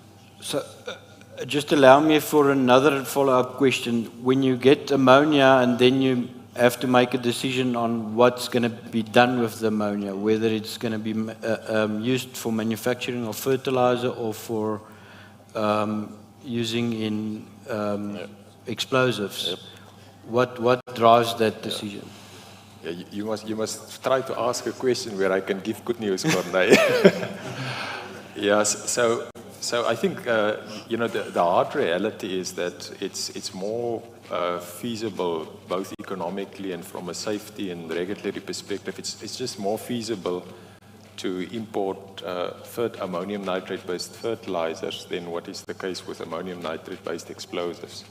So I think one will tend to see that ammonium nitrate, a significant portion, probably at this stage more than half of the ammonium nitrate in South Africa is used for explosives manufacturing. Okay. And it's obviously going to depend on how the explosives industry grow or decline in time will impact that balance. Okay, cool. Thank you, Johannes, for that. I think Congress, it's the picture for nitrogen. We have potential. There's new technologies coming in, so it's something we can take forward and look and see how we can improve our nitrogen self-sufficiency in South Africa. So our next panelist is Nkumi. She's head of agro-processing or the chief director, at agro-processing at the DTIC.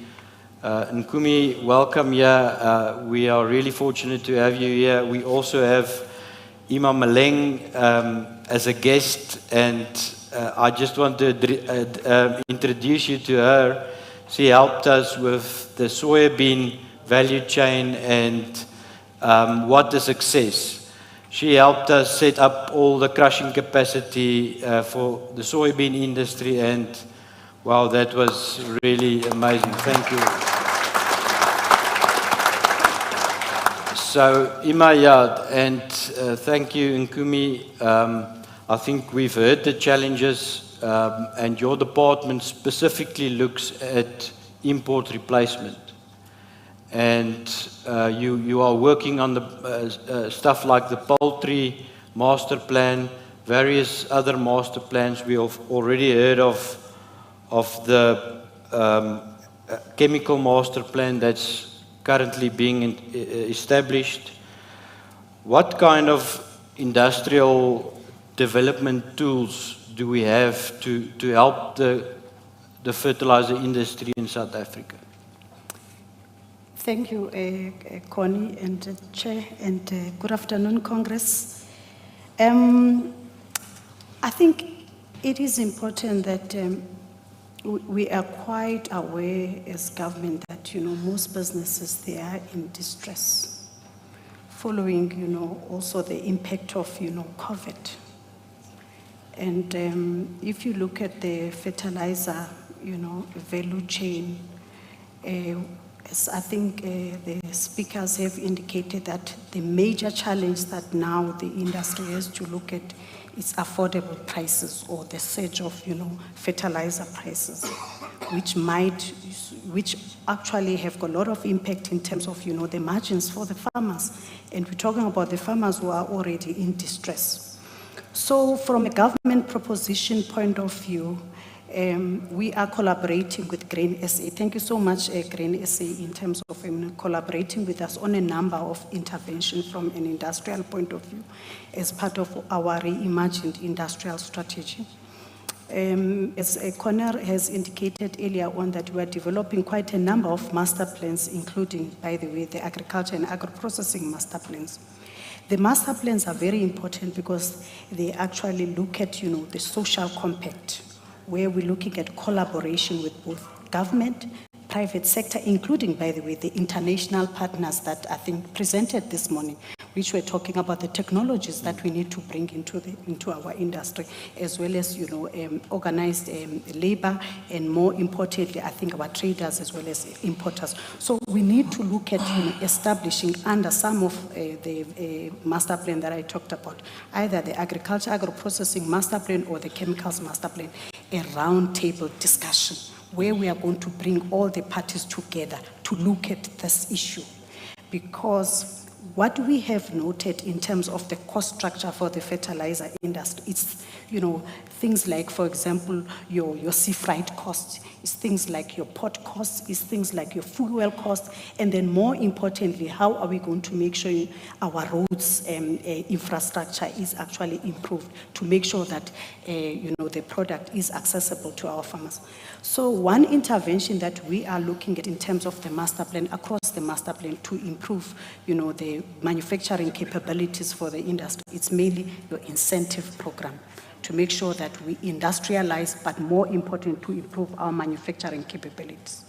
So it is important that when we work through the structure, the roundtable structure, we look at where exactly are we going to incentivize in terms of our manufacturing capabilities. I think our colleague from Sasol has indicated that, and I think also the chair has indicated, we're a net importer of fertilizer. Can't we look at localization programs that we can put in place together with the industry, even if it's inorganic fertilizer, to work very closely with the industry in terms of establishing that. And then also saying that that's part of the import replacement, opportunities that we can sort of look at through the sort of that value chain.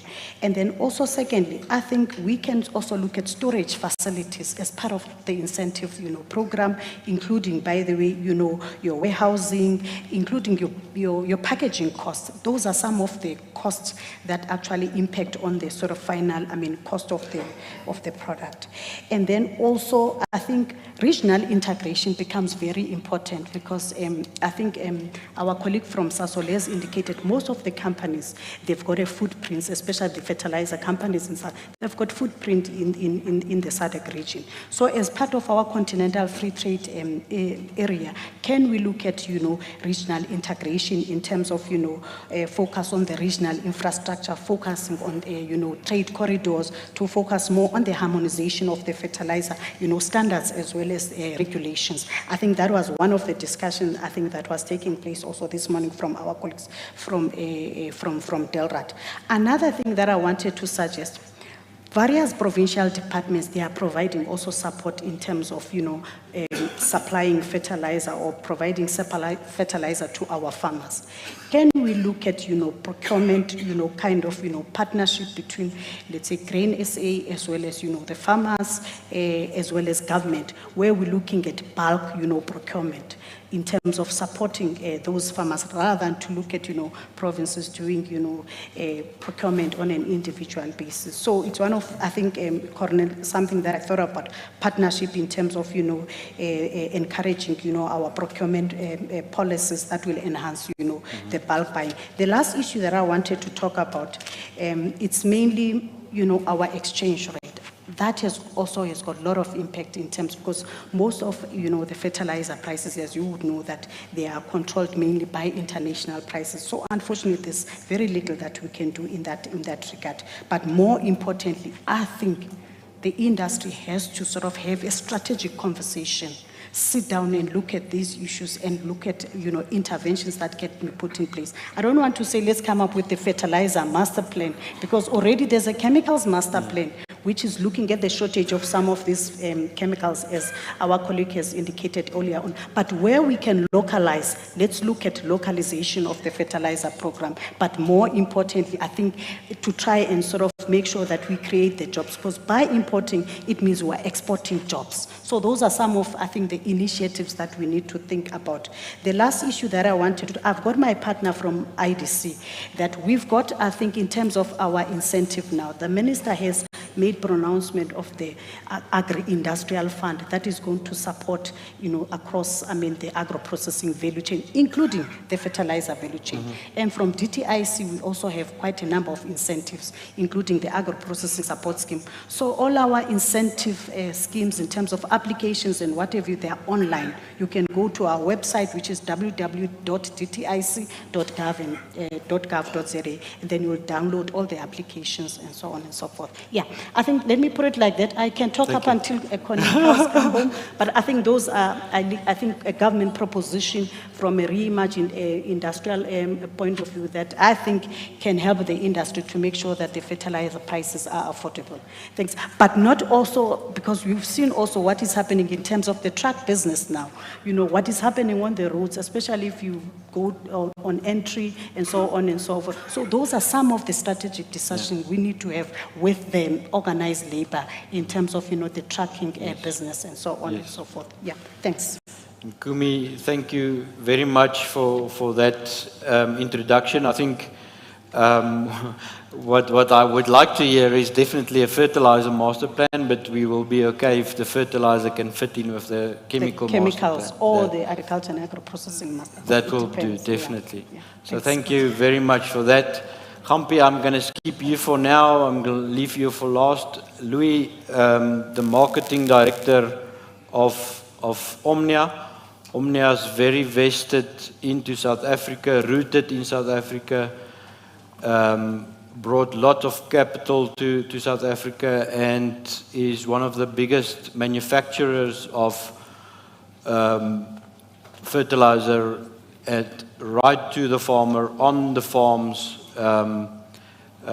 Welcome, Louis. I think let's start off with asking you, what do you see as the major challenges that we have in the local fertilizer industry, but also looking at the opportunities on the other side? Thank you, Corne. Thank you very much. Now, it's always good to start this with a bit of a lighter moment. En ek ry vanoggend hiernatoe en my telefoon lui net so na 7 en dis toe my jongste seun wat op die stadium sy lewe verskriklik geniet op universiteit.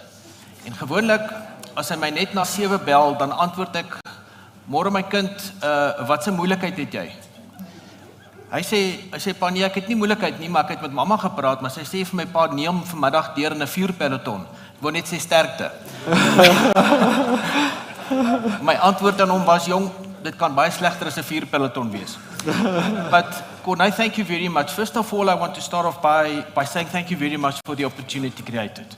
At the end of the day, us as Omnia is vested in this business, and we're here to solve the problem because we're also dependent in terms of the people sitting in the hall surviving. And then also allow me the opportunity to send omnious greetings to Grain SA and wishing you all the best for your Congress. Now, I thought it would be a good starting point to give an overview of how us as an importer of fertilizer, a producer of fertilizer, and then also a distributor of fertilizer to yourselves sees the world. And I'm going to do it by briefly touching on the 4 types of fertilizer that you can buy. First 2 I'm going to handle is 1, the so-called straights, which is urea, MAP, and KCl. And then what I want to put into the mix is the so-called bulk blends. And to be able to make bulk blends, we need to add LAN or CAN to the mixture as a nitrogen source, and also ammonium sulfate, which is a granular. Now looking at these 6 raw materials, urea, as we all know, is completely imported. There's no local production capacity on the continent for that matter. MAP, we partially import, as Andre has shown, and we also buy locally. And potash, obviously, is imported from across the world.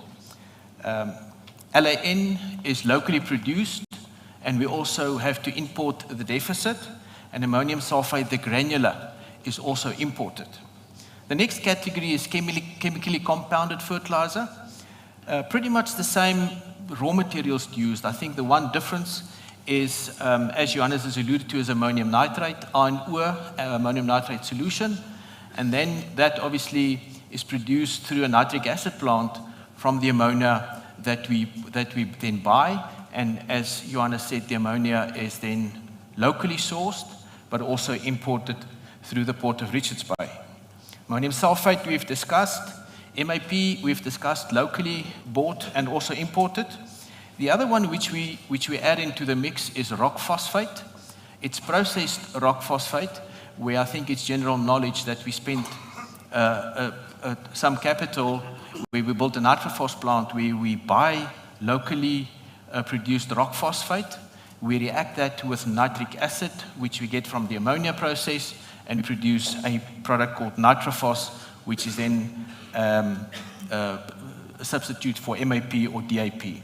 And then obviously potash, which imported from across the world.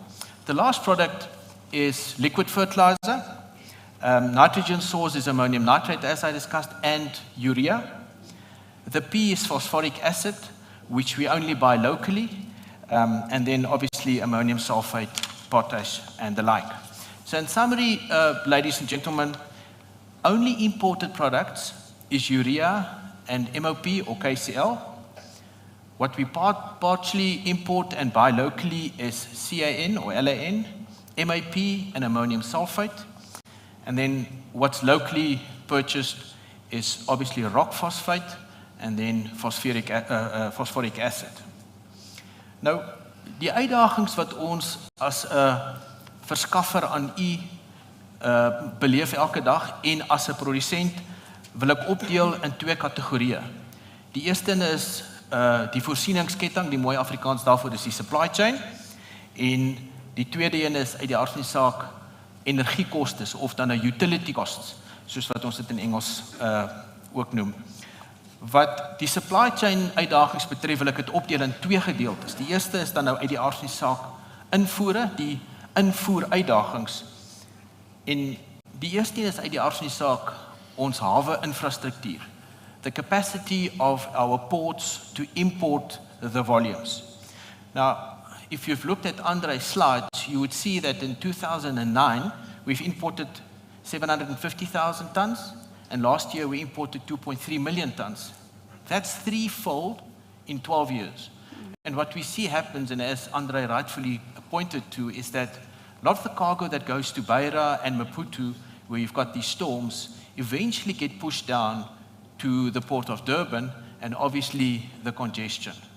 Now, you know as well as I do that there was very little development, not from a berthing perspective, but also from a port storage perspective. And I will elaborate on that in a minute.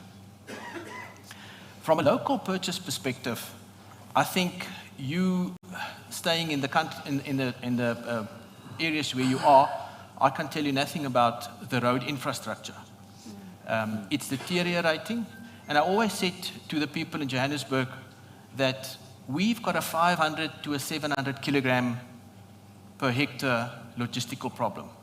Farmers, if you're a maize farmer, you've got a 5 to 7 ton per hectare logistical problem.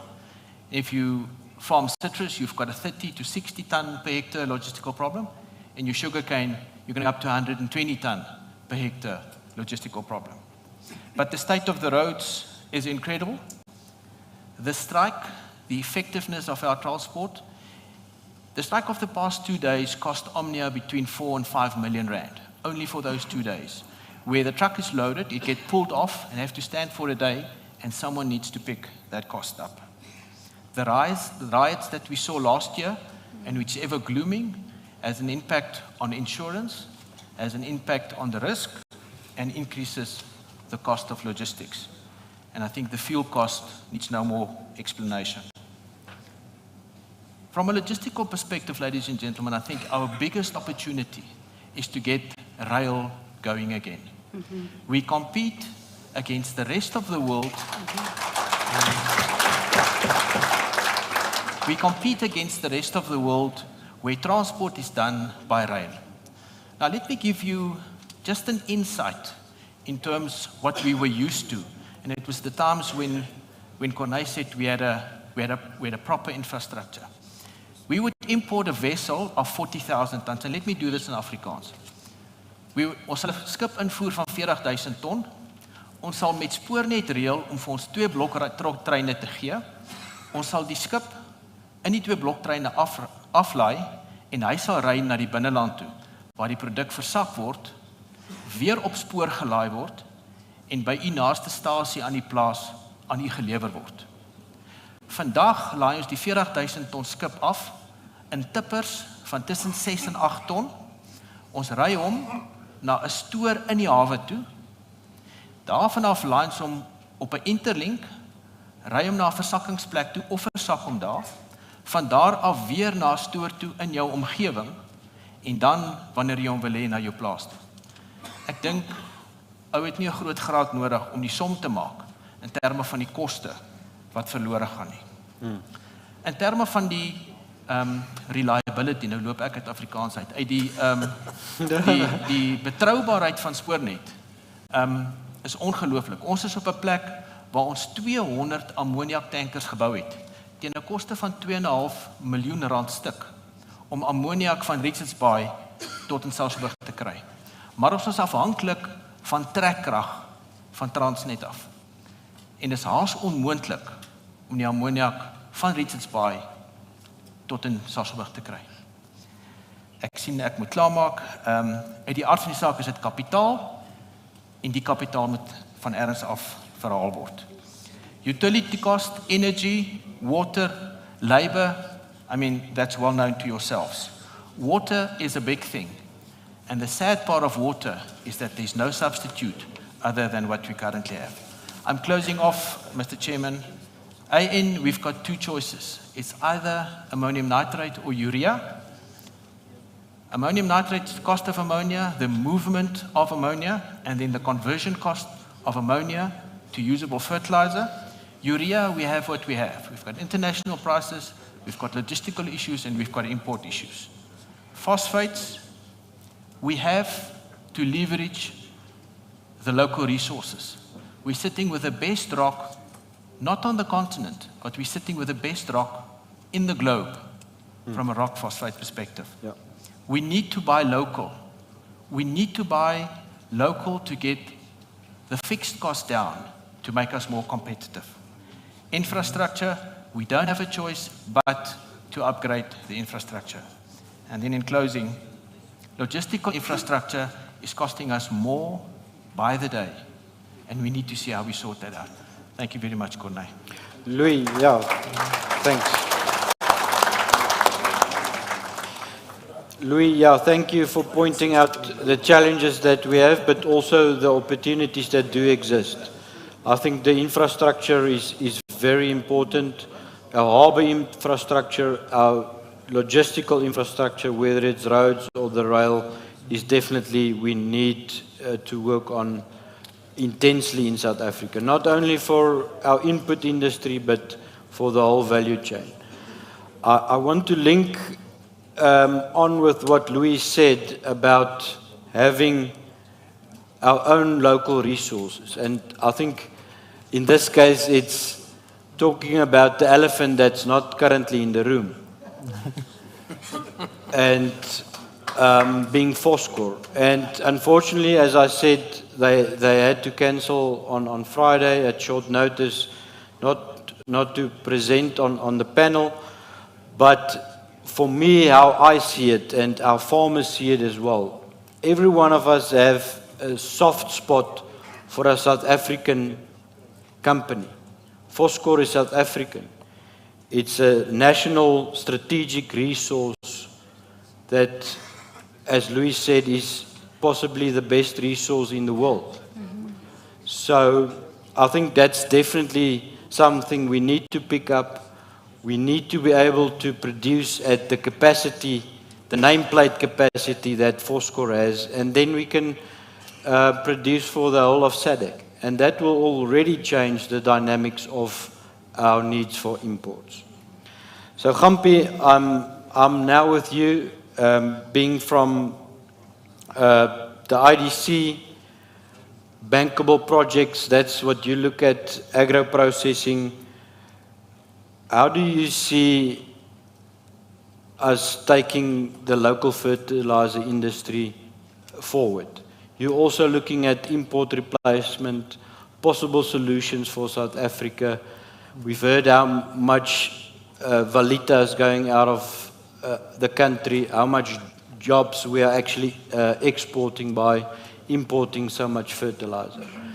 How do you see us taking, as South Africans, the fertilizer industry forward? Thanks, Corne, Chairperson, and good afternoon, Congress. IDC, throughout its 82 years of existence, strive to industrialize South Africa.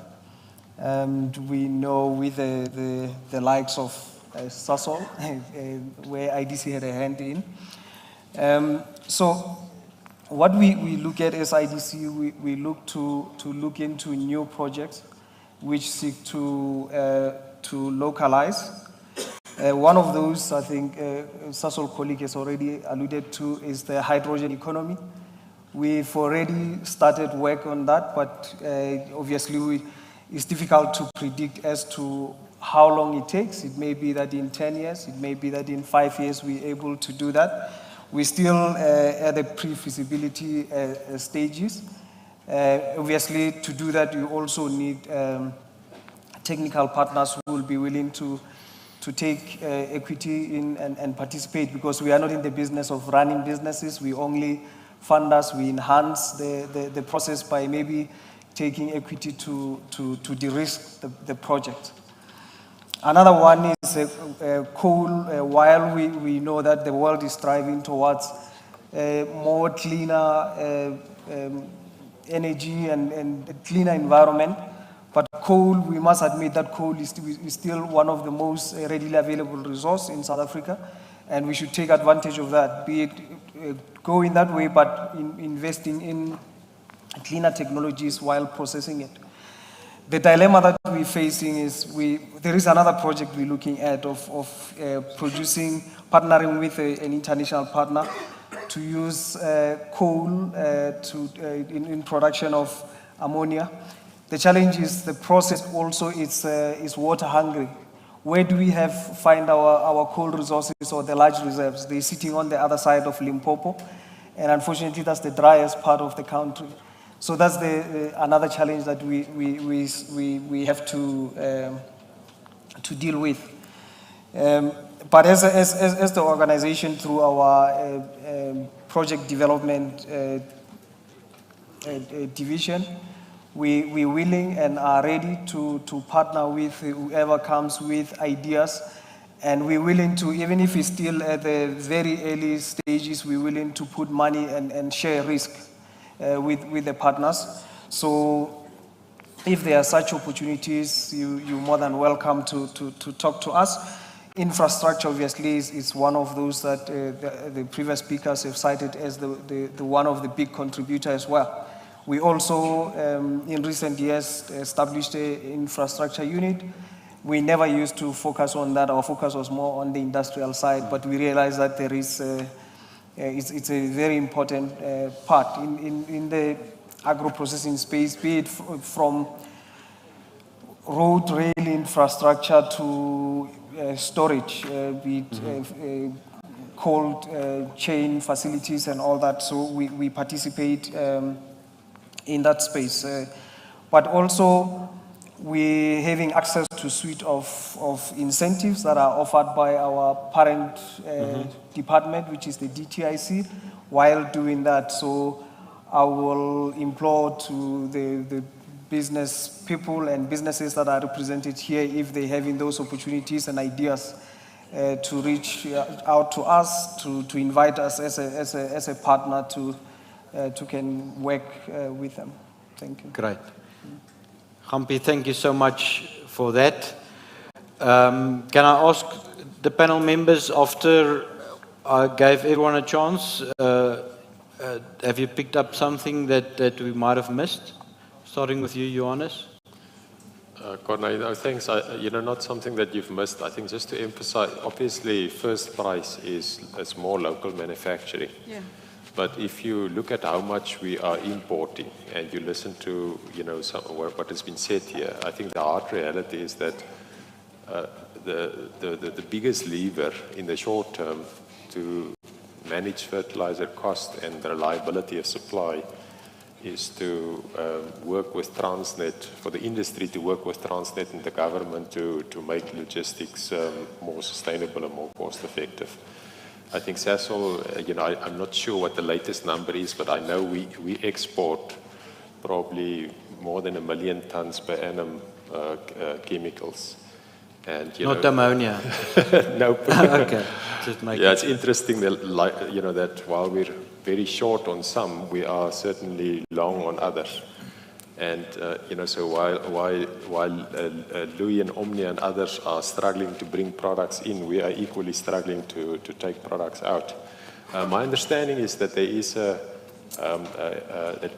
business unit South Africa working with some government entities and other private organizations has put together what they call a logistics coordinated committee that are now meeting on a bi-monthly basis. And I think maybe, if the fertilizer industry members and so on, can certainly do with all getting in there. Ultimately, if all the commodities are competing for a certain rail and road capacity. And if you don't stand strong to find your spot in the sun there, it's just going to be difficult. Yes.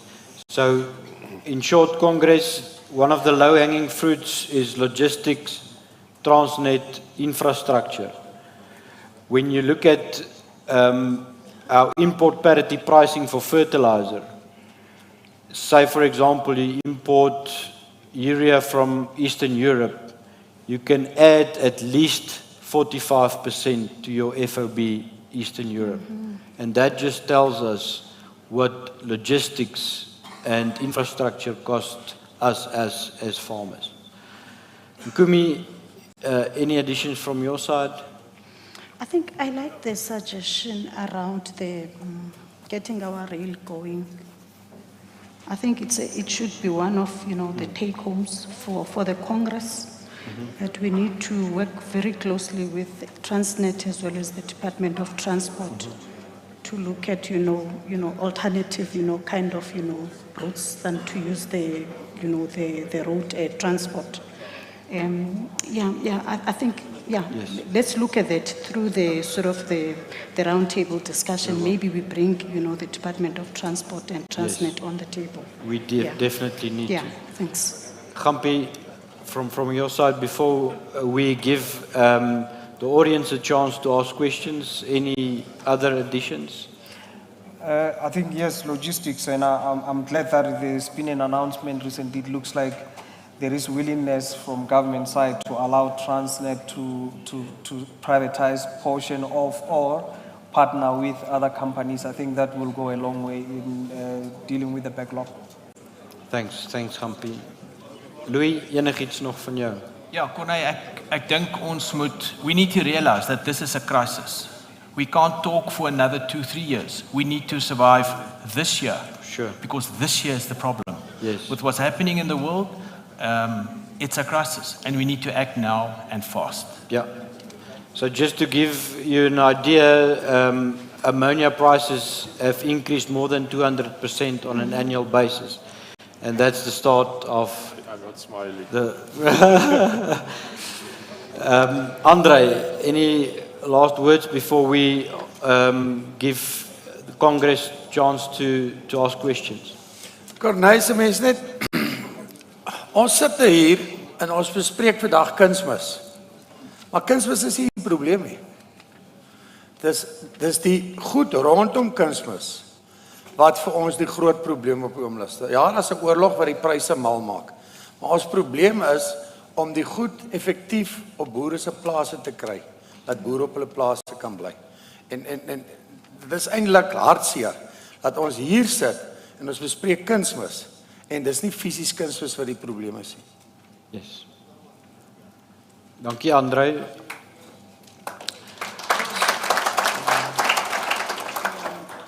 So we've got ample time for questions. Any inputs, enige bydrae van lede van die Kongres, enige idees.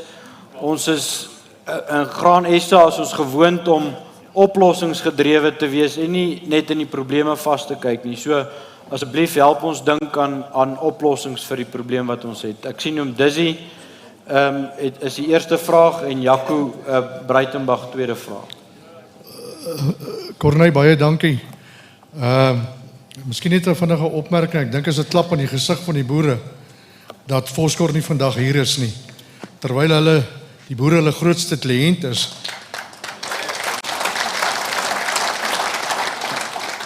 Voorsitter, kunsmis bestaan uit fosfaat, stikstoffosfaat en potas.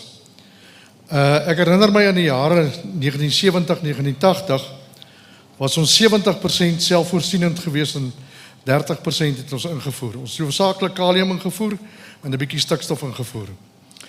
Louis het reg daarna verwys. Ons sit met die beste fosfaatbronne in die wêreld. En tog is dit ons duurste produk.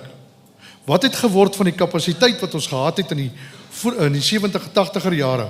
Dat ons nie daai kapasiteit kan terugbring en die boere daarmee kan behulpsaam wees nie. Ek dink dit is 'n skande vir 'n maatskappy soos Voskor om nie vandag hier te wees nie. Dankie voorsitter.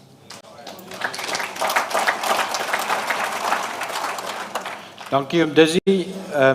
Jaco. Meneer die voorsitter, ek wil net twee begrippe vestig hierso. Die een is insetsekerheid en die ander een is nasionale bate wat van die menere aangeraak het. Die eerste ding van die insetsekerheid is ons in opdrag van die Kongres besoek ons Fertilizer, CropLife en Sansor elke jaar en ons gaan praat met daai mense oor krisisse tussen die bedryf en die maatskappye wat daar betrokke is en ons onderhandel met hulle, wys vir hulle oor prys wat vir ons belangrik is en ja, ons kry baie goeie terugvoering van CropLife. Met Sansor dieselfde, saadmaatskappye byvoorbeeld gesê ons pryse behoort nie meer as inflasie te styg hierdie jaar nie. Dit is aan die een kant, maar ons het verlede jaar 'n vergadering gehad op 'n stadium met Voskor. Dis nou die leesstoel op die verhoog wat nie daar is nie, wat die olifant plat gesit het wat agter die verhoog lê nou op die oomblik. Het ons gesê dat ons 'n insetsekerheid breek gaan hê. Nou as jy nie insetsekerheid het nie, kan jy nie voedselsekerheid het nie. Die twee skakel mekaar in.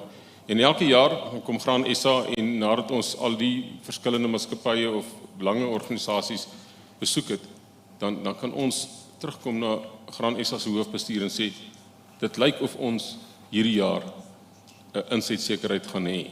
En daar's baie keer klein goedjies gewees en ons kommunikeer tussen die maatskappye en die produsente en voordat hulle plant is dit reggestel.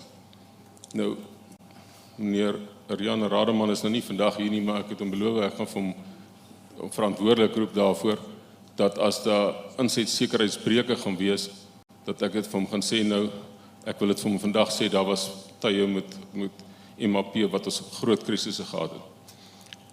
Wat ons nou al gehoor het van die here daarvoor, dat Foskor het genoeg MAP of grondstowwe om vir 90 jaar, nie net Suid-Afrika nie, maar vir Suidelike Afrika van MAP te voorsien.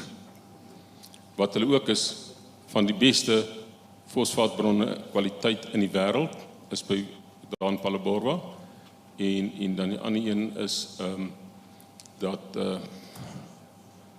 dit 'n baie goeie produk is wat hulle het. En as julle sien, ons het by die 300,000 ton ingevoer, ons verbruik is 320,000 ton in Suid-Afrika die laaste jaar.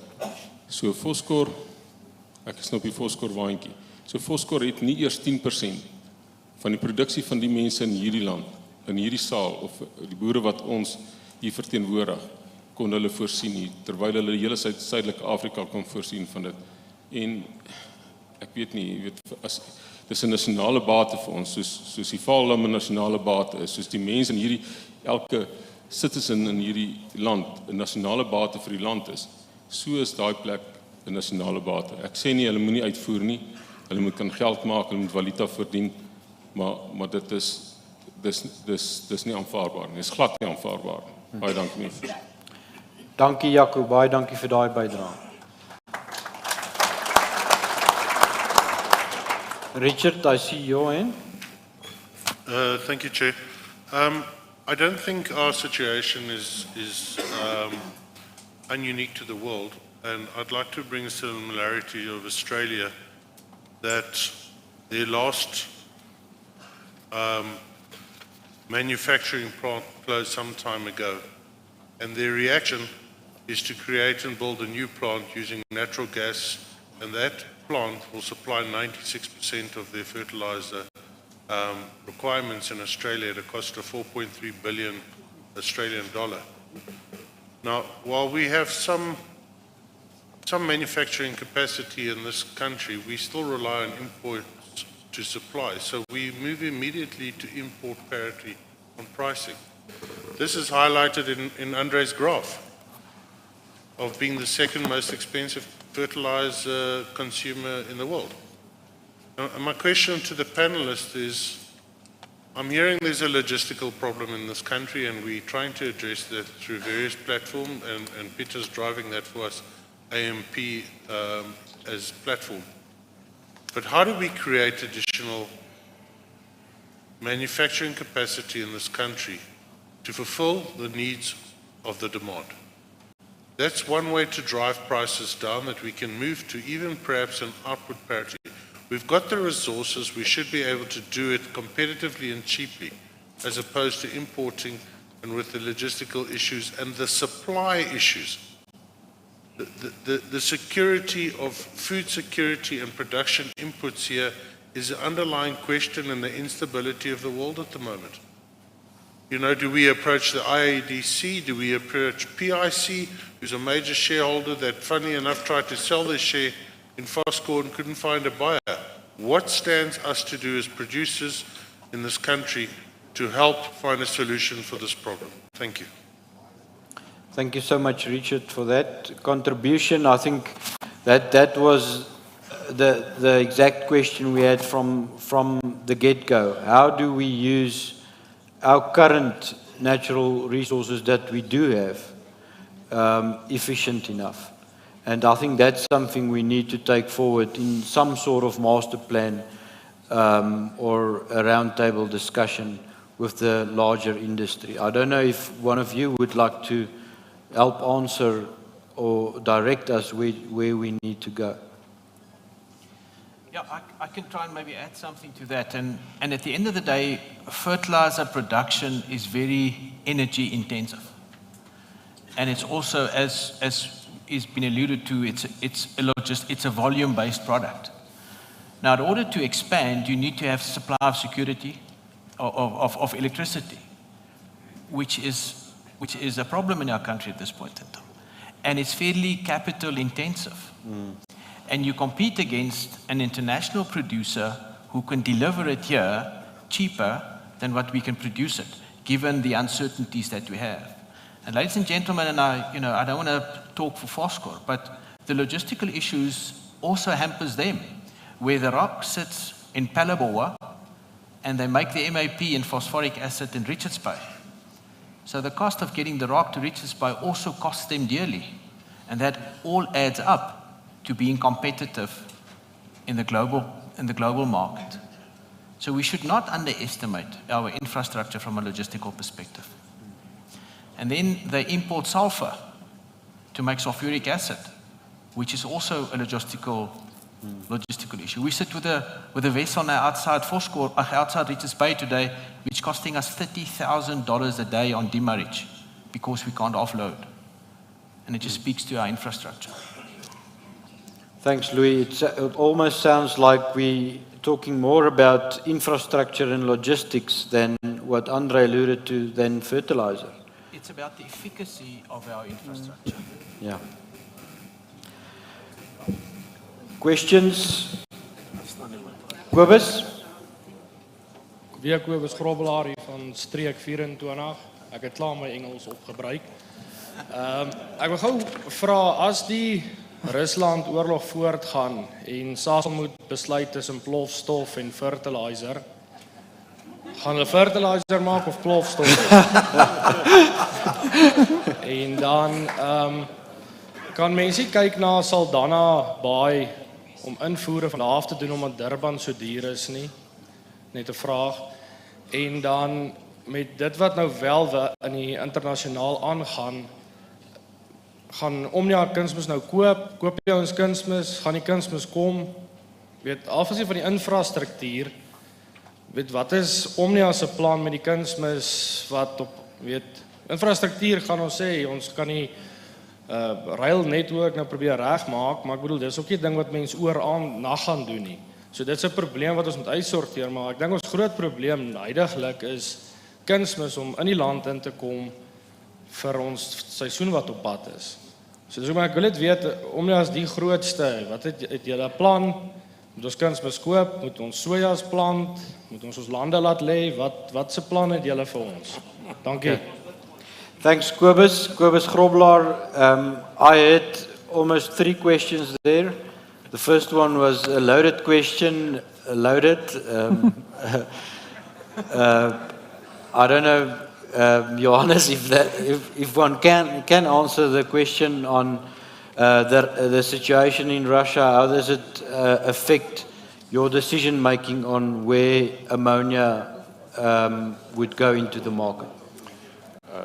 Thanks, Kobus. Yeah, so I think I can honestly say that what happens in Russia, will have no impact on how we, to whom we sell our ammonia. Our ammonia, we've got fixed long-term contracts on ammonia supply, and we obviously do everything we can to honor those contracts, irrespective of what happens in international markets. As I said earlier, and I'll be brutally honest, when it comes to ammonium nitrate and then manufacturing ammonium nitrate-based fertilizers or explosives, I think the reality is that it is generally more viable to import fertilizers than explosives. And for that reason, I think you'll also find that there's probably more long-term, firm, steady volume kind of contracts in place on explosives than what might be the case on fertilizers. So yeah, nothing is going to change on our side, but that trade-off is going to continue. Okay, great. Thanks for that. The second question I heard was, is Saldanha as a port, is it an option? Yeah, we've investigated that. Saldanha is at this point in time, I mean, just doesn't make sense from a distance perspective. Capacity perspective, also, are they not geared and rigged to the tune that we have locally here? So Saldanha doesn't work towards this side. It works towards Zambia and Angola, but not necessarily to our side. Okay. Do you want to... sorry? Ek dink op Saldanha moet ons... Saldanha is hulle baie ver gevorderd om die containers uit die Kaapse hawe te skuif soontoe. As 5 jaar terug was daar al deur die staat ondersoeke gedoen oor 'n treinspoor tussen Kaapstad en Saldanha. Nou met die chaos wat gebeur het rondom die vrugte wat hierdie seisoen gebeur het, is dit weer baie ernstig op die tafel afgestof. So ons hoop, die wiel draai stadig, maar ons hoop dat Saldanha dit gaan doen, want wat vir die Kaapse aspekte dit gaan maak, is dit gaan hy druk uit die Kaapse hawe uithaal, as ons die containers by Saldanha kan kry, want die een groot probleem is die wind in die Kaap ook, so die bote kan nie aflaai nie, die goed bly lê in die hawens, en hulle ry dan verby, dit is hoekom ons so sukkel met ander se plastic. So dit is die storie rondom Saldanha op die oomblik. Dankie. Dankie, André. Louis, did you want to add to the Saldanha, or can we talk about availability? Kobus had a question there about the availability. Lots of our farmers got this question. I think the international markets feel that, this was before Russia and Ukraine, felt that we almost at the peak of international fertilizer prices. So how do you see, how do we handle the availability? Are we waiting for prices to cool down before we get in our major stocks, or does some of the companies have the strategy to have the availability right through the year? Yeah, Kunai, thank you for the question. I think from an Omnia perspective, I can assure you today that we're working day and night to secure fertilizer. We are dependent on supplying you fertilizer. Maar ek dink wat krities belangrik is, en ek is nie ongeskik om my telefoon uit te haal nie, maar hier is 'n SMS wat omgaan wat sê omtrent al Suid-Afrika se fosfaat en kalium kom vanuit Rusland uit. Alle skeepsvrag is gestop. Ons het vandag gehoor ons kan van môre af geen P&K bestel nie. En dan die klassieke Suid-Afrikaanse een, hierdie ontvang as feite HKGK. Nou, dames en here, ek kan nie vandag vir u sê dat daar sal elke dag van hierdie jaar vir die kunsmis wees nie. Maar Rusland is nie die be-all en end-all nie. Daar is alternatiewe en ons kan al die lys van produkte wat ek vir u genoem het vroeër, kan ons van ander plekke af uit invoer. Wat ons moet verstaan is dat die noordelike halfrond besig is om reg te maak om te plant, en uit die aard van die saak het hulle die aankope van hulle roumateriale vertraag in afwagting laat pryse laer gaan word. So almal is laat en nou die pryse omgedraai. En die vraag is, wat gaan gebeur? Verander hulle in die Weskaap en in die winterreënvalgebied, is dit 'n moeilike situasie nou, maar as jy vandag nie kunsmis in die Weskaap het nie, dan gaan jy die plantseisoen mis, dis die realiteit. En as ons dan praat van die somerreënvalgebied, dan dink ek het ons tyd om planne te maak. En Corneille, ek wil miskien die geleentheid misbruik, en ek wil myself beskikbaar stel, en as u met my wil gesels, of as ek na die boerevereniging toe moet kom, ek is meer as welkom. Maar ek dink wat krities is dat jy 'n plan het. Het sy te sê, ek gaan my posisioneer vir 60% van wat ek gaan plant, en ek gaan risiko vat op die laaste. Maar hê 'n plan vandag. Besluit jy gaan jou fosfaat en kalium koop of jou plantermengsel, en jy gaan jou ammoniumnitraat los vir later, want jy kan dit vervang met ureum. Maar hê 'n plan. Thank you for that, Louis.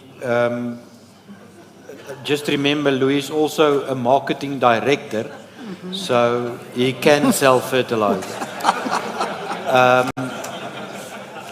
No good intentions goes unpunished.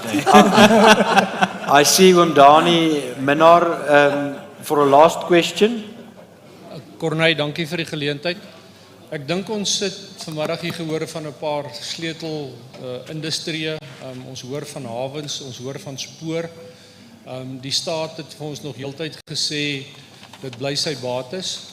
Ons sien die onderhandelings wat die laaste paar maande plaasgevind het, dat die staat soek beleggers in hawens. Hulle wil van die spoor uitkontrakteer. En dan wil ek Voskor bysluit wat sê dis natuurlik 'n strategiese bate. En julle moet my korrigeer, maar as ek reg is, het die IDC 59% van die aandele in Voskor. Ja. So as die baas van Voskor op die verhoog sit, maar Voskor is nie daar nie, dan is my vraag, word Voskor optimaal bestuur? is hy effektief? Is dit nie tyd dat Foskor ook geprivatiseer word nie? En is dit nie die opdrag wat ons moet gee nie?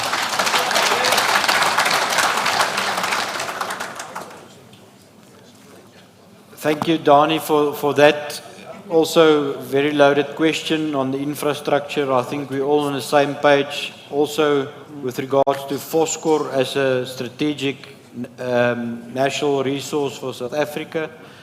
Gampi, out of the IDC, I don't know if you can answer that question. We know it's public knowledge that the IDC shares is up for purchase.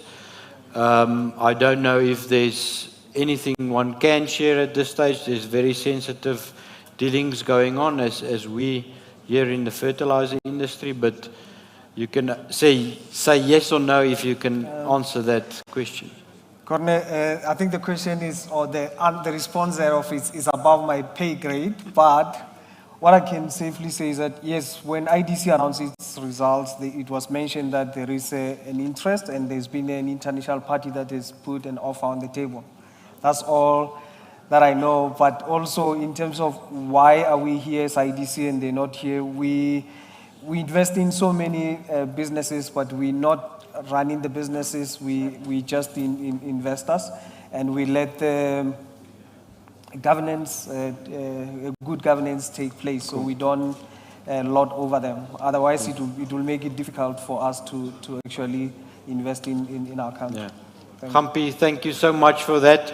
We came to the end of our session. We already ran 2 minutes over on the clock. There's lots of food for thought. There's definitely takeaways. There's opportunities.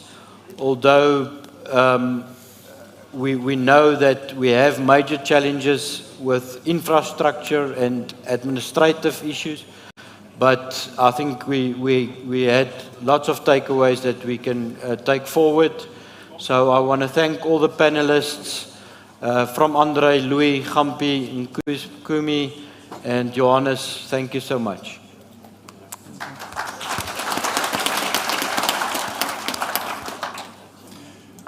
Congres, ja, gee my die geleentheid om net ons paneellede te bedank. To the panelists, my sincere appreciation for your participation in the panel today. And then I would be amiss if I didn't pose some challenges to you going away. We were hoping for takeaway messages. I think the one good thing that I did hear was from Louis when he said we need to solve the problem now. It's this year, it's the coming season. It's a winter crop that we're about to plant, and it's a summer crop that we need to plan for. We need to solve that problem now. My question to you, Louis, is though we spoke a lot about infrastructure and the effect that infrastructure has, but I'm a farmer. Tell me simply, plainly, if a ton of nitrogen costs me 20,000 Rand a ton, if we fix all this infrastructure tomorrow, what's the nitrogen going to cost me then? Thanks, Yanni. How does that work? Do you understand? You understand my challenge, Louis? I want to know specifics. I want to know what the target is. You tell me I must target infrastructure. I want to know what the target is that I need to target to fix. Then, Congres, ek dink julle sal met my saamstem. Hier is 'n lid, ek moet vir julle sê, hier is 'n lid van Foskor in die gehoor wat die vraag opneem en sal terugdra na Foskor toe. Maar ek dink dis 'n skande. Dit is onaanvaarbaar dat Foskor Vrydagmiddag nadat hulle aanvaar het om deel te neem aan ons paneel aan die gesprek, dit is onaanvaarbaar dat hulle nie opgedaag het nie, ongeag wat gebeur het.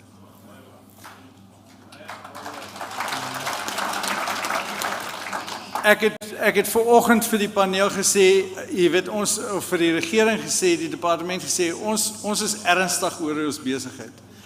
As ons sê ons gaan oplossings saamvind, ons kan nie oplossings saamvind as die persoon met wie ons moet saamwerk nie in die kamer is nie. En ons vriend Kali Skuman het vir ons geleer van die Stockdale paradox. The Stockdale paradox dictates that we need to face the brutal facts. And Foskor needs to face the brutal facts. You are a strategic resource. You are a strategic partner. And the industry is reaching out to you. We can make this work. We can find solutions. Just come to the table. I ask you that. I thank you all for your participation.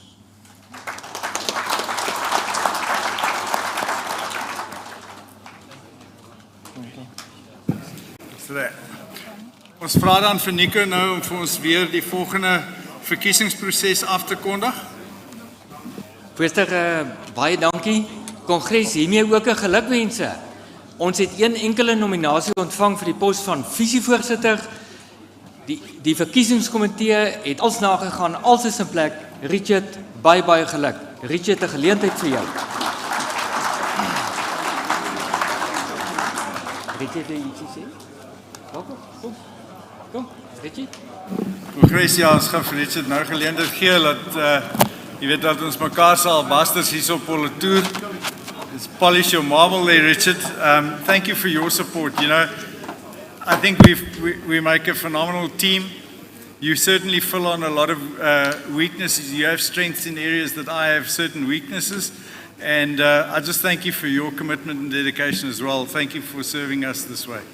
And congratulations on your election.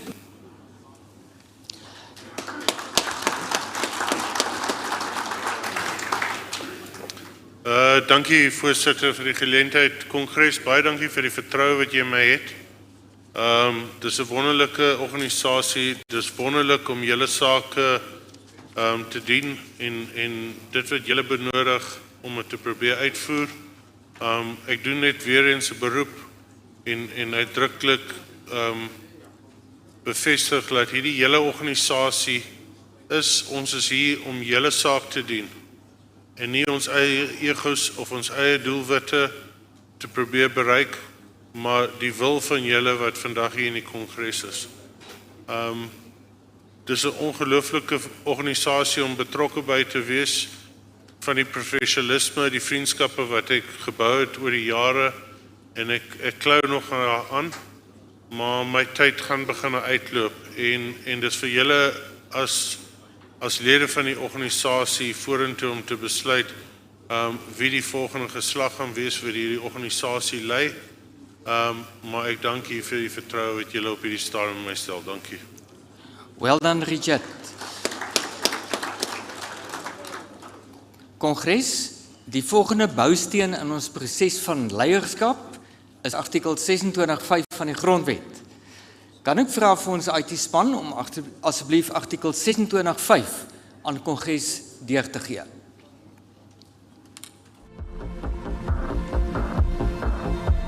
Congress, please note the following for the election of the Vice Chairman elected second. If developing producer was not elected with first process or Vice Chairman, all developing paid-up delegates, irrespective of region, may nominate at least 2 candidates by closed ballots. If there are more than 2 candidate nominations, developing producers must elect between them only 2 candidates. There must be a clear majority. If needed, more than 1 round may be used to determine the top 2 candidates. After the 2 candidates have been nominated, all Congress delegates will participate in the election to determine the result. The candidate with the majority votes will be Vice Chairperson second elected. The person with the second most votes will serve as additional member in the executive.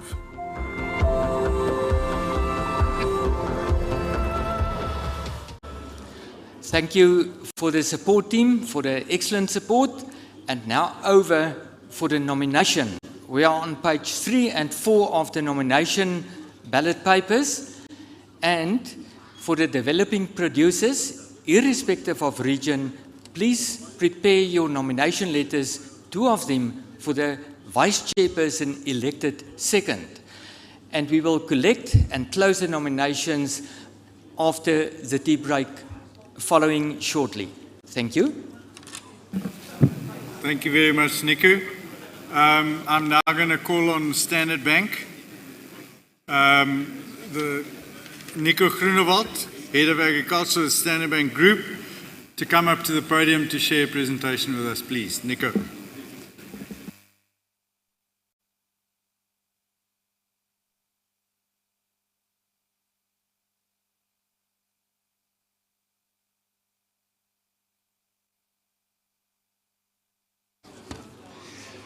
Thank you, Mr. Chair. Thank you, everybody.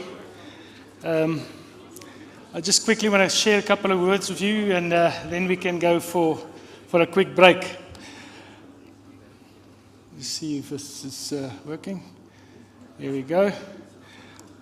Okay. Now, before I start, you can relax.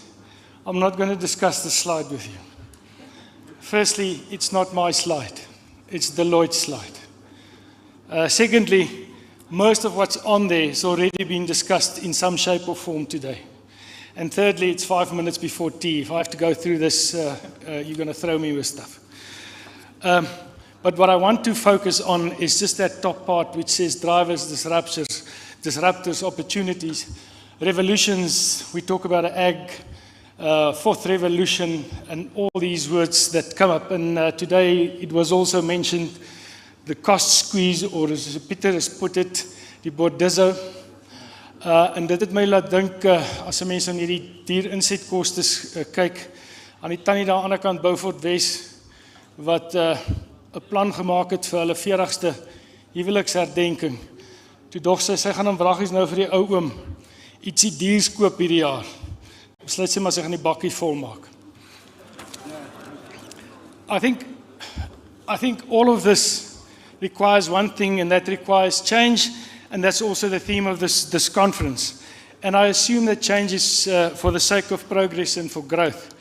Now, if you allow me, and this might be a bit risky, this is a bit philosophical, and bankers and philosophy is not always the best combination. But there's a lady by the name of Jennifer Rankin that comes from the countryside in the US, and she's described the process of change. She did this or to explain or to fork out a simpler way of life. And she's got these different milestones on this process of change. And I'm not going to go through all of them, but there's one or two which I just want to highlight. And obviously, coincidentally, it was said just now, you must have a plan. Decelerate as you approach a curve. Approach a change with plans. Slow down, think, and prepare. Regret is futile. And then the third one, which I think is for me, one which I just quickly want to stand still, ride with the right person. Business partners and business structures are critically important in a change process. And in this instance, I also want to highlight business partners such as Grain South Africa, specifically looking after the interests of yourselves as grain producers. It's critically important that you associate with the right partners. Then one which I also then stop occasionally to rest. Watch your speed. The investment bankers or the guys that put deals together always talk about change, the timing and the tempo of change, and they often refer to deal fatigue when you rush through things. So make sure that you understand the speed that you go through. And then one which is also for me relevant for today, is your GPS still correct? And that specifically when you make use of external solutions. Make sure that it fits your purpose and that you didn't just get the GPS because the guy next door has one and it doesn't fit for your purpose. And then lastly, the one which I think specifically from a bank perspective, ask for directions. Test your plans and intended changes with the appropriate experts and stakeholders. And we would like to think from a Standard Bank perspective that we are one of those stakeholders that can assist you with soundboarding your plans and the change that you need to go through. In that regard, and again, as I say, I think change, we take it that change is for the better and that it's progress and it's for growth. But that goes with complexity. And it also goes with risks. And we would like in this process to assist you with understanding and analyze those risks, in particular financial risks that we can assist you with, and finding proper solutions. There are some of you in the audience today where we see the financial complexity and the solutions becoming significantly complex. And we have to be on our game to make sure that we find the proper solutions for your challenges and the plans that you have. We do think from a Standard Bank perspective, from an agricultural business perspective, that we do have the necessary experts to help you with that. Then lastly, just something which I want to add, as I said, we look at the normal stuff, but we also, and there's two things that we've added in the last couple of years. The one is obviously inclusivity, which is critically important for Standard Bank, but the latest one, which is getting greater momentum in the banks as a whole, is specifically the issue of sustainable finance solutions. And with sustainability, I refer to climate sustainability, which the bank is subscribed to. It's part of our strategy as a bank, and it is also now part of our strategy from an agribusiness perspective. We need to find better ways to produce, to conserve the planet that we live on. And with that, I invite you to come for a quick drink and a piece of biltong. Thank you very much for your time.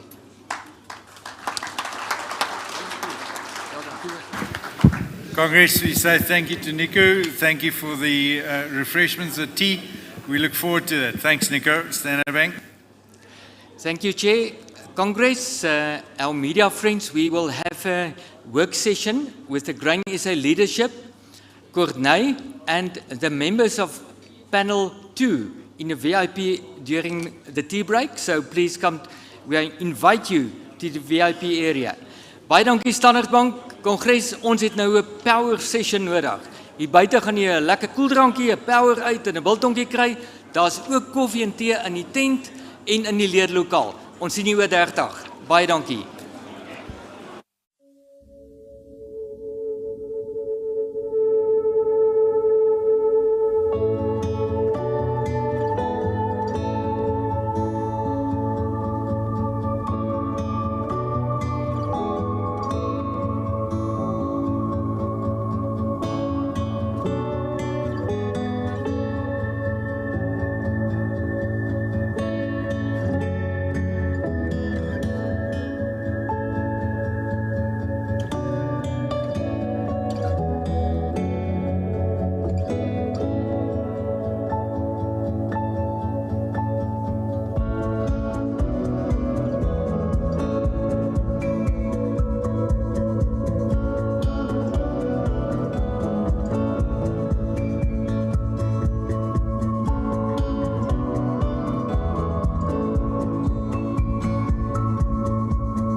Ladies and gentlemen, please take your seats.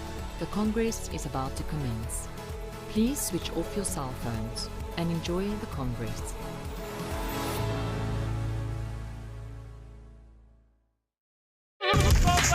Die monddreier van Valwater in Limpopo het sy les behoorlik geleer. Jy mors nie met 'n groot voël nie en nog minder met sy wyfie. Hang 5 ou maat, die vogel lyk nog erg omgekrap. Dis omtrent 'n oorlogsdaans.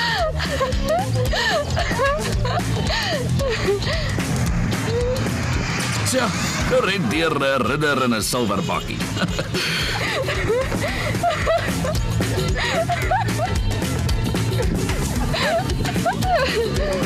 Ek dink ek het alles op video daar.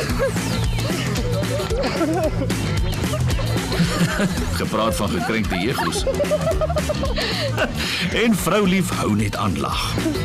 Nee, my voet hak vas daarso.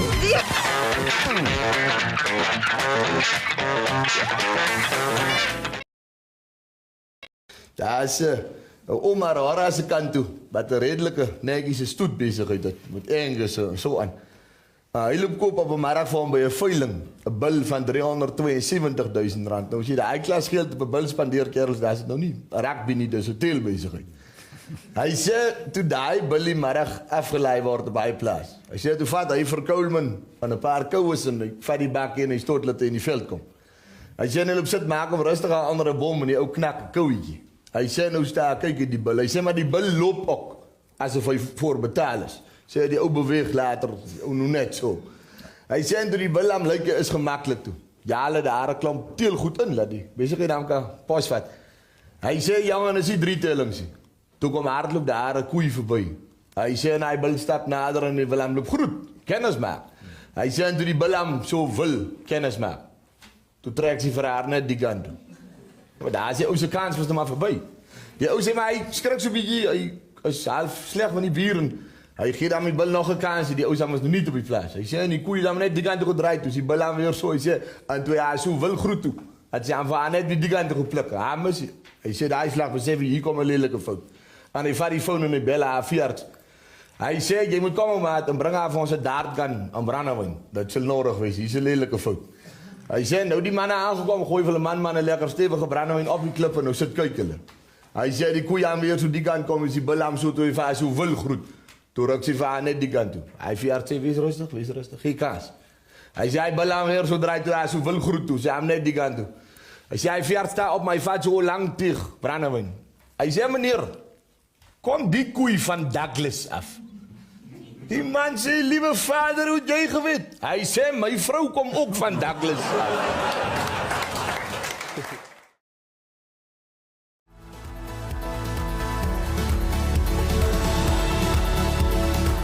Ladies and gentlemen, please take your seats. The Congress is about to commence. Please switch off your cell phones and enjoy the Congress.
Okay, Kongres, ons gaan vir Nico vra om vir ons van die die volgende verkiesingsaankondigings te maak asseblief.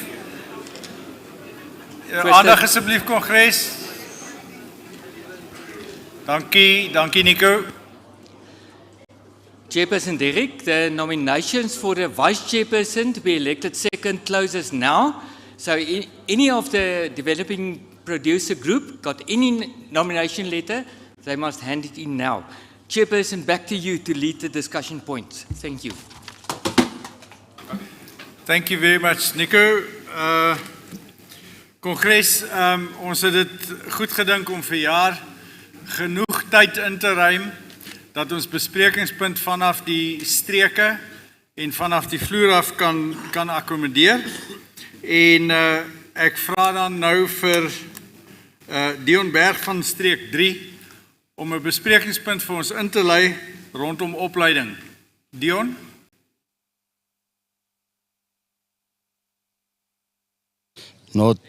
Dankie voorsitter.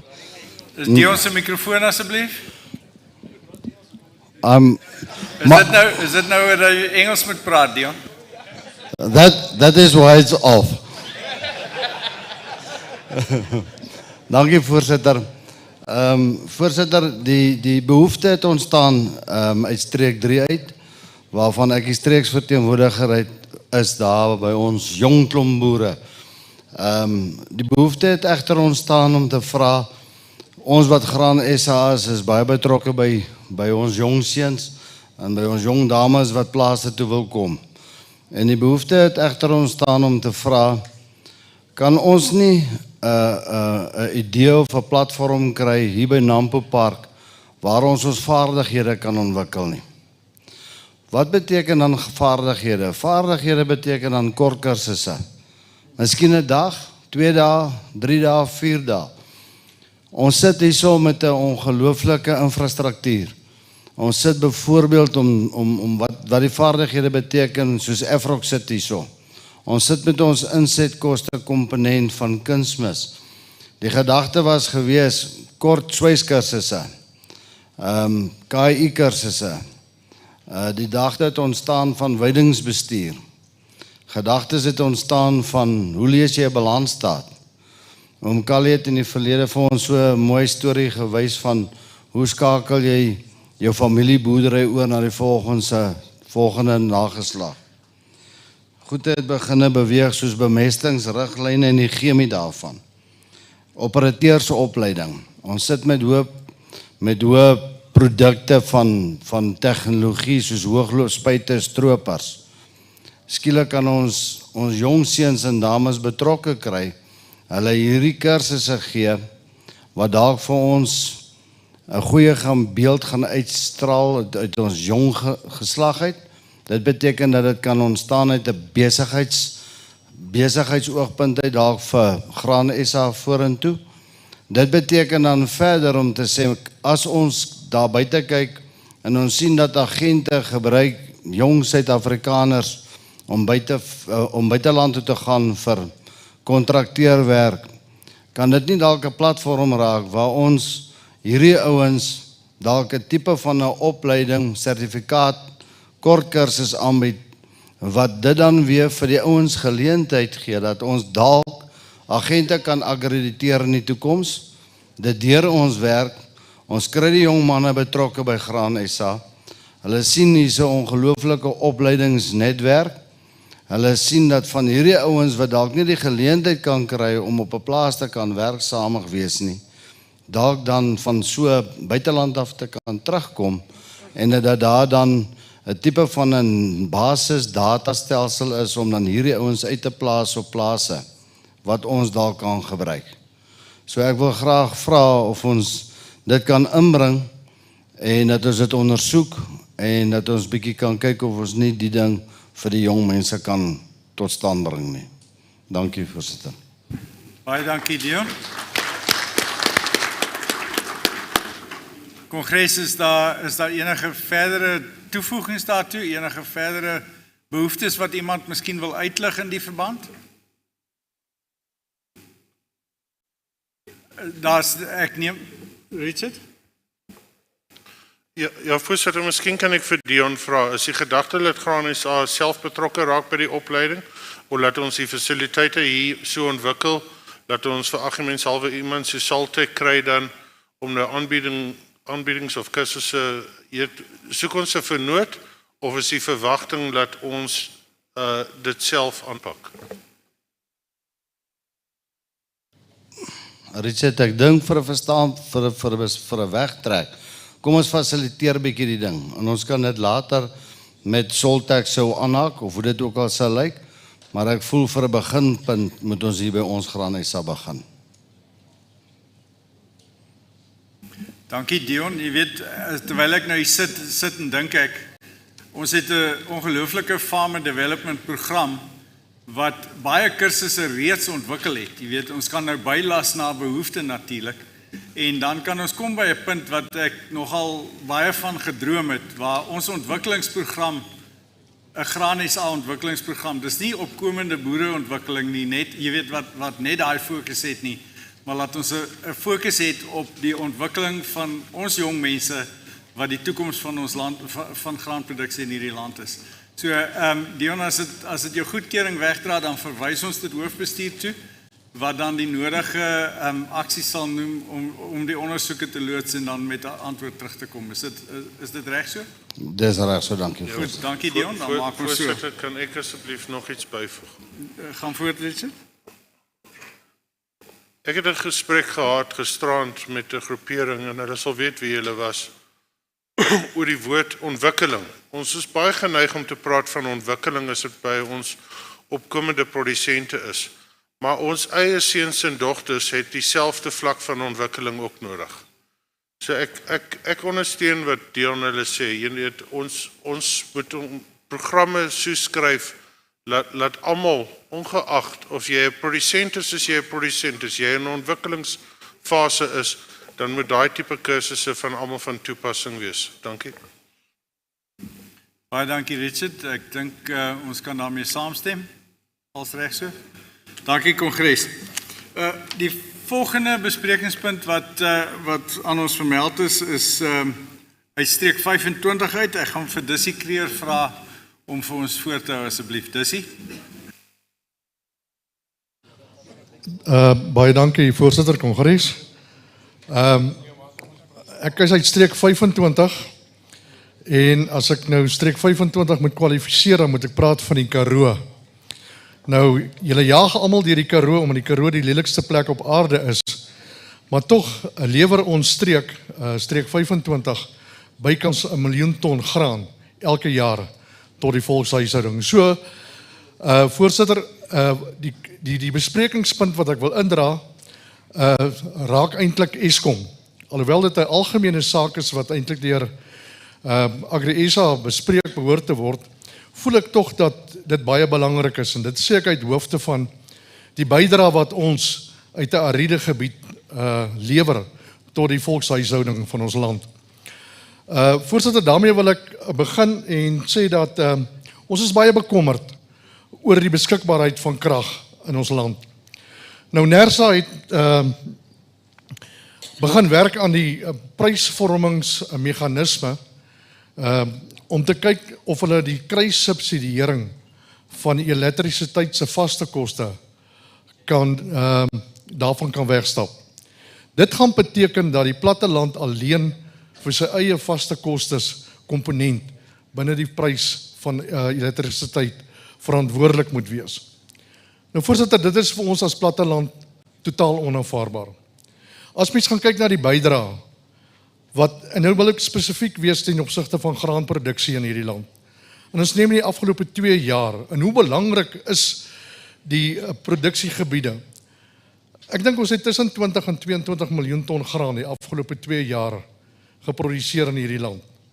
En dit is nie in die stede gedoen nie, dit is in die platteland gedoen. En as hierdie druk nou nog verder op die platteland gaan toeneem, dat ons eie kostes moet dra, gaan die platteland al hoe meer ontvolk. En die ontvolking gaan wees na die stede toe. En ons weet self hoe lyk die plakkerskampe rondom die stede en wat se sosiaal-maatskaplike probleme dit is. Voorsitter, die versoek is dat dit baie ernstig oorweeg sal word, dat daardie kruissubsidiering nie toegepas behoort te word nie. Want as mens gaan kyk na die bydrae wat vanoggend ook gelewer is, die prys tussen invoer en uitvoerpariteit, subsidieer 6000 graanboere in hierdie land, meer as 65 miljoen mense in Suider-Afrika. As die president van hierdie land vir ons sê, hy soek beleggings, gaan soek dit by die graanboere, gaan soek dit by die verteenwoordigers hierso. Dis die belegging wat reeds gemaak het, wat ons reeds gemaak het in hierdie land. Erken ons net vir die bydrae wat ons lewer. En ons kan nie toelaat dat die platteland verder tot niet gaan, soos dit huidiglik of tans aan die gang is nie. Die tweede punt, voorsitter, die veroudering van infrastruktuur.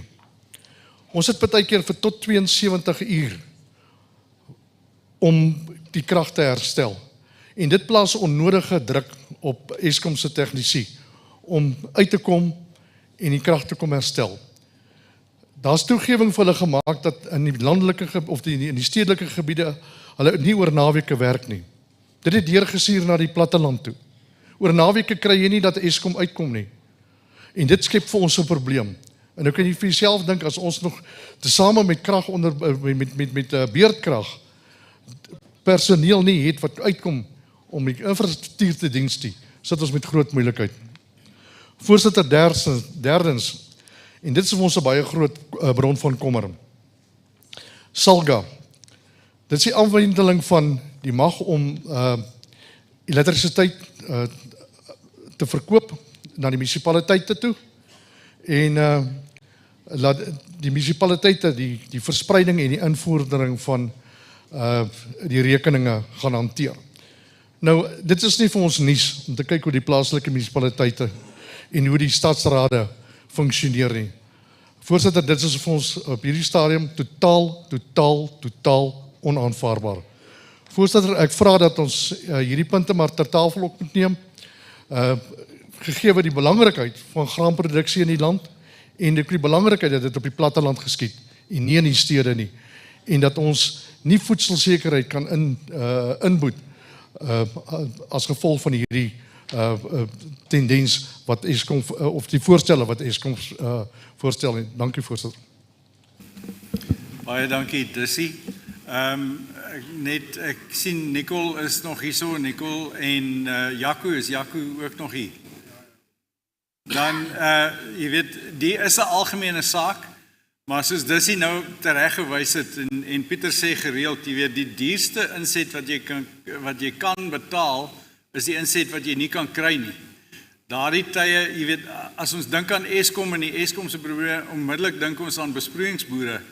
Maar ieder en elk van hier op die plaas, wat se impak het die afwesigheid van Eskom op julle plaas? Dit plaas ongelooflik druk op ons winsgewendheid, op ons vermoë om effektief te kan produseer.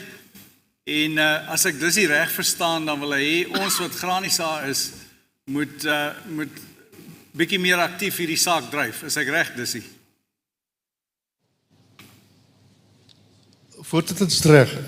Gegeven dan die feit wat ons, hoekom ek het spesifiek van streek 25 bring, is omdat ons die bydrae wat ons lewer. As jy 1 miljoen ton graan in 'n ariede gebied lewer, dan sê dit vir ons die belangrikheid van 'n kommoditeit soos Eskom, wat vir ons ontsettend belangrik is, waarvan ons nie kan klaarkom nie. Goed. Ek dink dan gaan ons dit beide na ons insetkomitee verwys en dan ook na ons verteenwoordigers wat in die bedryfskamer by Agri SA betrokke is, sodat ons hierdie saak dan van albei kante af kan dryf. En dis ek gaan vra dat jy net die beskrywingspunt soos wat jy voorgehou het net skriftelik vir ons laat kry, laat ons laat ons nie iets nie pap op die grond laat val nie. Is dit reg so? Kongres, enige ander bydrae, enige ander kommentaar rondom Eskom? Affekteer dit julle enigstens of is dit net dis hier daar in streek 25? Ek dink ons verstaan almal wat is beurtkrag. Nee, goed. Baie dankie, Dussie. Ons het 'n volgende beskrywingspunt wat aan ons meegedeel is. Dit kom uit streek 9 uit en dan gaan ek vir Andrei Groesbeek vra om asseblief mikrofoon toe te kom en vir ons voor te hou, asseblief. Andrei?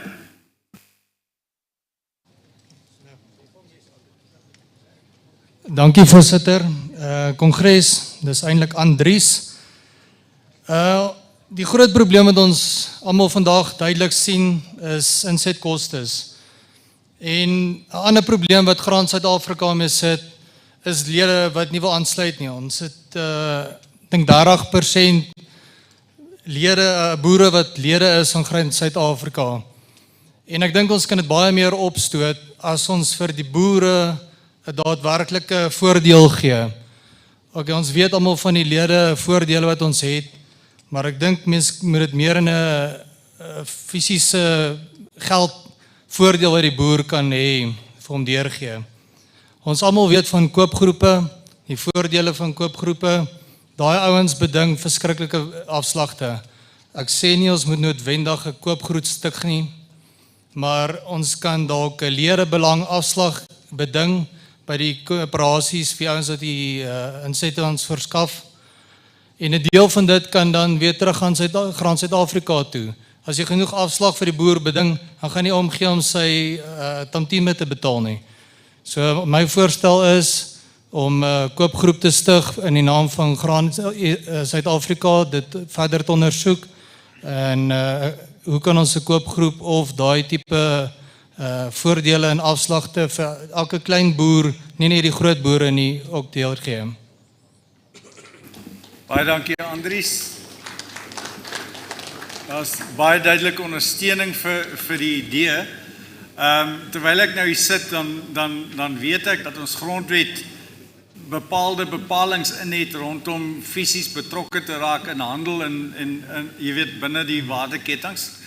Maar dit sluit ons nie uit om die gesprek te voer nie. Dit sluit ons as ons dit nodig vind om ons grondwet te verander, om dit moontlik te maak en ons as 'n hoofbestuur en as kongres volgende jaar dan nou besluit dit is wat ons moet doen, dan maak ons so. So daar's geen rede dat ons dit nie ondersoek nie.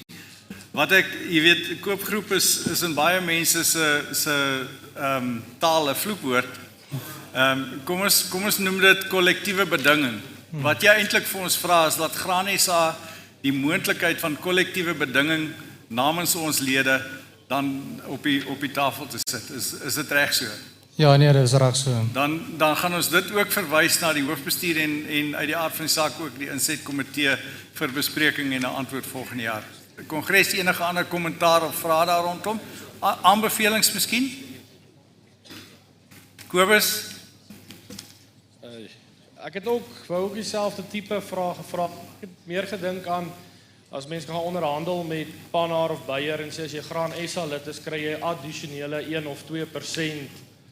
Weet as jy Graan SA volop betaalde lid is, dan as jy kunsmis koop, dan kry jy daai 1 of 2% addisioneel in plaas nou van 'n koopgroep as sulks. So dit was ek weet ook so dieselfde tipe voorstel, maar dit was my idee om eerder 1 of 2% wat jy addisioneel kan kry. Baie dankie Kobus. Ek haak dit onmiddellik aan op ons vorige pas afgelope paneelbespreking waar Louis sê ons moet nou die oplossing vind. Hierdie is een manier wat ons moontlik nou 'n oplossing kan vind. So ons sal dit definitief opneem. Baie dankie. Goed. Is daar enige ander besprekingspunt van die vloer af? Enige iemand anders wat 'n behoefte het wat hy graag kongres toe wil bring? Koos. Asseblief jou naam en streek asseblief. Voorsitter, dankie. Koos Blankenberg, streek 26 uit die Kaap uit. Voorsitter, ons was 2 jaar terug laas hier by 'n kongres waar ons so gesit het. Ons het 'n hoofbestuursverkiesing gehou en ons is hier weg en COVID het begin en hoofbestuur het aangegaan met sy werk. Ons hou 'n kongres, ons kies 'n hoofbestuur, ons gaan terug na ons plase toe en hoofbestuur vat die sake van die organisasie verder vorentoe. Nie lank na daai kongres nie, was daar onenigheid op by hoofbestuur. Net soos wat daar al baie onenigheid was op 'n hoofbestuur. Ek was op die hoofbestuur toe ons besluit het om hierdie organisasie se hoofkantoor te vat uit Botawil uit Pretoria toe. En daar was baie mense wat nie saamgestem het nie. Daar was baie mense wat ongelukkig was daarmee, maar het saamgegaan daarmee. Niemand het opgestaan, sy goed gevat en geloop van die hoofbestuur af hê. Die versoek wat ek vanmiddag wil rig, vir elke lid wat hier sit, en elke persoon wat hom beskikbaar stel vir hierdie organisasie se hoofbestuur is.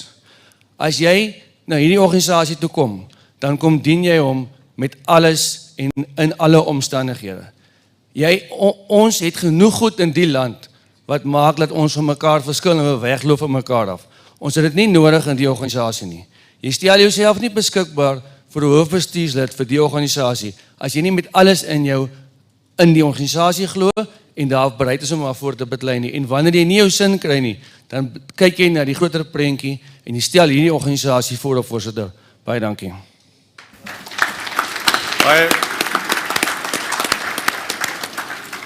Baie dankie Koos. Kongres, u weet natuurlik almal waarvan praat Koos.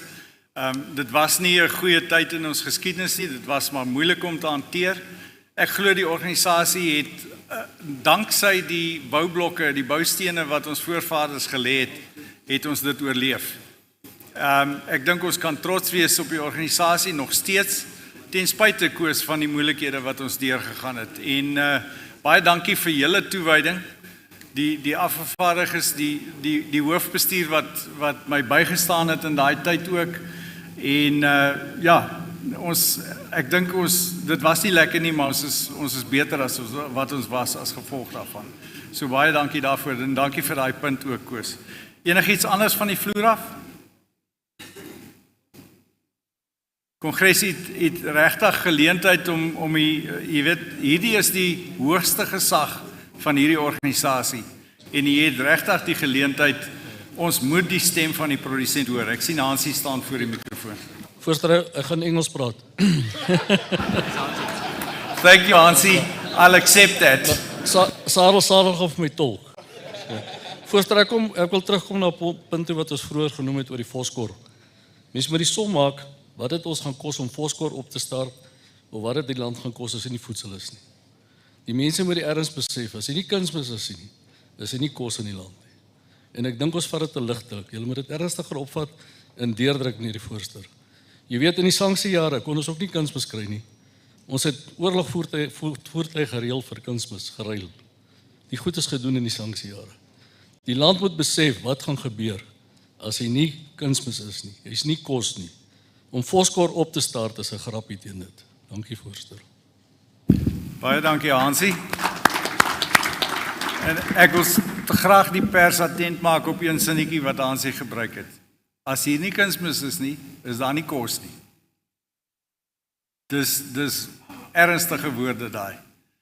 En ek herhaal weer, dis ongelooflik jammer dat ons vennote nie almal in die saal is vandag nie. So baie dankie Hansie, ons neem kennis. Goed, enige ander opmerkings, vrae? Gesprekke? Patrick?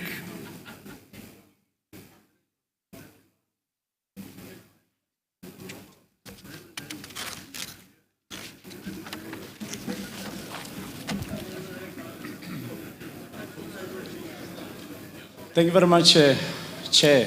Patrick, your name and region, please. My name is Patrick Steerman from Region 33 in the Eastern Cape. Greetings to you, Chairperson, and allow me to say that all protocol observed. Thank you.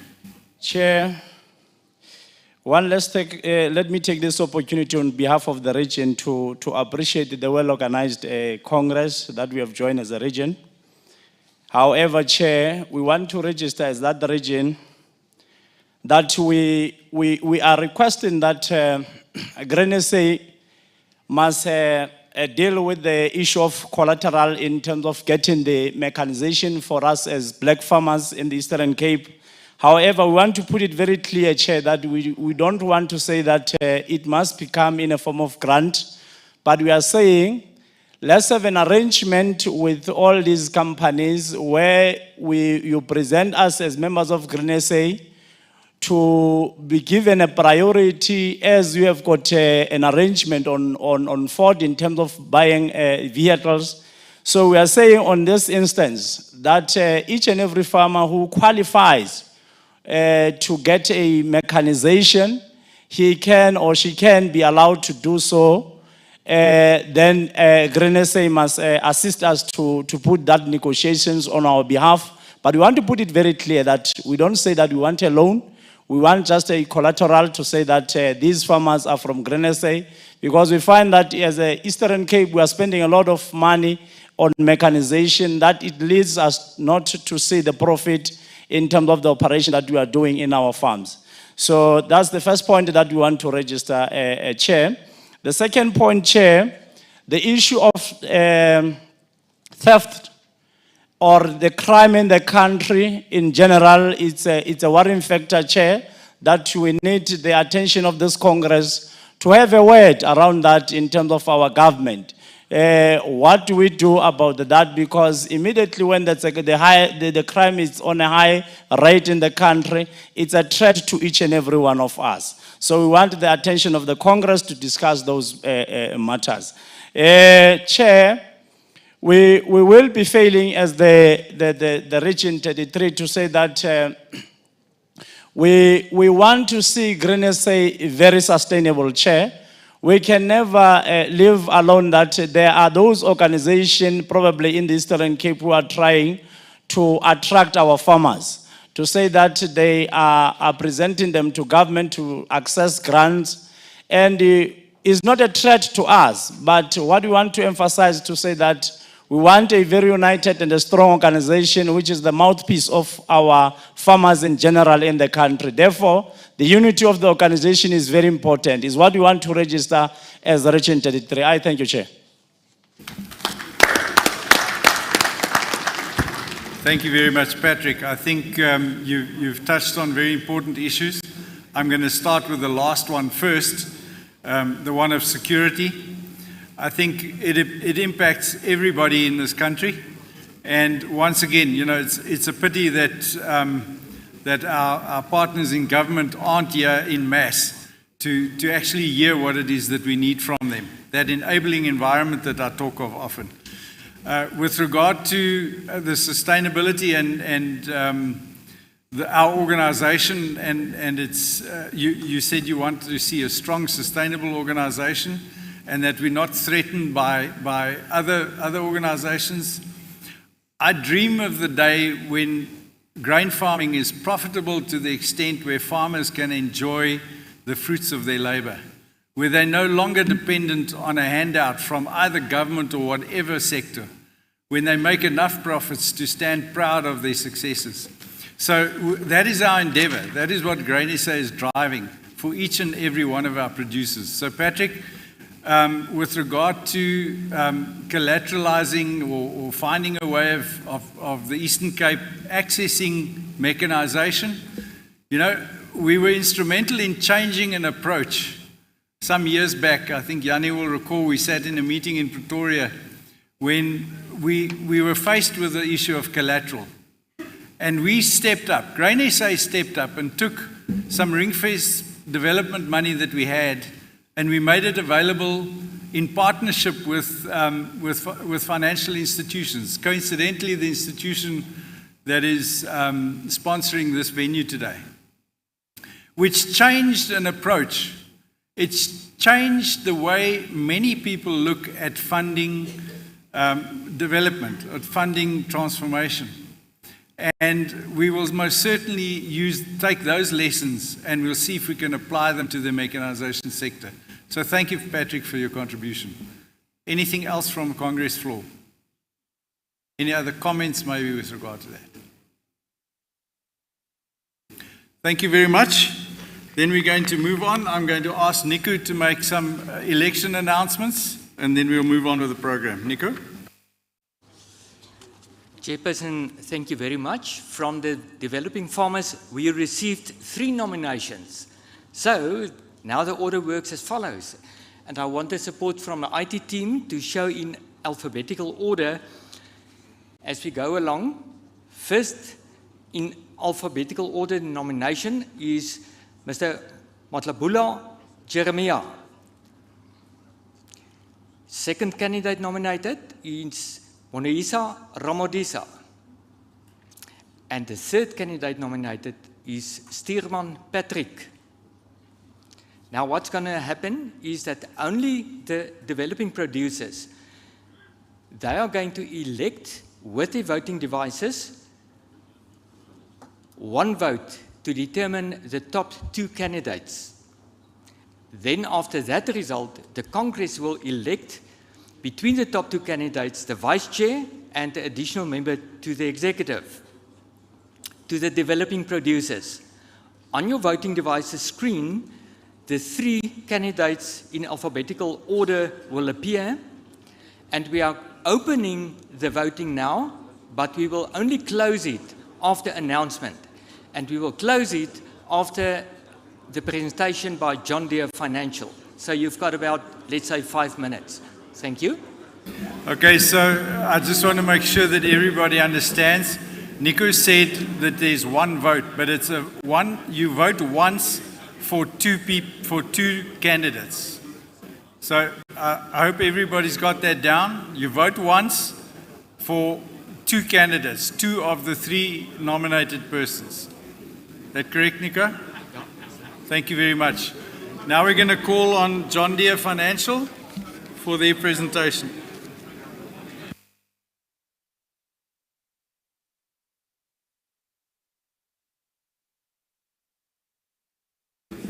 Thank you, Antoine.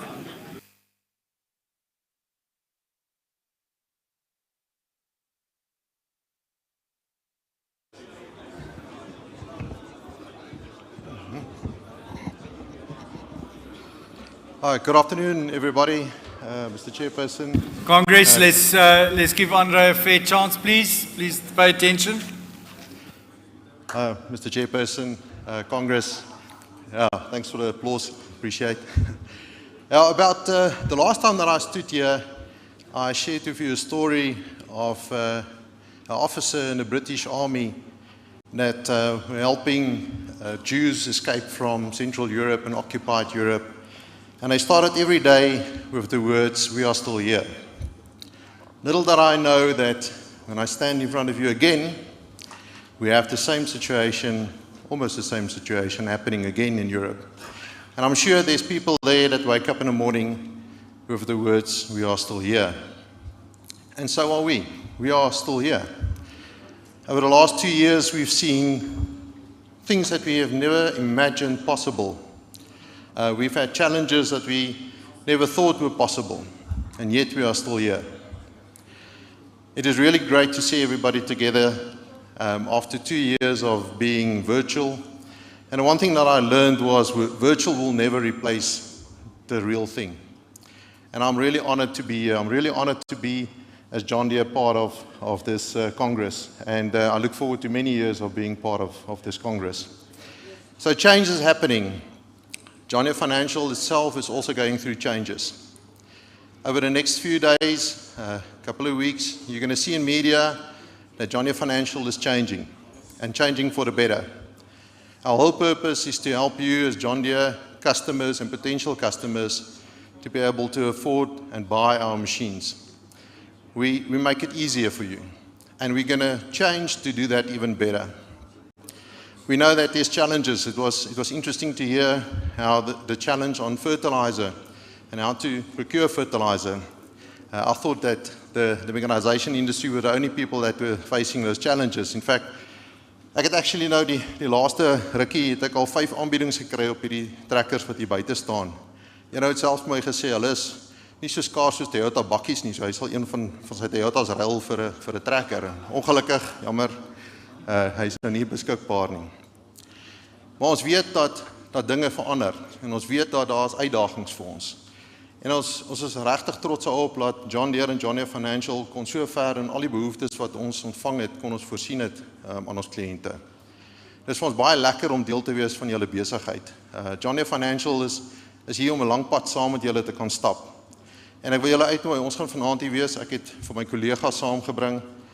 Ons is hier vanaand, kom gesels met ons oor wat se behoeftes julle het, maar baie belangrik, ek wil graag voorstelle hoor.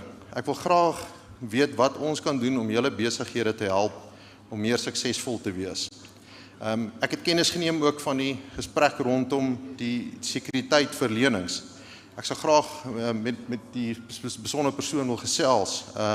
om in daai streek oor wat ons mee besig is om daai spesifieke behoefte te kan aanspreek en dis iets wat nie baie lank van nou af in plek sal wees nie.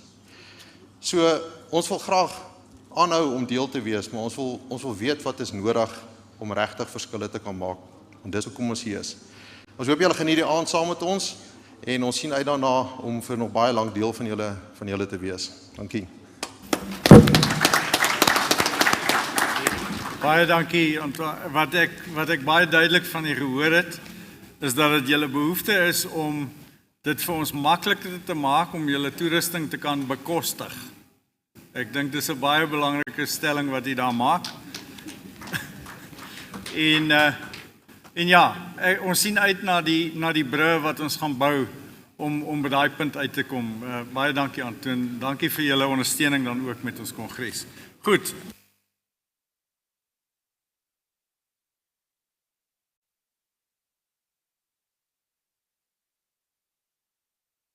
Goed, ons gaan dan vir Christa vra, ons hoof van finansies, om so lank vorentoe te kom.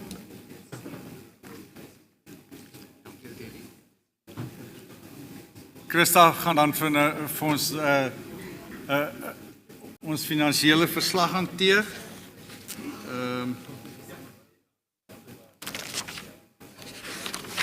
Net nou by die regte bladsy.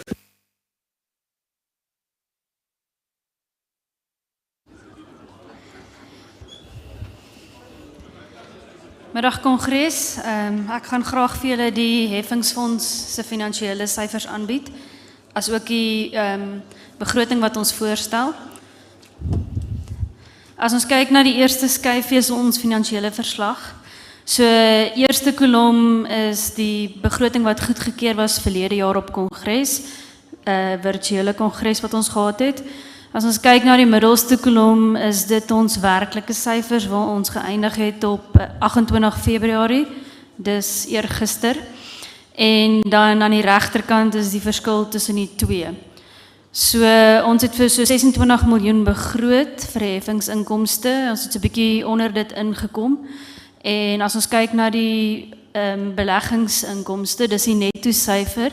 So dis ons dividende, rente, markbeweging. En daar's 'n goeie span wat ons help om hierdie te bestuur. Dankie Wimpie vir julle bydrae daar. Julle sal sien ons het 'n goeie groei gehad met die markbeweging. Dit was om so amper 1.6 miljoen van daai 2 miljoen. En dit is waar ons uitgekom het by daai syfer wat dan weer mooi amper in lyn is met die totale inkomste. As ons kyk na die res van die uitgawes, dis wat julle goedgekeur het om te spandeer. So 5% gaan na jou agente toe en dan sal 10% bestuursfooi vir Graan Suid-Afrika en daai 10% is dis die netto van die agente se kommissie. En die takbefondsing geld wat uitgaan ons provinsiale landbouunies. Die lede fooie verwys na die reël is of die ooreenkoms is die eerste R1000 kom na Graan SA toe, so dis die 2.7, so daar so 19.000 meer beter gedoen of vir ons, en dan die non-paid up is alles onder R1000 word dan daar aangedui. Dan was daar regskostes gewees, die grootste deel daarvan is as gevolg van die leave waaraan ons gewerk het of waarvan ons deel was. Dan sal bydra wat na die ontwikkelende landbou toe gaan, as ook ons navorsing en ons ekonomie, en die detail van daai 9 miljoen werklike syfer is die ekonomie en die navorsing deel, 5.4 na ekonomie en 4 miljoen na navorsing. En ons het geen ledevoordele gehad nie, daai word meestal aangewend, grootste komponent daarvan tydens NAMPO en 'n klein porsie NAMPO Kaap. En aangesien daar nie een van die twee was nie, is daar nog geen uitgawes aangegaan nie, so daar is so 'n besparing van so 900.000 vir die heffingsfonds.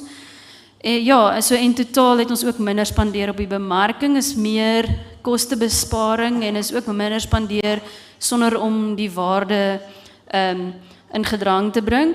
So op die einde van die dag 18.9 miljoen se uitgawes en dit los die heffingsfonds met 'n surplus van so 7.3. So dit is ons finansiële verslag. As ons kyk na die begroting, begroting is die heel eerste kolom nou wat julle sien. Dis wat ons voorstel vir Kongres om te oorweeg vir goedkeuring. So die heffingsinkomste begroot ons op 27 miljoen. Dis gebaseer op die nuutste oeskatting wat 28 Februarie beskikbaar gestel was. So ons het daai in berekening gebring. Dit sluit ook in 'n verhoging wat ons wil voorstel en dit gaan Richard vir ons hanteer. Hy gaan nou 'n deel van die heffingsfonds ook aanbied saam met my. En dan het ons begroot vir die belegging so netto syfer so 750 en dan weer al die uitgawes. So hierdie geld gaan alles terug na Graan Suid-Afrika toe om dienste te kan doen. Behalwe die eerste lyntjie gaan fisies aan die agente wat die geld vir ons insamel. So as ons daar kyk, ons begroot op die syfers die opbetaalde lede se eerste R1000 weer. As ons kyk na ekonomie, so 6.8 miljoen, navorsing 4.8 en dan hoop ons en ons vir 'n NAMPO. So ons het daai ledevoordele het ons daarin. So op die einde van die dag is dit 'n 23.8 miljoen uitgawe en dan as die begroting goedgekeur word, gaan dit ons 'n netto resultaat surplus van so 4.1 miljoen gee. So dis ons begroting. Ek wil net ook graag dankie sê van my kant af en van ons span vir al die lede wat hier so sit en al die lede wat bygedra het wat nie vandag hier is nie, wat nie Kongres bywoon nie. So ons het op die spesiale heffings het ons verlede jaar Maart ingebring en vanaf Maart tot en met September wat ons finansiële jaar is, het ons 5.7 miljoen ekstra ingekry van die lede af. En ons het vanaf Oktober wat nou ons nuwe finjaar is, 2021 tot en met Januarie 22 addisionele 1.5 ingekry op spesiale heffings. So ek sal volgende week kan weet wat is die Februarie syfer, dit gaan na Graan toe. So in totaal, jaar tot datum, 11 maande, 7.2 miljoen ekstra met die spesiale heffings wat julle bygedra het. En dit is in my voorlegging môre ook, maar ek wil graag die geleentheid gebruik om vir julle te verduidelik hoe groot dit impak dit gehad het. Ons het verlede jaar 'n verlies gehad van so 17 miljoen op ons state en dit was ons voorland gewees vir hierdie jaar ook. Ten minste 17 miljoen verlies, dalk bietjie meer. En as gevolg van die boere se addisionele of spesiale heffing en die surplus wat ons verlede jaar gehad het, verlede jaar het ons ook 'n surplus gehad van so 7, het dit ons verlies afgebring na 'n 5.4 miljoen verlies. So ten minste 17 moes ons gehad het, dalk meer, en ons het geëindig met 'n 5.4, te danke aan al die lede wat vir ons gehelp het met al hierdie ekstra bydraes. So dankie vir julle. Baie dankie Christa. Kongres, ek wil net een klein regstellingkie maak. Christa het nou genoem dat daar geen ledevoordele was nie. Ek wil dit net verduidelik. Daar's baie ledevoordele. Die ledevoordele wat sy nou van praat is die NAMPO kaartjies wat ons uit die heffingsfonds uit dan koop vir ons lede wat NAMPO toe kom. As gevolg van NAMPO wat nie gehou word nie, was dit nou uit die aard van die saak nie nodig om die kaartjies te koop nie. Maar ledevoordele is legio. En ek is seker Richard gaan nou inlei en ons het 'n klein video voorberei wat juist die ledevoordele uitwys. So baie dankie en van my kant af ook baie dankie Christa vir dit wat jy gedoen het en ek wil by Christa aansluit om weer eens vir u te sê ek is trots dat ons lede hulle eie sak druk, die verantwoordelikheid neem om ons organisasie staande te hou in die afwesigheid van ons NAMPO. Baie dankie. Goed, Richard. Brand Republic, ons kan die video rondom die heffingsfonds inspeel asseblief. So as ons praat oor wat die waarde is van 'n graniese heffing, dan moet ons vra wat is die waarde van beïnvloeding? Daar's 4 hoofrolspelers in die graanbedryf. Dit is die produsente, Dan is daar die insetwaardeketting, daar's die uitsetwaardeketting en dan is daar die regering. Die regering het een hoofdoel en dit is om 'n bemagtigende omgewing te skep waar binne die 3 waardekettings kan besigheid doen. So dit is krities belangrik dat ons daardie omgewing baie sterk beïnvloed om belyn te kry met wat ons nodig het in die bedryf. Daarmee saam is dit ook belangrik om met beide die in- en uitsetwaardekettings invloed uit te oefen sodat ons almal volhoubaar sake kan doen. As landbouprodusent besef ek om oor die langtermyn te kan oorleef en vorentoe te kan gaan en meer winsgewend te produseer, het ek 'n sterk produsenteorganisasie nodig soos Graan SA om my belange buitekant die plaashek te hanteer en om omstandighede daar in die waardeketting vir ons meer gunstig te maak deur onderhandelinge en deur saam te werk en deur ons belange te hanteer daar en te bevorder. Vir my is dit belangrik dat ek soveel as moontlik van my tyd kan spandeer aan my besigheid. En dat dit wat op 'n makroskaal moet plaasvind, moet iemand anders vir my doen. En daar is Graan Suid-Afrika vir my agent wat namens my moet gaan onderhandel. Ons is nie meer in beheer van die staatsprosesse wat in Suid-Afrika plaasvind nie. En daar is soveel nuwe wette, regulasies wat die hele tyd op die wetboeke geplaas word, waarin daar insaag gelewer moet word, insette gelewer moet word, sodat ons stem gehoor kan word, en dat dit op die ou end op so 'n manier plaasvind, dat dit vir ons bemagtig om te kan boer, dat ons 'n meer landbouvriendelike omgewing kan hê, sodat dit vir ons as beleggers in landbou die moeite werd maak om te bly belê in landbou. En daar speel Graan Suid-Afrika vir my 'n baie belangrike rol, om daar te wees op die belangrike platforms rondom die tafels waar hierdie goed bespreek word, waar ek nie kan wees nie. Ek kan 'n voorbeeld noem, spesifiek sojabone. Jy weet, sojabone was die afgelope 3 seisoene in my distrik en ek dink in die westelike deel van ons land die mees winsgewendste gewas gewees wat ons kon verbou. Die mark vir sojabone en gevolglik die geleentheid vir ons om sojabone winsgewend te verbou, dit was nie altyd daar gewees nie. In 2008 was daar maar net plek vir 300,000 ton sojabone. En vandag het ons die geleentheid om 1,8 miljoen ton sojabone te produseer. Ek wil vir my mede-produsente sê, vir almal daar buite, julle produsenteorganisasie Graan SA het 'n instrumentele en 'n leidende rol gespeel in hierdie waardeketting, saam met ons vennote, om hierdie mark vir plaaslik geproduseerde sojabone te ontwikkel en te vergroot.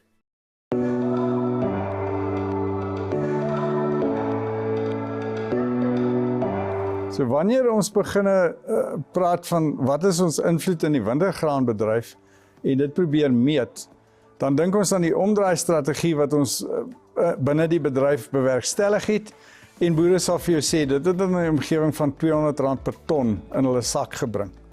Daarmee saam het Graan SA baie betrokke gewees by die uitbouing van die canola bedryf en het ons in die afgelope seisoen die grootste canola oes in die land se geskiedenis ingesamel. Graan SA is ook dan nou betrokke en oefen invloed uit binne die Gars bedryfskomitee waar ons konstant besig is om die geleenthede vir garsverbrouing uit te bou en sodoende die moutbedryf dan nou te voorsien. As ons wil meet hoeveel invloed ons kan uitoefen, dan dink ek onmiddellik aan die graangraderingsproses wat ons nou net deurgegaan het. Dit was omtrent 'n 3 jaar proses waar die bedryf ongelukkig was met die gradering en boere onregverdig gepenaliseer is deur waterbeskadig en gevlekte putte. Nou, ons het die graderingsregulasies beïnvloed en is daar ooreenstemming en as gevolg kan ons direk toeskryf 'n waarde van R3.07 per ton wat tot voordeel is van die produsent. 'n Ander baie goeie voorbeeld is die kunsmismonitering wat ons toepas. Daai monitering is deurlopend elke jaar, ons doen dit elke jaar En baie eenvoudige voorbeeld, as daar 2% afwyking in stikstof is, wat die mees onlangste afwyking is wat ons laas gekry het, dan en die produsent werk dan sy som uit wat sy verlies sou wees, dan kry hy vir die kunsmismonitering R33,90 'n ton terug as gevolg van sy heffing. Nog 'n aspek wat ons kan kyk is iets soos leaf services. Nou, dis waar ons regering beïnvloed. Die regering het dan goed gedink om 'n maatskappy aan te stel en hulle sou die boere eenvoudig R4 'n ton dan daarvoor gehef het. Nou, as gevolg van ons beïnvloeding kon ons verlede jaar dit heeltemal afweer en as sulks bespaar ons die produsent die volle R4 'n ton. Nou, dit maak geen sin om baie belasting en derde party versekeringsbelastings op diesel te betaal wat in lande gebruik word, wat nie op die pad gebruik word nie.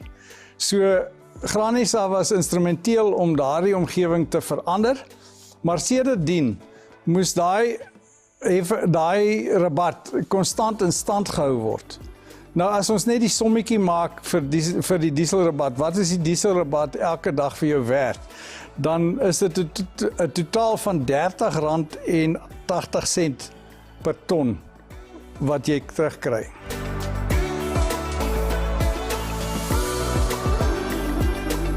As jy kyk na al die voordele wat almal nou genoem het, is daar baie goed wat ons eintlik nie 'n waarde aan kan heg nie. Goed soos wanneer ons markte oopmaak, wanneer ons beleid beïnvloed, waar dit nie noodwendig 'n dadelike waardekoppeling het, maar meer 'n langtermyn effek. Maar daar is 'n paar goed wat genoem is, goed soos die liefdienste, die kunsmismonitering, die dieselrabat, die gradering van mielies. Nou as ons net daai goed vat en ons gaan sit dit in perspektief om in 'n randwaarde, dan sien ons vir die R3,35 heffing wat jy betaal, het jy 'n rendement gekry van 2142%. Daar's 'n sê ding, if you're not at the table, you are on the menu. So ons gaan geëet word vir breakfast as ons nie op die tafel is waar hierdie goed bespreek word nie. Graan Suid-Afrika moet my daar verteenwoordig. As ons Graan Suid-Afrika se waarde besef, en ek dink ons besef dit as jy kyk na die klein persentasie heffing wat ons betaal, wat skaars 0,12% van die waarde van jou produk is. En jy gaan kyk na die opbrengs wat jy op daai beleggingkie maak, dan dink ek is dit belangrik dat een en elke boer lid van Graan Suid-Afrika moet word. Daar is vir jou net voordeel daarin. En as ons die kritiese massa bymekaar kan kry en ons stem verder laat hoor, dink ek gaan ons soveel verdere voordeel daaruit kry. As ons die kapitaal het wat nodig gaan wees om te doen wat ons moet doen, gaan ons 'n baie groter impak kan maak in die volhoubaarheid van graanproduksie, in die winsgewendheid van graanproduksie. En daarom kan ek net elke produsent aanraai om jouself te gaan vra, hoekom is ek nie lid van Graan Suid-Afrika nie?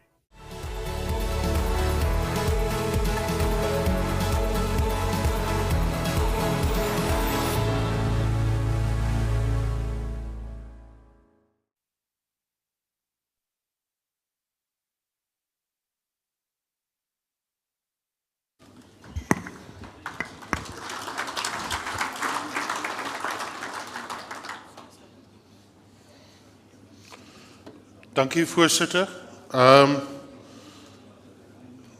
En dankie Krishna, dankie vir die manier wat jy ons finansies bestuur. Wil net sê, dit was ook as gevolg van die besparingsmaatreëls wat julle ook ingebring het, dat die verlies te beperk is. En ek wil graag nou die geleentheid gebruik en julle aandag vra asseblief, laat ek die voorgestelde verhogings in die heffingsfondse vir julle voorhou asseblief, as julle my aanbieding kan opsit.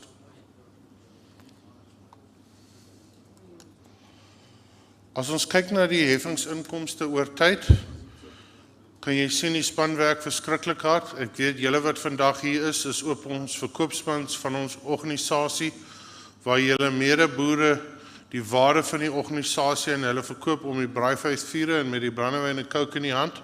Daarvoor sê ek vir julle dankie. Moet toch net nie ophou daarmee asseblief. Laat ons die onheiliges in die kraal kry en hulle oortuig dat hierdie is die plek om te wees, this is where it's all happening. So ons het 'n mooi toename gesien in die bedrag, dit was nie net toegeskryf aan verhogings nie, maar eerder 'n verhoging in betalingspersentasie. As jy my vra wat gebeur met ons geld, die syfers wat Christa nou vir julle gegee het en die aanwending daarvan kan soms 'n bietjie misleidend wees, maar kom ons kyk gou na die bydra per gewas aan daai heffingsfonds vir eers. Mielies bring in 55%, grondbone 1%, lupine word aangedui daar is 0%, hy maak wel 'n bydra, dis 'n baie klein gewas, daar's verskeie strategieë om die gewas uit te brei en daar's geleentheid daarvoor. Korrog 0, daar is 'n klein bietjie korrog wat ook dan verbou word, canola 4%, gas 3%, sorghum 1%, soja 14%, sonneblomme 5% en koring 16% van die totale geld wat ingevorder word. As ons kyk na die gewas en die potensiaal van die gewas, is dit belangrik om op te let by die verskeie gewasse wat die betalingspersentasie is volgens die potensiaal. Gas 59%, canola 90%, grondboontjies 20%, lupine 12%. Lupine, soos reeds genoem, was ongeorganiseerd. Ons het 'n lupien-komitee op die been gebring. Daar's baie informele handel van lupine waar dit nie deur formele kanale plaasvind en ons verwag 'n toename in die betalingsvermoë. Die lupienverbouers is basies die gas, canola en van die koringboere en hulle betaal oor die algemeen 'n relatiewe hoë persentasie heffings op hulle produksies. Haver kan jy sien 47, sorghum 24, sojabone 27, sonneblomme 26, koring 46 en mielies 24. Nou die grootste kommoditeit in die land, buiten die grondboontjies en die lupine, het een van die swakste betalingspersentasies as jy kyk per gewas na die betalingspersentasies. As ons kyk na mielies en sorghum, in reële terme, die prysfluktuasie dan in die blou lyn vir mielies en sorghum, in die oranje lyn en dan die heffing is die grys lyn, sal jy sien vir 'n baie lang tyd het ons nie ons heffings laat trend hou met inflasie of was nie 'n koppeling gewees aan die kommoditeitsprys of in die huidige jaar of dan gebaseer dan op die vorige jaar se gemiddelde verhandeling vir die bemarkingsjaar. Okay. Die toename daar is hoofsaaklik as gevolg van die COVID-heffing, spesiale heffing wat nou bygetel word by die heffingsbedrag. So die spike daar is die spesiale COVID-heffing wat dan nou bygevoeg is.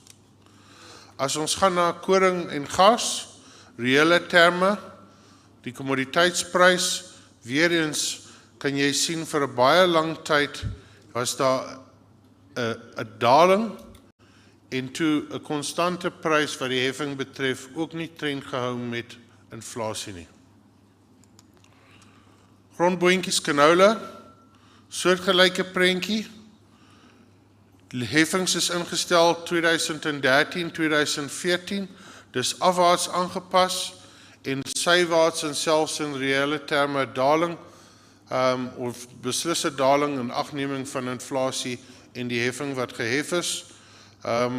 Die canola is die oranje lyn, hy het sywaarts beweeg en dan het die COVID-heffing bygekom in die laaste bemarkingsjaar. Soja en sonneblomme, soortgelyk, die heffing is die grys lyn, die blou is die kommoditeit in die indeks en jy kan sien daar dat die verhogings relatief konstant was. Binne die bemarkingswerkgroep dan was daar 'n lang debat gewees. Hoe pas ons verhoging toe en wat behoort die heffing se omvang te wees? Nou as jy na die tabel kyk wat ons nou daar op die skerm het, en ek wil julle asseblief vra, los jou foon, sit hom neer en gee vir my aandag asseblief, kerels. En as ek sien die phones is neer, dan gaan ek aan. Dis 'n ernstige saak die in ons in die bemarkingskomitee, in die dagbestuur en dan nou in die hoofbestuur neem hierdie saak baie ernstig op. Ons besef daar is in 'n mate 'n negatiewe korrelasie tussen die heffingsbedrag en die betalingspersentasie. Maar is ons organisasie hier en ons het 'n verantwoordelikheid om toe te sien dat hy ordentlik befonds word vir die werk wat hy doen. So die gedagte het opgekom om te sê, kom ons kyk na die gemiddelde verhandelingsprys van 'n kommoditeit en ons probeer die heffing so naaste by pen op 'n 0.12%. Kali het ook dit genoem en dit is besluit dat strategies, dit is die doel wat ons wil bereik. As jy kyk huidiglik na die mielie Suffolk gemiddelde prys dan, die boonste een wat ons dan as 'n voorbeeld kan gebruik, is die huidige heffing R3.35. Dit verteenwoordig 0.1% van die kommoditeit se waarde. As jy hom sou verhoog het na die 0.12%, sou die heffing R3.69 gewees het. Is 'n 10% verhoging op dit. Die heffing is R3.35. Ek het myself weer spreek, jammer. En as jy 0.12% was, sou die heffing R4 gewees het, wat 'n 20% verhoging sou gewees het. I'm going to explain it in English as well. I want you to be clear on what we are proposing. Currently, the maize price is R3,358, the average for the marketing year last year. The levy on maize was R3.35. It's currently at a 0.1% of the commodity's value.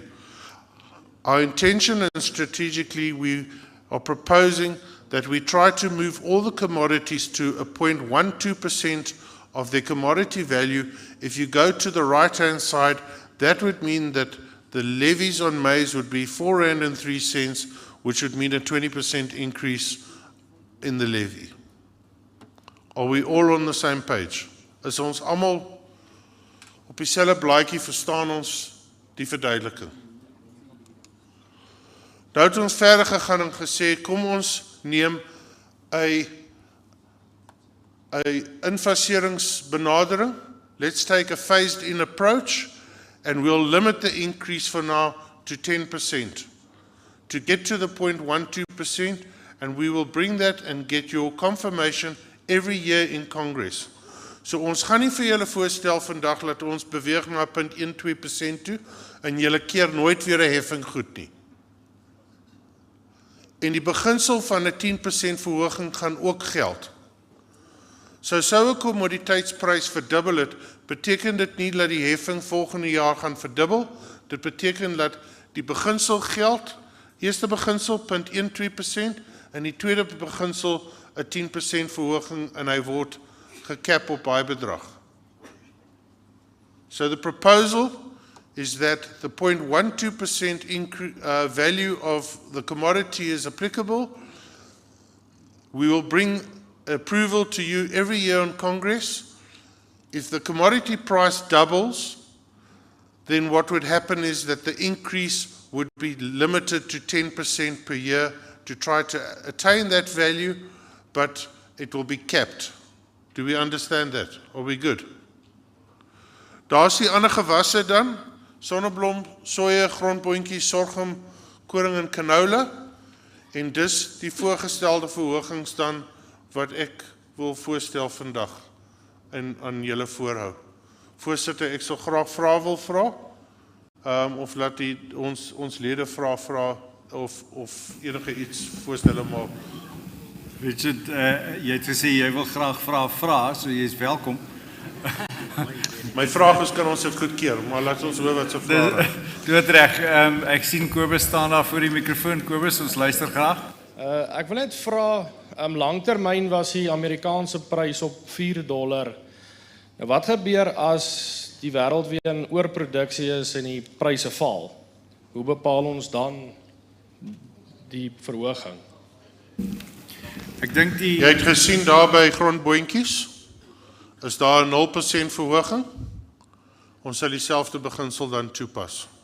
Ek dink hier ons kan ons organisasie se inkomste sny met 'n daling in kommoditeitspryse. En dis wat as daar 'n stygings is en is van korte duur, laat die verhogings beperk word op 10%, dat as daar 'n regstelling in die prys en 'n afname in die prys, laat dit weer in lyn val en dan oor tyd sal hy homself egaliseer. Kobus, is jy gemaklik met my antwoord aan jou? Dankie. Kongres, enige ander vrae aan Richard? Voordat Richard sy vraag vra? Kongres, het nou baie duidelik gehoor wat is die voorstel? Dit is die hoofbestuur se erns om hierdie organisasie om beleid in plek te sit, laat ons besluitneming kan vergemaklik. Ja, spesifiek nou hierdie een rondom wat ons met heffings en verhogings maak. Ek dink julle gaan ons baie help as ons hierdie ding dan nou goedkeur soos aanbeveel word. Kan ek dan so vra 'n voorstel vir goedkeuring van hierdie voorstel? Baie dankie. Ek sien 'n voorstel. Is daar enige sekondant vir daai voorstel?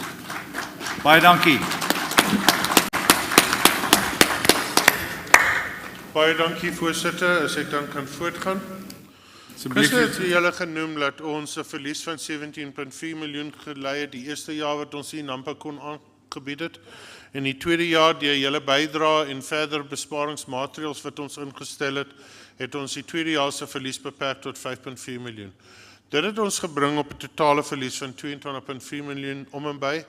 En as 'n strategiese besluit het ons gesê die reserves wat ons voorvaders vir ons gelos en ons is geseënd as 'n organisasie dat ons wel sulke reserves beskik het ons 'n verantwoordelikheid om in 'n 4-jaar periode ten minste weer aan te vul en in reële terme met inflasie en markbeweging en dies meer in ag neem om dit wat ons uit die pool geneem het om dit ten minste weer terug te sit en miskien vorentoe selfs aan te vul van hierdie klas gebeurtenisse soos hulle die laaste 2 jaar uitgespeel het, kan ons nie voorsien nie.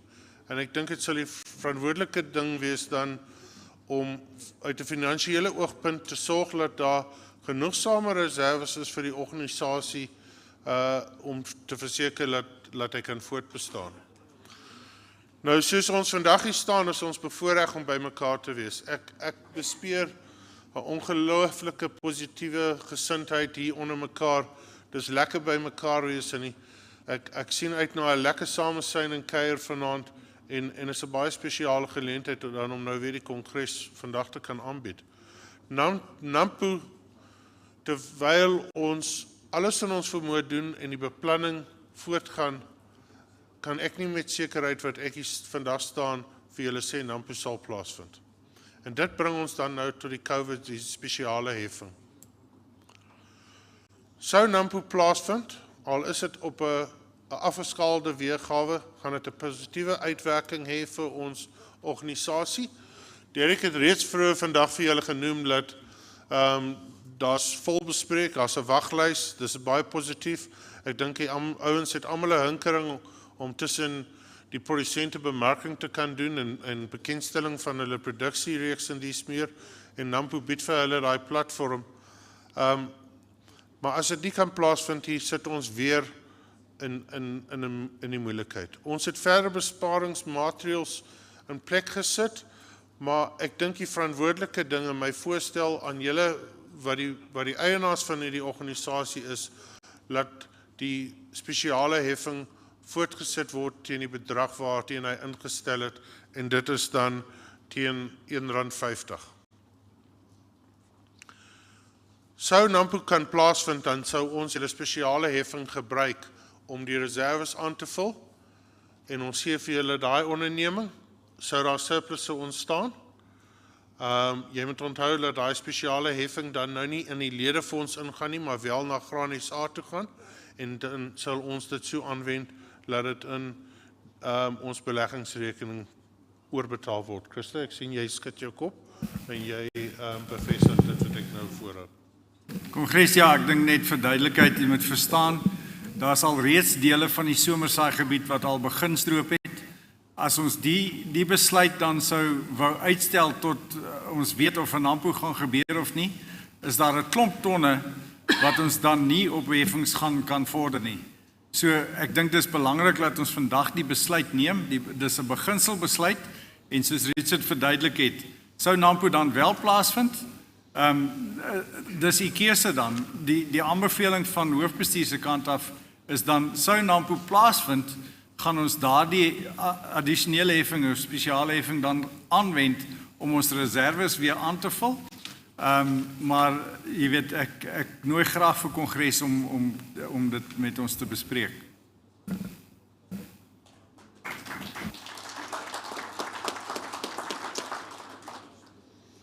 Kongres, gaan ek aan... Voorsitter, ek neem aan, dis my goedkeuring. Ek aanvaar dis 'n eenparige goedkeuring van die aanbevelings soos gemaak. Baie dankie, julle maak my nogmaals trots op hierdie organisasie. Baie dankie. Okay, Derek, ek het nog enetjie, as jy voorsitter, ekskuus. Die studiegroep lidmaatskap fooi van R50 wil ek ook hê, julle moet asseblief vir my goedkeuring verleen. Baie van ons opkomende produsente produseer in die orde van 3 en 4 en 5 en 8 ton. So dis lidmaatskap fooi aan die studiegroep. Dis eintlik baie meer as wat die heffing sou gewees het, maar dit gee vir hulle 'n reeks voordele wat hulle dan toegang het, die ondersteuning en lidmaatskap tot die verskeie programme, en ek wil julle goedkeuring daarvoor kry asseblief.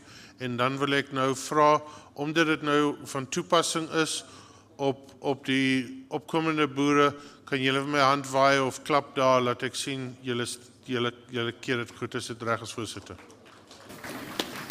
Kyk, ek kan klap dan. Dankie voorsitter. Baie dankie, Kongres. Laastens, voorsitter, kan ek net erkenning gee aan al ons invorderingsagente. Hulle is daar gelys. As jy 'n handelaar het wat graan verhandel en nie Samir die heffing aftrek en dit oorbetaal aan ons, spreek hom aan asseblief. Kry die ouens aan boord van julle is hier. Ek sê vir julle dankie vir die moeite wat julle doen om Graan SA se lidmaatskap geld in te vorder en die bereidwilligheid om dit te doen, en ook die organisasie dan te bemark onder die produsente daar buite. En dis die lys, en dan die vol lidmaatskap was altyd R1000.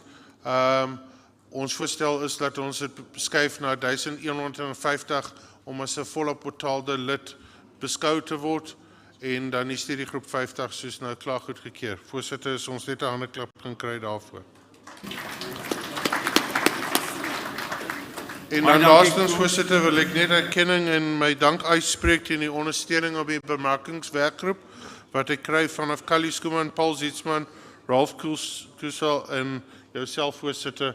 Baie dankie vir die ondersteuning, is belangrike werk. Die invordering van die heffings is ons enginekamer, dis 'n befondsing van ons organisasie, en dankie aan almal van julle ook vir julle bydraes. Dankie.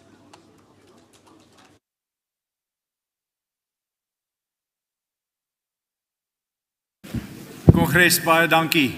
U help ons regtig baie om u saak te kan dien, en ons sien uit na nog 'n jaar van diens.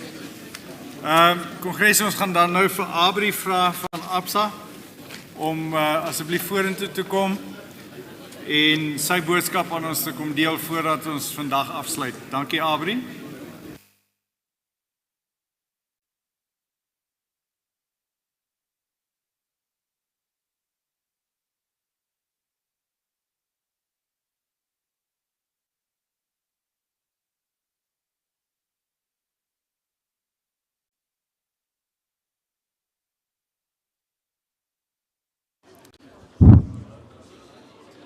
Goeiemiddag, baie dankie vir die geleentheid. As ek dalk net kan begin deur eers net al die herverkose lede geluk te wens. Baie geluk, en dan dink ek ook net gepas om dalk net vir Jannie te sê baie dankie vir die jare se saamwerk, die diep spore. Pieter, ons sien uit om saam met jou verder te werk. En dan dink ek, toe ek nou vandag hier inry, het ek so 'n snaakse gevoel gekry. Eers so 'n bietjie bangerig, baie lanklaas so 'n groot groep mense bymekaar gesien, en is baie lekker, en ou kom agter wat 'n ou gemis het die afgelope 2 jaar. Maar dan dink ek ook terug, na 2 jaar terug se kongres, toe die hoofregter hierso was, en hier was 'n oom, ek kan sy naam nie onthou nie, maar hy het 'n sweep oorhandig. Oom Callie Skuman. Oom Callie Skuman. En hy het hom hier geklap, en op baie stadium was ek bitter bekommerd geweest daar agter. Ek het nie geweet hoe lank is hy sweep nie. Hy kan my dalk daar agter geklap het. So ek besef ook die risiko vanaand om hier te staan tussen aandete en 'n lekker geleentheid. Die voorsitter het gesê vanoggend dat dit 'n hoogtepunt is en baie probleme opgelos word. Maar ek dink ook 'n bietjie op 'n ernstiger noot die dankbaarheid wat 'n ou vir die geleentheid om samesyn te hê. Ek dink dis iets wat ons geleer het in die afgelope 2 jaar wat waarde is, en ons moet dit nie, soos die Engelsman sê, for granted vat nie. Ek dink dan ook landbou in totaliteit die afgelope 2 jare in die antisikliese gedrag en die goeie prestasie van landbou wat eintlik Suid-Afrika gedra het, is eintlik 'n riem onder die hart vir ons. En dan dink ek ook voor COVID-19 droogtejare en lekker nat jare gehad die afgelope 2 jaar, en nou is ook dankbaar vir daai geleentheid. Ek dink die tema verantwoordelikheid in verandering is baie gepas. Ek dink ons is saam met produsente in die landbougemeenskap en die breër gemeenskap en ander kommoditeite ook bekommerd oor die koste knyptang. Ons voorstel en raad is asseblief praat met jou bank of jou finansierder vroegtydig dat die fasiliteite in plek is. Ek dink gewoonlik gee dit vir 'n ou so 'n bietjie bedingingsmag om ook bietjie afslag te beding. Ek dink ook van 'n bank se perspektief af, kom praat met ons oor oplossings. Ons sal graag toets die tegnologie en die bekostigbaarheid daarvan saam met u.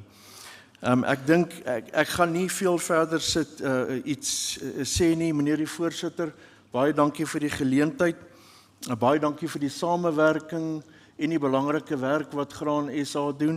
Ons sien uit om u te ontvang vanaand vir aandete. Hier's ook kollegas, so praat asseblief met hulle. Ons net soos Antoine van John Deere Finance, hoor ons graag waar kan ons beter en aanpas. Baie dankie vir die geleentheid.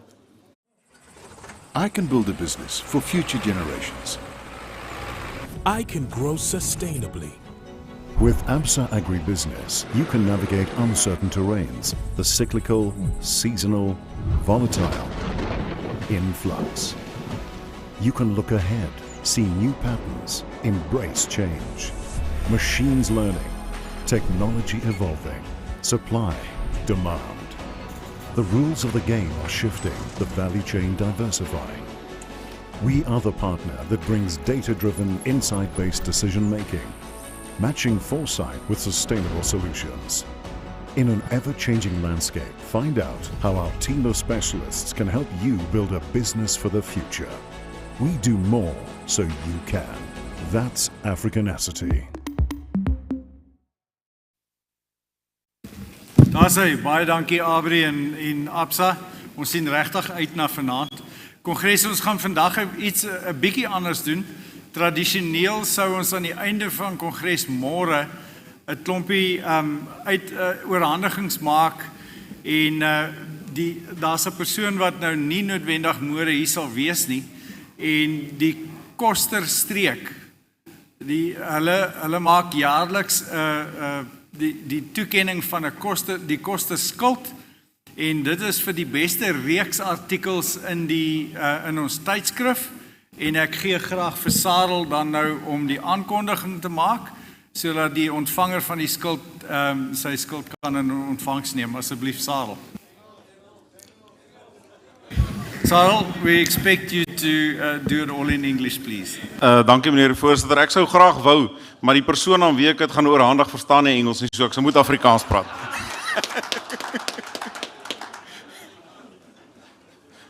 Baie dankie kongres vir die geleentheid. Ja, dit gaan oor die skuld is die ster van Koster. Dit is 'n jaarlikse toekenning wat gegee word. Dit gaan oor die beste reeks van artikels wat in die Graan SA tydskrif gepubliseer word. Ja, en dit is my regtig vanjaar 'n groot voorreg om die skuld te oorhandig aan Jannie de Villiers. Ja nee, ek weet jy verstaan Engels.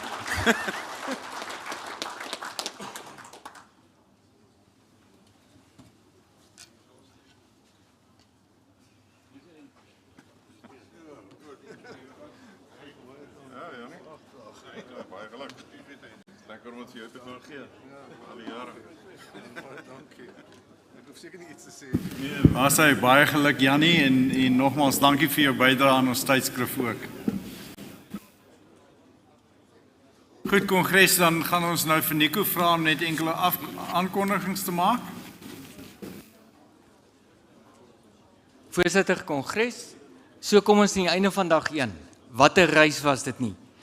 Voorsitter, ek bevestig graag die nominasies, the nomination process for the developing producers, with other words for the vice chairperson to be elected second, will be completed tomorrow. What I can ask all delegates, please leave your voting equipment on the tables, but take your card with you, because it links back to your name to be used tomorrow morning again. Then, delegates, remember the hall is going to be cleaned over, so take your books and your belongings with you.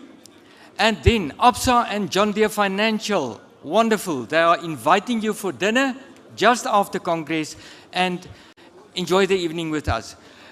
Voorsitter Derek, sal u asseblief vir ons net 'n tafelgebed doen. Kongres, net die tafelgebed. Baie dankie. Staan 'n oomblik stil en daarna gaan ons afsluit with a national anthem. Derek, baie dankie. Dankie Kongres, kom ons kom tot orde net vir 'n oomblik asseblief. Kongres, kom ons sluit die oë asseblief. Lord and Heavenly Father, we just thank you for your presence with us today. We thank you for the blessings that we receive so undeservedly from your hand. We pray that you're going to bless this meal and our fellowship together as we're going to share. We pray that you bless the hands that prepared it and also the farmers and their laborers that grew it. We ask this all in Jesus' name. Amen.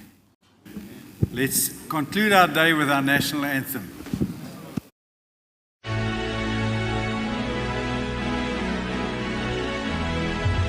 Gosse se